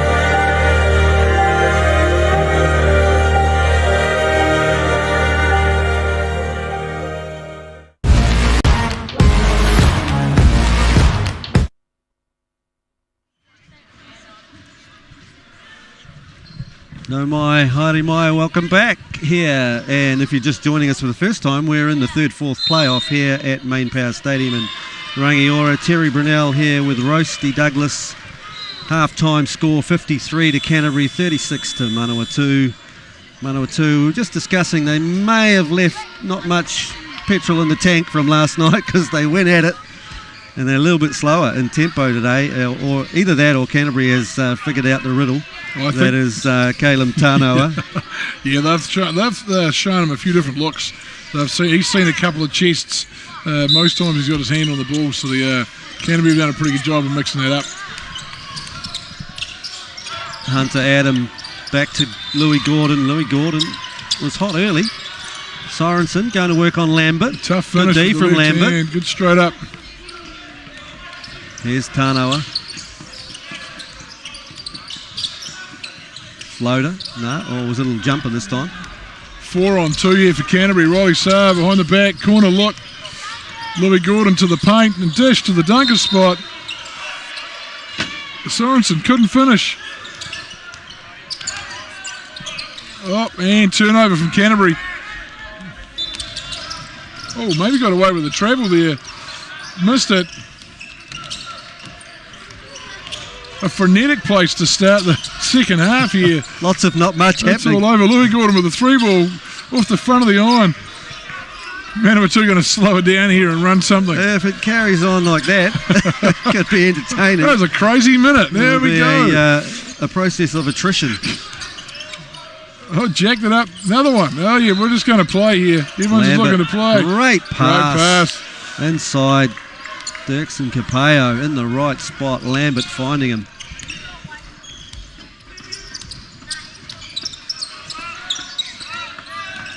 Canterbury work off the ball screen. Sorensen back out again. And right place, right time on the arc. Another turnover in the paint. Trying to make that little pass. Slow start in the scoring for Canterbury. The turnover might help. Here's Riley Saar. Again, numbers for Canterbury. Can they finish on the fast break? Hunter Adam with the step through. Great patience there. He realised when he received the pass from Saar that there was a couple of defenders in the way, and he just had to momentarily just get them to split so he could find a wee banker. Canterbury making all the plays here at the start of the second half. That's their third fast break with their first conversion. Rewarded with the M1.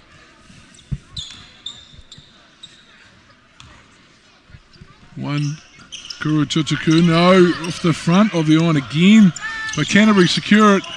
Loose handle in the paint from Hunter Adam. Another turnover from Canterbury. There's Tano, crossover. Godinay, long range triple.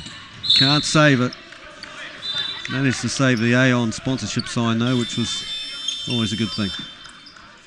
Yeah, that was the first look. They can get that pretty much any time they like, that semi-contested three. Coach may be looking for some better options and some downhill finishes at the rim. He doesn't stand up a lot, Liam McRae, but he's up at the minute. Here's that pin down screen for Tom Harrison. They ran a few times last night, and Harrison converts. Tanoa. Lots of red jerseys in front of him. Jackson Capel knocks it down. A bit of a lazy closeout. Sort of just put the hand up for show. Paid the price. He just said, well, you're not going to respect me. Pinned down, same action, this time for Louis Gordon. Oh, good look opposite Louis Gordon, Riley Saar. Baseline drive. Oh, I think he lost it himself on the way up there. Subs coming in. Mitchell Corkery for Canterbury will replace Sorensen, who's headed out.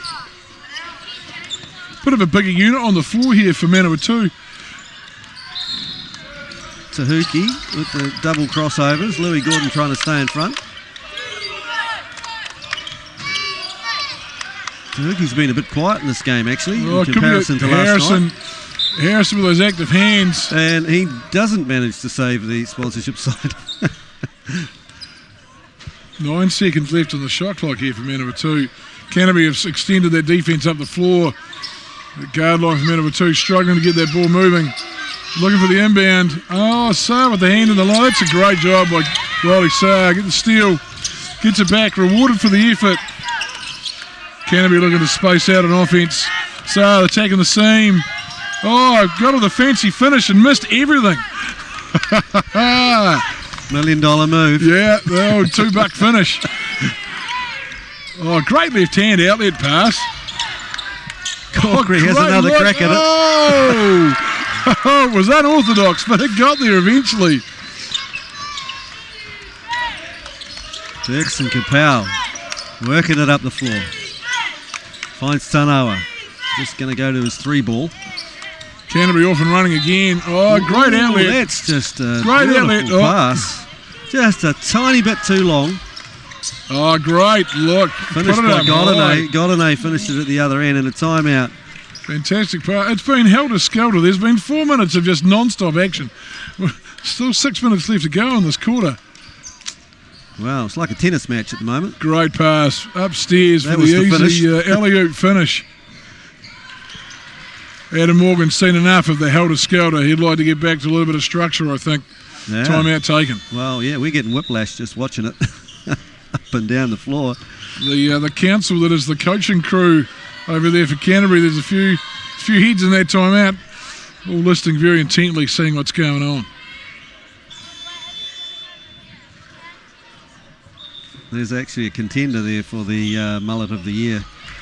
As we see, Connor Radbourne has joined the squad over there for Canterbury. It's definitely up there. There's a few goodies here though, Terry. Your mullet days, are they behind you? Don't think they ever have enjoyed it. We'll leave it to the young men now. I think they can get involved in that Moulay game. It's just too much maintenance. The Moulay game is strong at the under-19s. Manawatu, they'll be pretty happy. They've stuck around. They haven't lost any ground at the start of this third quarter. And much like the game previously, if you can hang around and just be a piece long enough, it just makes it interesting in that last quarter. Canterbury just haven't put them away yet. Couple of subs in for Canterbury. Hugo Gonzalez and James Lean back in. Low post catch for Hunter Adam. Foul on the catch. Bit of old school hoops there, Terry. Give it the low block and let's run some cutters off that. Tuala Fata picks up another foul. I believe that is now his Hugo second. Gonzalez, what positioning. That's just a heads up. Smart play from Hugo. found himself with the advantage in the positioning and just demanded the ball. Canterbury with the steal. Tom Harrison, Hugo with the finish. No, can't get it. Manawatu off and running. Upstairs again. Oh, went for the highlight reel. Goldene was up. He got up. Couldn't get it. Tom Harrison to the rack. Foul called. Free throws coming up. He's at the 13th floor. Oh, that would have been Unfortunately, the pass was on the building next door, so he couldn't quite corral it, but it would have been one of the more spectacular ones at the tournament. That could have almost been as good as Max Dale. I know I'm harping on about it, but 2 nights ago, Max Dale got me out of my chair with that dunk for the Rams. I ain't seen nothing like that for a while.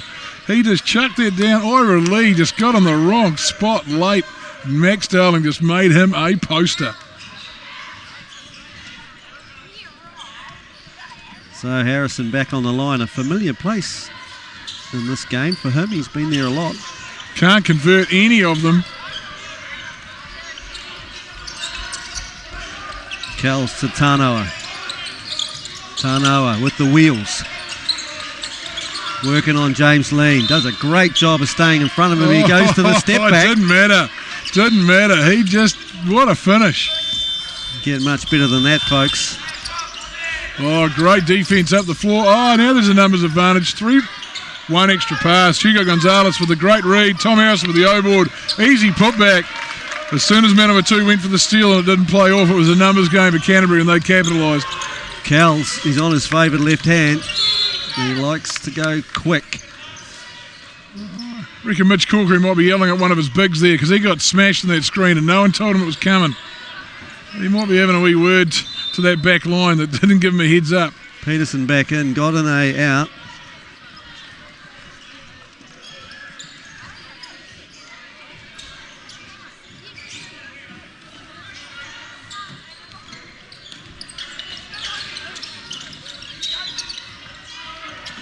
Tanoa, Gonzalez on him. Working on, this time Corkery switches. They find Kells. Kells trying to weave it through traffic. Got it out, shot clock down to 3. Time, he's got to launch it. Oh, got the block. Corkery stayed tough. Good defensive effort. Good set there by Canterbury. Lean.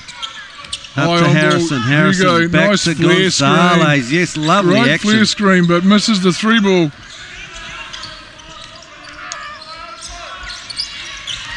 Tahuki, kick out pass.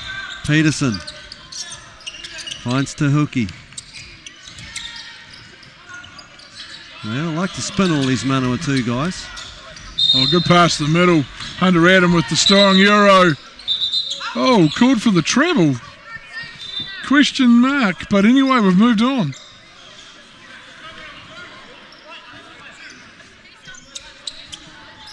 Austin Smart, he has said that is a treble, and so that is a treble. Substitutions coming in. Sorensen back. Louis Gordon back into the game. So, yeah, Canterbury using the entire bench. This is the best idea when you're 6 games into the tournament. Backdoor cut again. Canterbury have spun up to that backdoor cut pretty quickly, and they managed to get a turnover out of that.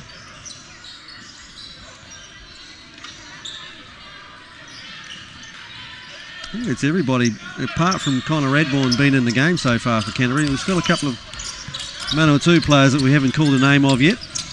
Oh, good defence. Great feet by Tanoa. And then the push, misses the layup. Not rewarded for the effort on the defensive end. Hugo with speed, nice dish. Riley Saar, oh! Good contest again at the rack. Retained possession. The refs letting him play here in the third. They are letting him go. They're letting him go. There's a bit of contact. Let's just get it on, boys. Kells is happy to do that. Rips it all the way to the basket. He'll draw the foul on Saar. Shake of the head, one end. Fast and loose, this one.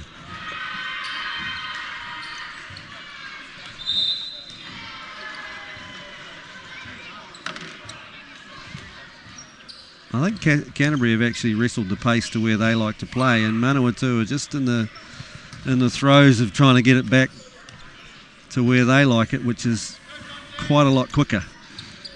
Yeah, Canterbury have done a pretty good job of dictating what they want. They haven't let... they've double teamed it. They've switched. They've set little run and jump type traps to slow down the guards of Manawatu. It's working pretty well so far. Gordon. We pick and roll action on the strong side. Here's Lean back to Saar. Saar puts it on the floor. He's working hard. Great patience, great patience. Great ball positioning. That's crafty. Protected that ball on the spin and rewarded with a great finish. Tualafata going to work. Oh, active hands again from Canterbury. Lean comes up with they had no rights to that ball and they've come out of there. Hugo with the Euro and the left-handed finish. Great finish on the opposite side of the rim. Canterbury have extended this lead to 23 points. Just through sheer hustle. Kells got a little ISO happening here. 3 ball from the wing. Peterson hasn't shot it well in this game. Hugo again. Collapse the defense. Sorensen. Oh, turnover ball. Gordon flips it out of there. Louis might have done enough there. Lean picks it up. Let's just call it messy, Terry. It is a mess. Saar with the here we go. Mismatch down low. Body up, step through. Oh, yeah, took the hit. Definitely. On the ground. See this on Tualafata, I believe it will be. Nick Choi, Austin Smart getting together just to confirm who whacked who. It's on Tanu Jr. Tanu Jr. picks up the foul. Let's have a look here. It's his second hurrah. Oh, they've called it a shooting foul. Oh, because they're in the bonus, Roasty. Smarten up. Yeah. Smarten up. They're in the bonus. Saar adds to his score.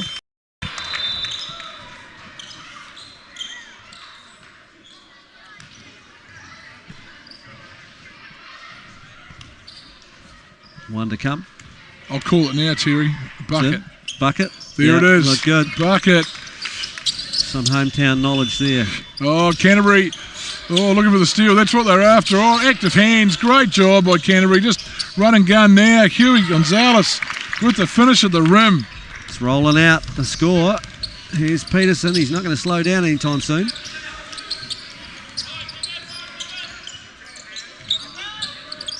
Let her fly.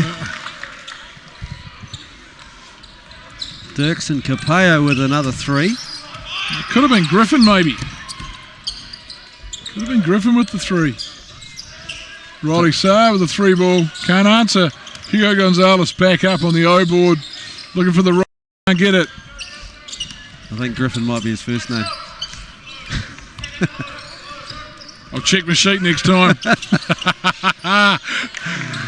So Hookie gets in the game finally. He was awesome last night. He hasn't done a lot. Old school commentator sitting to my left. He just taught me a wee valuable lesson. Read the full name, Roasty.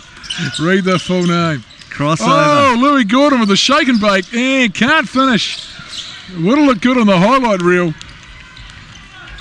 This one is opened up. Oh, there boom. he is. He's It's Griffin Dirksen Capel. He's laid it up, Roasty. My man, he's got 5 quick points. And he's got a hand in there too for Louis a foul. Gordon, Louis Gordon, just old head on young shoulders, going to the free throw line. Covering a lot of stat areas in that play. Subs coming in. Jack Hollingworth, Ruben Booth, and James Lean and Hugo Gonzalez will go out. Louis Gordon gets the first with no company on the foul line. Nothing but net there. Louis with a smooth stroke. You calling this one, Roasty? I'm calling this one again. I've been 100% so far today. And stick with it. 100% correct on the call. Cowles. Maybe not holding for the last. These boys like to score at speeds. He's looking going for any opening, any time. He's tripped up and he's been called for the foul, sir. Yeah, there's it's number 12. There's no 12 on the floor, so I'm going to guess that's on Sar, who's 13. Pretty sure. He still looks a little bit confused, but anyway, the 2 free throws coming. I hope they correct that, otherwise Hugo Gonzalez has managed to foul somebody from the bench. Hugo's gifted. I don't think he's that clever though, Terry. Pretty clever guy. But Meantime, Kells has missed the first one.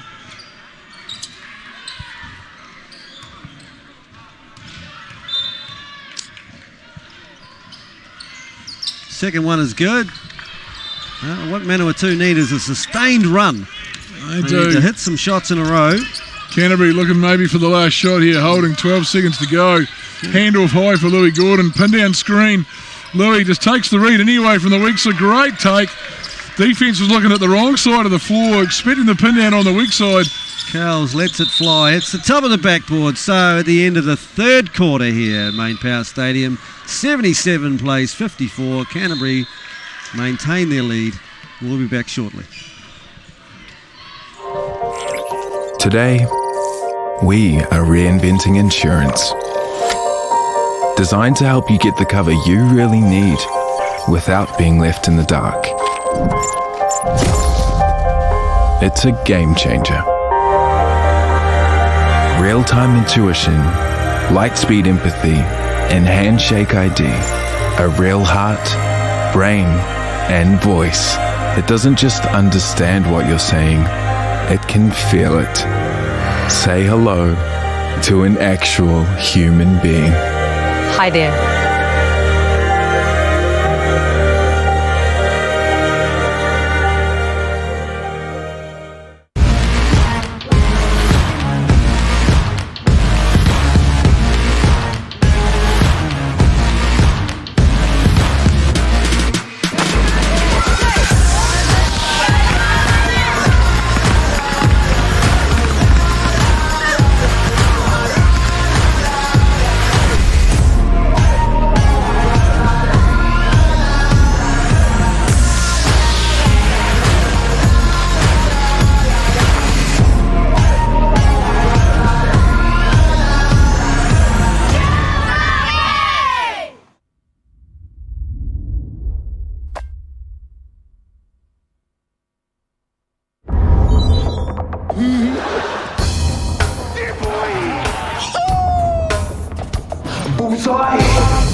Welcome back to the under-19 playoff for third and fourth here at the AON Nationals in MainPower Stadium in Rangiora. 10 minutes left for these teams to put it all on the floor, Terry. The 23-point lead for Canterbury. They've sort of dominated from the start here against Manawatu. Yeah, and that third quarter there got fast and loose, and they still maintained their lead. So they fought fire with fire. It was up and down, hear 'em, scare 'em stuff at times. It's been exciting to watch. It's been exciting to watch. It's been there's been all sorts happening. I think Manawatu, if they can find their second wind here, they can maybe eat into this lead. If I was the coach, I guess the first thing I want to do is I want Canterbury to be able to have to take the first time out. So maybe get on a 7-0 run or something to start this quarter and put a little bit of scoreboard pressure back on Canterbury. Here's Kells. No real space there. Nice hook pass. It's got a zone look about it, that defence from Canterbury. Good fight for the O-board. Back into a man now, if they were in a zone. Oh, great footwork in the middle. Got Hunter Adam off his feet. Nice step through. Hunter Adam puts it on the floor, powers his way to the basket. Harrison sticks in front of Kells. Oh, he's going to get called for the reach.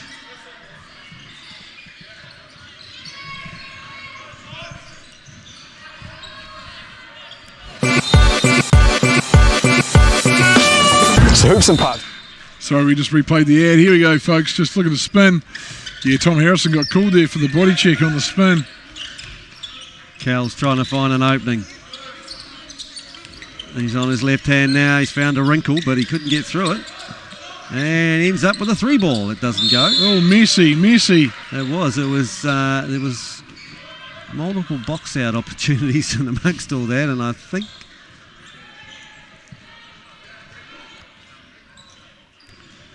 just the refs getting together here just to see what's happened. What occurred there. Tahuki's ready to step in. Oh, it's Canterbury, I think, might get called for the holding foul. Possibly here. A grab on Jack Hollingworth there. I think so. he's wrapped an arm around on the rebound. Let's see. Oh, double foul. Double foul. Double foul called. The fighting for that rebound on the Manawatu 2. We've got a foul called on Tahuki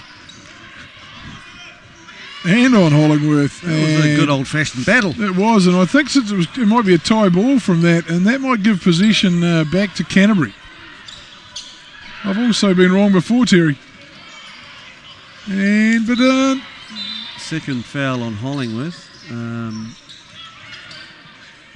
Explanation going on here between Liam McRae and the ref. And Adam Morgan's he's pointing somewhere, and there's an arrow. He's pointing at the arrow, going, there's an arrow. hey, if this is going to be a jump ball, it's going to be ours.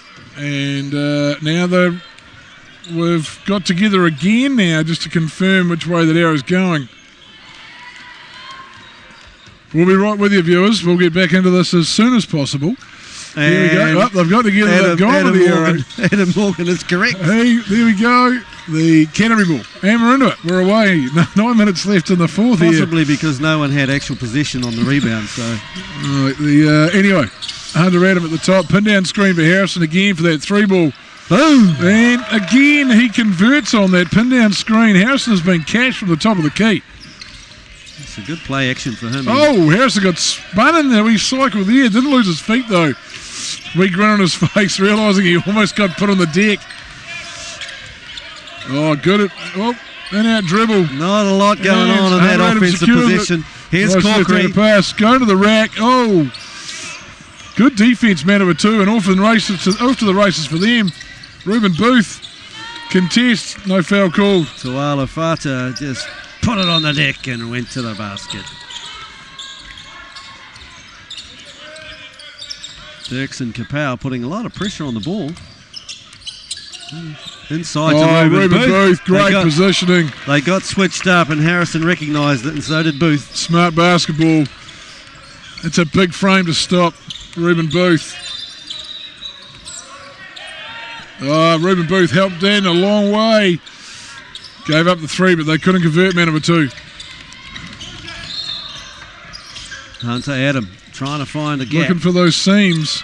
Harrison goes, well, I hit one from there before, but it doesn't happen this time. Kells. Oh, great crossover. Corkery's fouled him on the way to the basket. He did get him going to his right. And he did come back with his left hand, but he did also grab him by the arm. Yeah, he was done like a dog's dinner at the top of the key. Subs coming in. Lambert back in. And Tano are back in. Lambert has had like a 14-minute rest, Terry. He should be fresh. He took the whole of that third off. I'm expecting big things. Cal's on the line. Hasn't really done any eating into the lead at all, hardly. In fact, one less.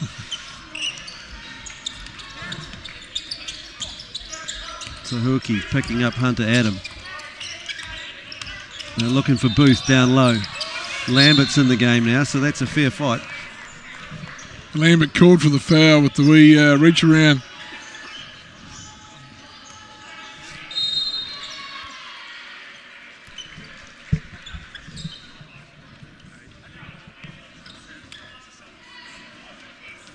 Canterbury continue to run the stack inbounds. Let's see if it gets anything other than the ball at the top. Pin down again for Harrison. That is the play. And again, Harrison again. Produces at a high level. He is catching fire. Tom Harrison. That's three from 4 in the fourth quarter. Stopped on a dime. Got him spinning. Couldn't make the finish. Here's Corkery. Great pass. He just goes Hunter Adam with the vision up the floor. That's a heck of a dime. Great finish by Corkery. Would have expected him to throw that down. He didn't quite get his legs. Here's Tahuki. Yeah, there we go. Answers with the 3 ball from the wing.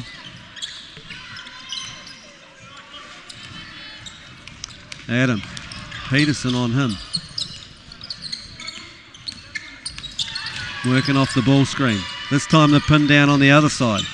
Pick and roll. Booth with the catch. Booth goes to working work, hard. goes to work. Rolls up them sleeves. He moved some bodies out of the way with the Corkery frame. with a steal. Oh! And a foul on Lambert. And the foul. Just a little bit careless, Manawatu, on their inbounds plays. It's happened a couple of times. Canterbury have been pretty heads-up play on that inbounds. They've hit those active hands for that steal. It's just the old, I'm running. No, I'm not. I'm staying right here.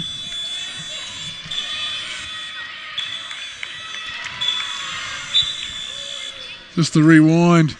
The Reuben Booth, just get that body out, move some frames, made the fit, and then Mitch Corkery, just enough of a touch to get the steal.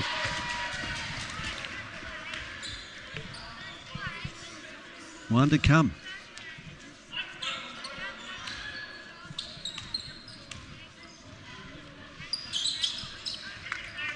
Score is rolling out a little now. Running on fumes, Manawatu. Cowles puts it on the floor, turns it over. Unfortunate. Corkery this time. Corkery out with speed and throws it down. This time he splits everyone. I think he heard Mr. Brunel to my left giving him a bit of why did he dunk it last time. Must have heard the commentary, and he has chucked that down. Oh! Never mind me, his old man would be saying the same. Dead right. Hunter Adam goes out.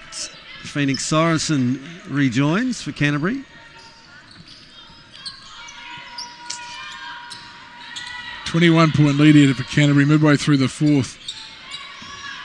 Here's Kells slipping over. Corkery got all the way out for the dunk. Meantime, we've had a 3-ball from Peterson that rimmed out. Here's Corkery on the move again. Little scoop. Not this time. So Hookie was up to it. Kells still got some energy in his tank. Working, spinning. I don't know where he was headed there. He needed a road map. Hollingworth. Oh, took the hit. Yeah, took the bit of a late whistle, but he'll go to the line. Goldenay was escorting him to the field outside through the double doors. Subs in. Corkery goes out. James Lean comes in. Harrison goes out. Ashburton College's finest, Riley Saar, returns. Absolutely. Hollingworth gets it to go.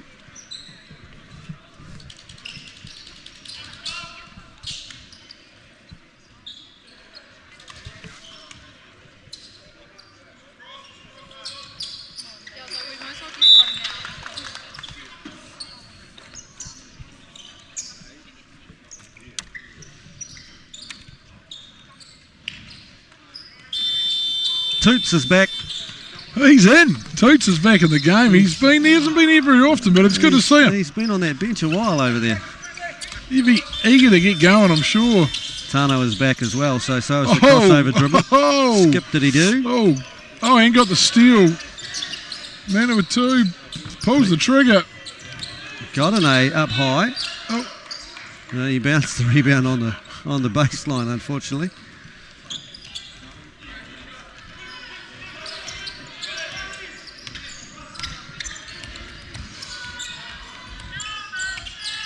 Saar into the spin, the middle. into the scoop. Oh, nice finish, Riley Saar. Nice balance. Kells. Took the hit. Kells will want one of those. Here he goes. He's looking for his revenge. It missed it, and Saar just did enough to secure the rebound. Maybe it's a bit of a get back here, 1-for-1 show here. Lean all the way to the basket. Great pass. What a pass. Great pass. Reuben Booth. Just ran out of juice to dunk that down, Reuben Booth, but nice easy two at the rim. Canterbury have brought up the ton with 4 minutes to go in the final quarter here. Tanua working hard. I wonder if he gets paid by the crossover. This time, hands in the passing lane. Saar, the benefactor of a missed layup and following the play.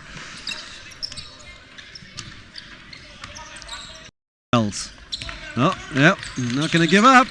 He's going to go to the left and finish.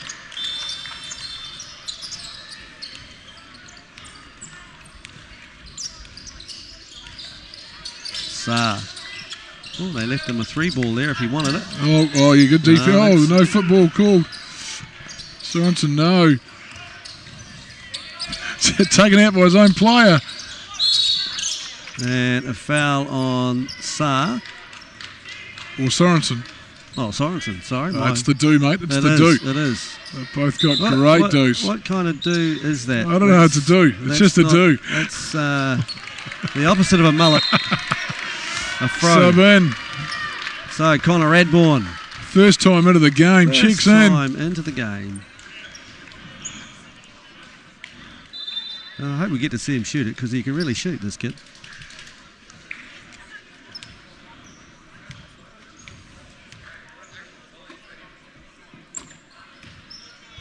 Peterson.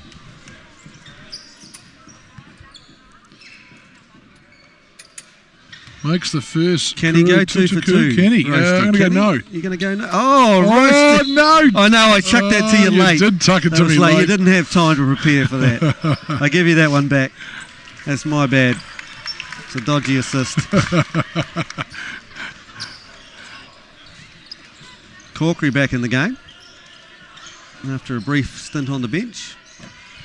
Looks like all the starters are all shut down for the day over there. Here's Lean. Oh, good steal. It's stolen. Oh, we've got a new man. We're going to have to go to the We've got Xavier Snook in the game. And gives up the dime. And Tanoa finishes. Corkery evades Tanoa. Finds Lean. Lean finds Radbourne. Radbourne with it on the floor. He's not going to die wondering. Attacks the rim. To the rack. Ruben Booth with the follow.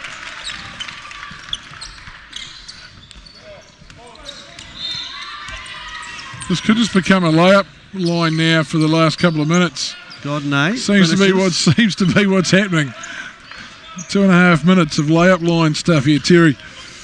Squeaky sneaker time. There we go. And Ruben Booth with the finish. Your layup, my layup. We'll see what's next now.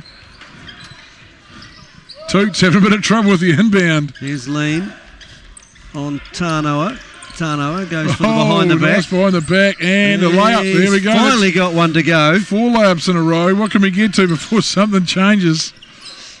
Ruben Booth in the middle of the floor. He looks knackered. He's done. Those bigs don't want to run this layup line stuff. What's going on? High on ball. Radbourne had it stripped, got it back. Going to go to the rack. He's going to finish. And gets on the board. Gets on the sheet. Connor Radbourne with the layup. Here's Tanoa. This time Corkery's going to try and stay in front of him. And we go into the spin and the step back. And left it short. Air ball. Open floor stuff. Comes to Lean, back to Corkery. Lane wide open. Flying through the air. Little double clutch and it goes. Xavier Snook did not want a bar of that. He was like, nah, I'm just going to watch that go in and I'll go do the throw-in. I'm all good. Out. I'll inbound that. Tualafata's back in. Yeah, that's rule number 1, right? Don't get dunked on. No, just get out of the way. Get out of the way. Oh, I don't think Canterbury maybe with a bit of full court pressure. Maybe not required at 110-73, Terry. That's just showing he's keen, Connor Radbourne. Oh, yeah. Here's Tanoa. He hasn't had the game he had last night, but all the skills have been on display. Just hasn't had enough in the legs to be able to finish some of the plays. He's got to where he wanted to go.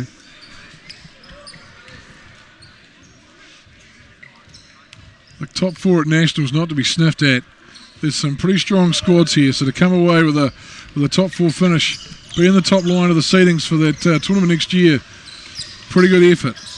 Backdoor cut didn't eventuate. Oh, we got another new man in the game. And he's looking to get on the sheet.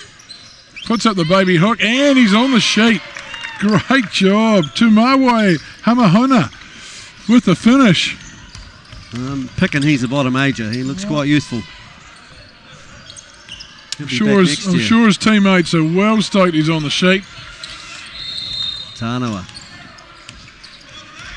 Oh, he's gone to the favoured crossover move and then the little step through and he couldn't finish it. Tualafata in a battle.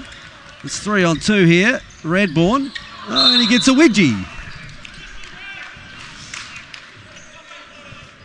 Which, due to the arrow, will result in a Manawatu ball. 38 and a tiny bit of change, seconds to go.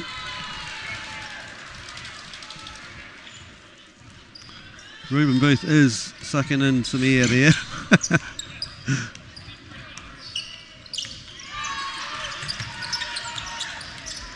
Oh, school of crossover. Nice pass. Here's our new man. Couldn't convert from the wing. Here's Corkery. Oh, he slowed down, decided he just dribbled that out. Dribbled out. Seems to be the gentleman's way of finishing the game now, Terry. The dribble out. Canterbury have come away victors here, 110 to 76, dominant from the first tip. Across the board, scoring pretty even Stevens across the Canterbury crew. They'll be happy with the medal finish for third. Manawatu, they fought till the end, put up a good battle, just not quite good enough on the day. Stick around though, everybody. We've got the girls' final.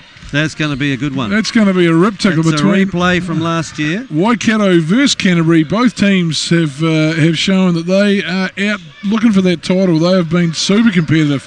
Hang around that game here in about the next 15 minutes. You will have to change the streaming platform to Maori TV to get that. There's a slight change for all the finals. So if you want to watch that game, Maori TV YouTube page, same as this one, but a different file. So go ahead and do that if you want to watch the women's final and the men's final shortly. Today, we are reinventing insurance, designed to help you get the cover you really need without being left in the dark. It's a game changer. Real-time intuition, light-speed empathy, and handshake ID. A real heart, brain, and voice that doesn't just understand what you're saying, it can feel it. Say hello to an actual human being. Hi there.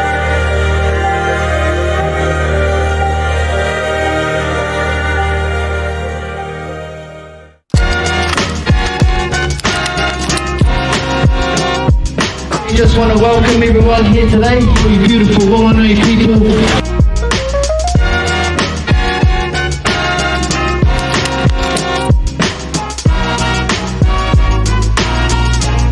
These hoops are pretty mean, eh?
Hey Tom, it's been a while. Where have you been? Sorry man, I've been busy. Come and see what we have been doing.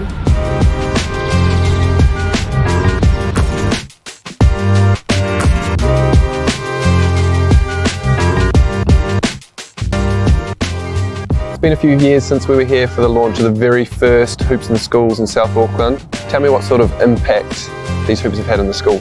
Every day the kids play outside, morning, afternoon, morning tea, lunch times. They're always outside playing basketball. We also run a sports academy for an hour a day. Half the group is doing basketball and the other half is off doing another sport. So We use it all the time. It's good that they're being used. What about after school and the weekends and things? Is it somewhere where the community can kind of come together and play some basketball? Yep, so after school we have our after school program who use this one, the one behind us, quite a lot. And then our gates are always open for the community to use all of the courts and facilities here. So awesome. Yeah, they're getting used quite a lot, especially on days like this. What do you think this facility means to the kids to have a hoop like this at their school? I think it's awesome. Like you said, the accessibility. Sometimes if they're playing in like the community courts, there's the older kids or the adults that are kind of taking up the court. So to have it here at school, they're always using it. They don't feel pressured to be moving off anytime soon. And yeah, it's nice to see them using a lot of it. I've seen massive numbers grow. We started in the beginning of the year, we started a holiday camp and our numbers were like 20 kids. And now we've got 70 kids in the last holiday camp we just had. The interest has grown heaps. Having these basketball hoops out here just helps because a lot of the kids don't get that outside of school. Yep. So for them to be able to come and have a space where they can just ball, and especially in the holidays. And are you guys running any sort of competitions outside of school that the kids are able to get into? Whakahaere mātou, tō mātou kura I tētahi kaupapa poitukohu ki te wharehakinakina o Moana Nui Akiwa, ki te Mangere Town Centre. Ki reira ka whakapakari pukenga mātou, ka prakatihi, ka ako rātou I ngā ture. Whakahaere mātou I tētahi whakataitai ki te taha o Legacy Wildcats. Ki reira ka tākoro rātou me e tahi atukura o tēnei rohe o Mangere.